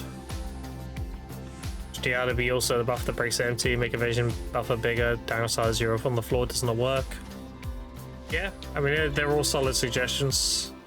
There is definitely ways PA can definitely fix the whole evasion DR thing. The stat weights and how things work, and like one of the solutions we had back when I did the podcast with Choice, one of the solutions we had was your DR from your crystals don't work when you're CC'd. So if you're running a full DP meme but you get CC'd, when you're on the ground, none of those crystals work. Like the ones that go in the Karazaz slots, they just deactivate while you're on the ground. So like you can run full tanky memes and everything, but if someone grabs you, you're gonna die. Or if you get CC'd by anything, you're gonna die. That was one of the solutions to the whole DP memes. Because that will prevent people jumping on bases too. Because an FT will hit you with a knockback, and then that's it, you have no crystals on. So people can kill DP diving memes easily. At that point, DP memes just become CC bots for main ball.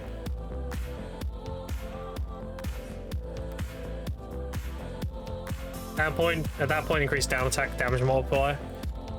Yeah, but then we lean into the next problem will be people who run DR are more likely to live a down attack combo versus someone who isn't, because even though they don't have the DR on the ground, the initial damage they take when they go to the ground will be nothing, so they have a better chance of surviving combos. And obviously with the second they start standing up, they have the DP again, right? I don't know. I think just shredding all that DP when you're on the ground is just a better option. So you can play DP memes, but if you get CC'd, you're gonna die. Like you're just like anybody else. Yeah, that's the perfect solution. Anyway, the chat, my kids are home, my dinner's ready. I'm probably gonna have dinner with the kids downstairs. So I'm gonna wrap up here, I think. Let's see if we can do a attempt before I go though.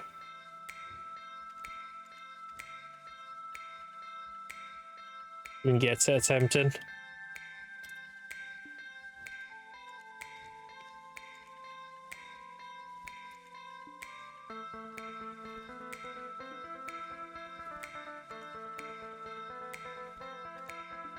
$3.1 plus 4 is 7.7. So I need 400. It's fine. Easy. Wrong one. Yeah, we'll do a attempt on the armor.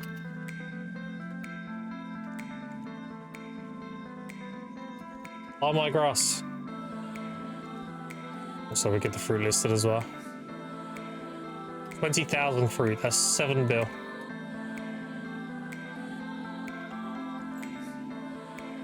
Oh yes, look at that. That's not a bad price.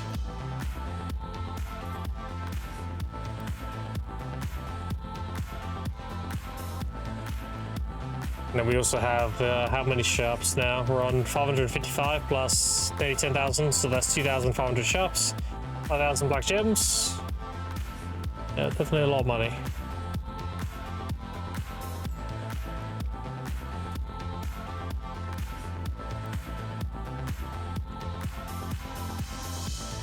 Alright, so do it up.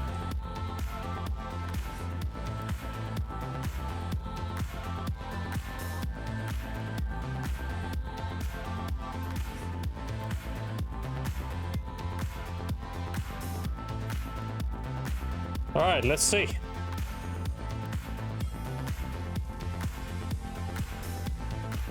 Next time.